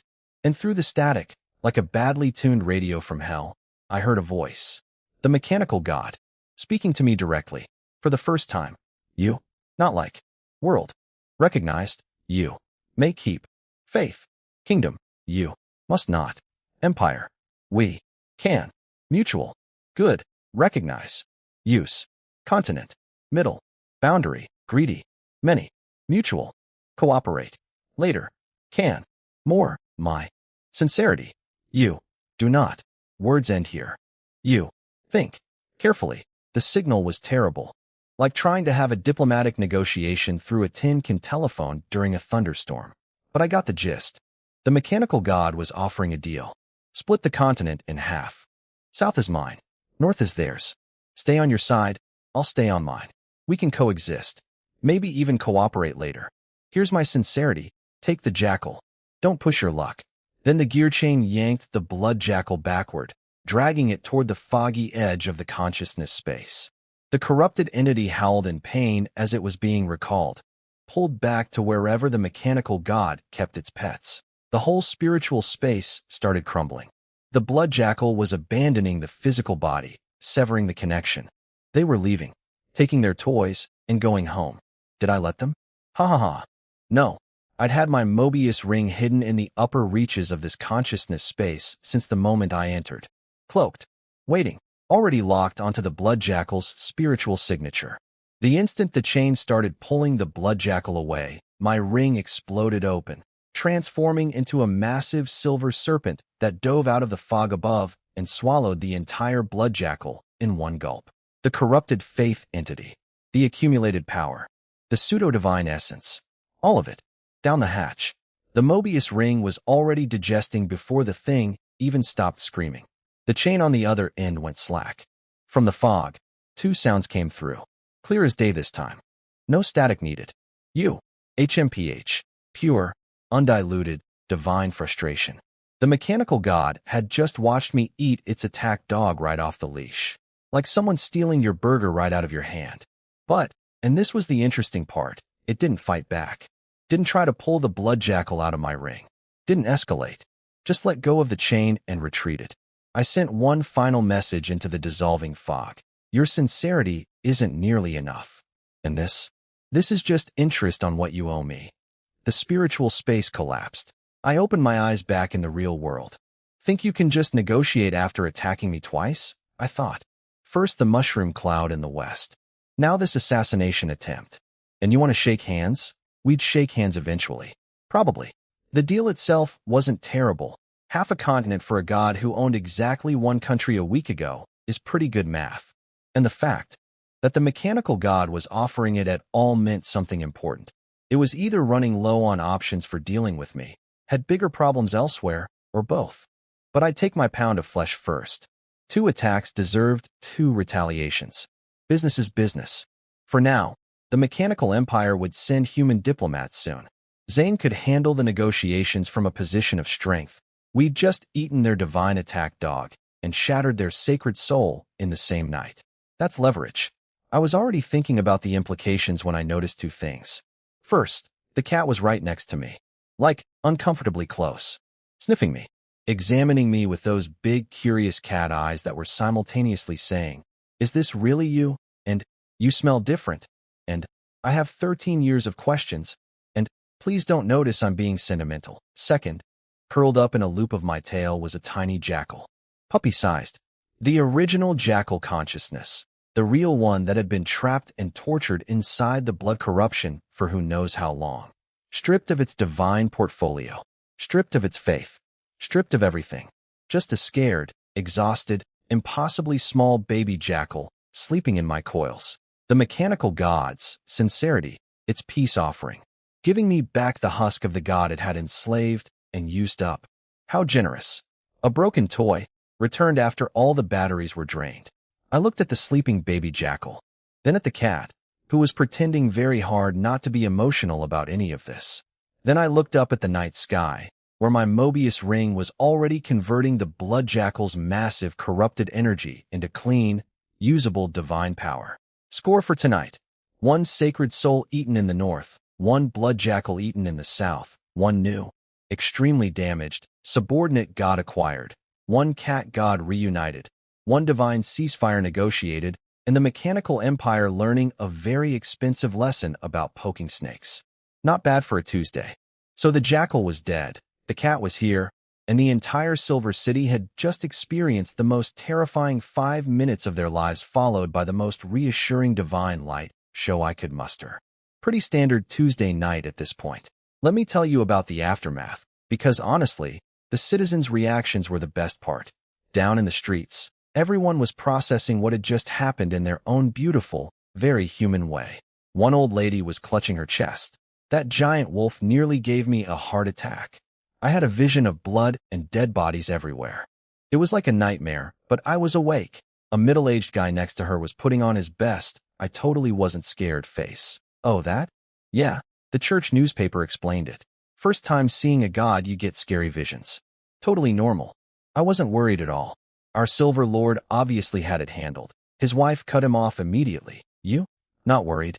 I saw you almost wet yourself when you snapped out of the vision. Don't even try." Classic marriage energy. Even divine warfare can't stop a wife from publicly destroying her husband's ego. Then an old man stepped in with what turned out to be a genuinely beautiful little speech about faith and gratitude. How the world had changed. How they were lucky to have a god who actually cared. How their ancestors' stubborn devotion across 1,000 years was the reason they had divine protection now. "Our most precious human quality is our determination," the old man said. "It's what brought us from the savage ages to this era of prosperity. And it's what brought our Lord back to us." Nice words. Very moving. Everyone nodded respectfully, and then immediately went back to talking about dinner prices and whether they'd get a raise this month. Because that's humans. An old man delivers a sermon about eternal faith and the cosmic significance of their existence. And the crowd goes, "Yeah, that's nice, but have you seen what bread costs lately?" And you know what? I love that about them. Seriously. Because that's exactly the kind of faith I've been building. Not the crazy, throw yourself on a bonfire type. Not the abandon your family and pray 20 hours a day type. Just normal people living normal lives, who happen to believe a giant snake is looking out for them. They say a prayer at dinner. They nod when someone mentions the Silver Lord. They feel a little safer knowing I'm up on the mountain. That's enough. That's more than enough. Through Zane and the church, I'd been very deliberately shaping what faith in me looked like. And the message was simple: don't be a fanatic. The church newspapers, which were basically my PR department, had been publishing this stuff constantly. The Silver Lord does not want you to abandon your life to worship him. The Silver Lord's true believers are people who love life, treat others well, and are kind to their neighbors. Extreme religious behavior is not approved by the Silver Lord and may result in divine punishment. Be warm to friends and strangers. Be a storm to enemies. Being nice to people who want to hurt you just gets you hurt. Was I plagiarizing from my past life's knowledge of healthy religious philosophy mixed with basic common sense? Absolutely. Did it work perfectly in this context? Also absolutely. The citizens ate it up. A God who tells you, just be a decent person and we're good. In a world where every other religion demands extreme devotion, ritual sacrifices, or total submission. That's revolutionary. That's the divine equivalent of a boss who says, just do your job well and go home on time. The old nobles trying to buy their way into divine favor by donating money and performing elaborate prayers? Sorry, doesn't work like that. The factory worker who shares his lunch with a coworker and says, praise the Lord, once a week? That's my guy. That's the faith I want. And here's the business genius of it. This approach actually generates more sustainable faith energy than fanaticism. 1,000,000 casual believers living happy, stable lives produce steadier, cleaner faith than 10,000 screaming zealots. Quality over quantity. Contentment over desperation. Modern faith management. The church explicitly warned against extreme behavior. If you think being a true believer means abandoning worldly things and obsessing over divine power, you're wrong. The Silver Lord will actually punish that kind of thinking. This was aimed directly at all those opportunists who'd been showing up at the church going, I'll pray super hard if you give me magic powers. Sorry, bud. That's not how this works. You can't speedrun piety. The God has a spam filter. Anyway, after I healed everyone's mental damage from the jackal's horrifying psychic blood vision, silver starlight, gentle spiritual balm, the usual package, the city calmed down. People started discussing what had happened with the energy of sports fans analyzing a game they'd watched. Did you see that cat, though? Where did that come from? I think it might be one of the Lysexia gods. The legends mention a cat deity. A cat god? Do you think it's the one from those romance novels about? Don't bring up those novels. Please, the cat god speculation was going to be the talk of the town for weeks. Meanwhile, the actual cat god in question was lying next to me in my temple, staring at me with eyes that were somehow simultaneously saying, I'm so happy to see you. I have 1,000 questions, and I will absolutely never admit how worried I was. Cats, even divine ones, emotionally constipated to the core, and curled up in a loop of my tail. The baby jackal, the real one, the original consciousness that had been trapped inside all that corruption, stripped of everything. No divine portfolio, no faith, no power, just a scared, exhausted puppy-sized jackal, shivering and stuttering out its story to me while the cat pretended not to be eavesdropping. 3 gods in my temple tonight. 1 enormous snake. 1 elegant cat. 1 traumatized baby jackal. The Lysexia divine family was growing. And somewhere out there, a mechanical god was nursing a grudge, a continent of nations was plotting against me, and an entire world was slowly waking up to the reality that the age of gods had returned. But right now, in this quiet moment in my silver temple, with a cat who'd waited 13 years and a jackal who'd survived hell, this felt pretty good. So there I was in my temple, interrogating a jackal the size of a hamster about its entire life story. And honestly, it was kind of pathetic. The little black-backed jackal, stripped of its divine portfolio, its faith, its power, basically everything except the ability to shiver, was spilling its guts like a suspect in a cop show who just wants to go home. I swear I didn't mean to attack you. The crazy stuff I said about all divine lords deserving to die, that was the corruption talking, not me. I would never. Then it got to the real panic point. Please don't tell my boss what I said. Its boss being the elephant god, the divine lord of the Ganathia pantheon, the guardian in strength deity, a massive, quiet, dignified elephant who apparently ran his divine family like a very stern but fair father figure. And this little jackal, whose divine portfolio had been shadow and ambush, had apparently been harboring secret resentment toward its elephant boss for centuries. Not huge resentment, just that low level. My manager doesn't appreciate me, kind of grumbling that everyone who's ever had a job understands. Kept it bottled up, never said a word. Then the faith corruption hit, and it was like divine truth serum. Every petty complaint, every hidden frustration, every, I could do better if they'd just give me a chance, thought came pouring out as homicidal rage directed at all divine lords everywhere. Classic. Absolutely classic. Office politics transcend species boundaries apparently. The jackal's actual story was pretty sad though. It woke up from the 1,000-year sleep, immediately got hit with faith corruption driving it toward insanity, tried to cut away the corrupted parts of its divine portfolio before things got worse, and got captured by the mechanical empire's church before it could finish. The mechanical god slapped a gear collar on the corrupted version, kept the original consciousness barely alive as a steering wheel for the berserk body, and filed it under weapons. Divine, disposable, one each. Then they pointed it at me and pressed launch. Poor thing never had a chance. Now here's what really got my attention. The Ganathia Pantheon's territory? It's where the mechanical empire currently sits. The elephant god's entire homeland is under mechanical occupation. Every temple site monitored. Every faith tradition suppressed. Any god that wakes up in that region gets immediately captured. It's a divine roach motel. Gods check in, they don't check out.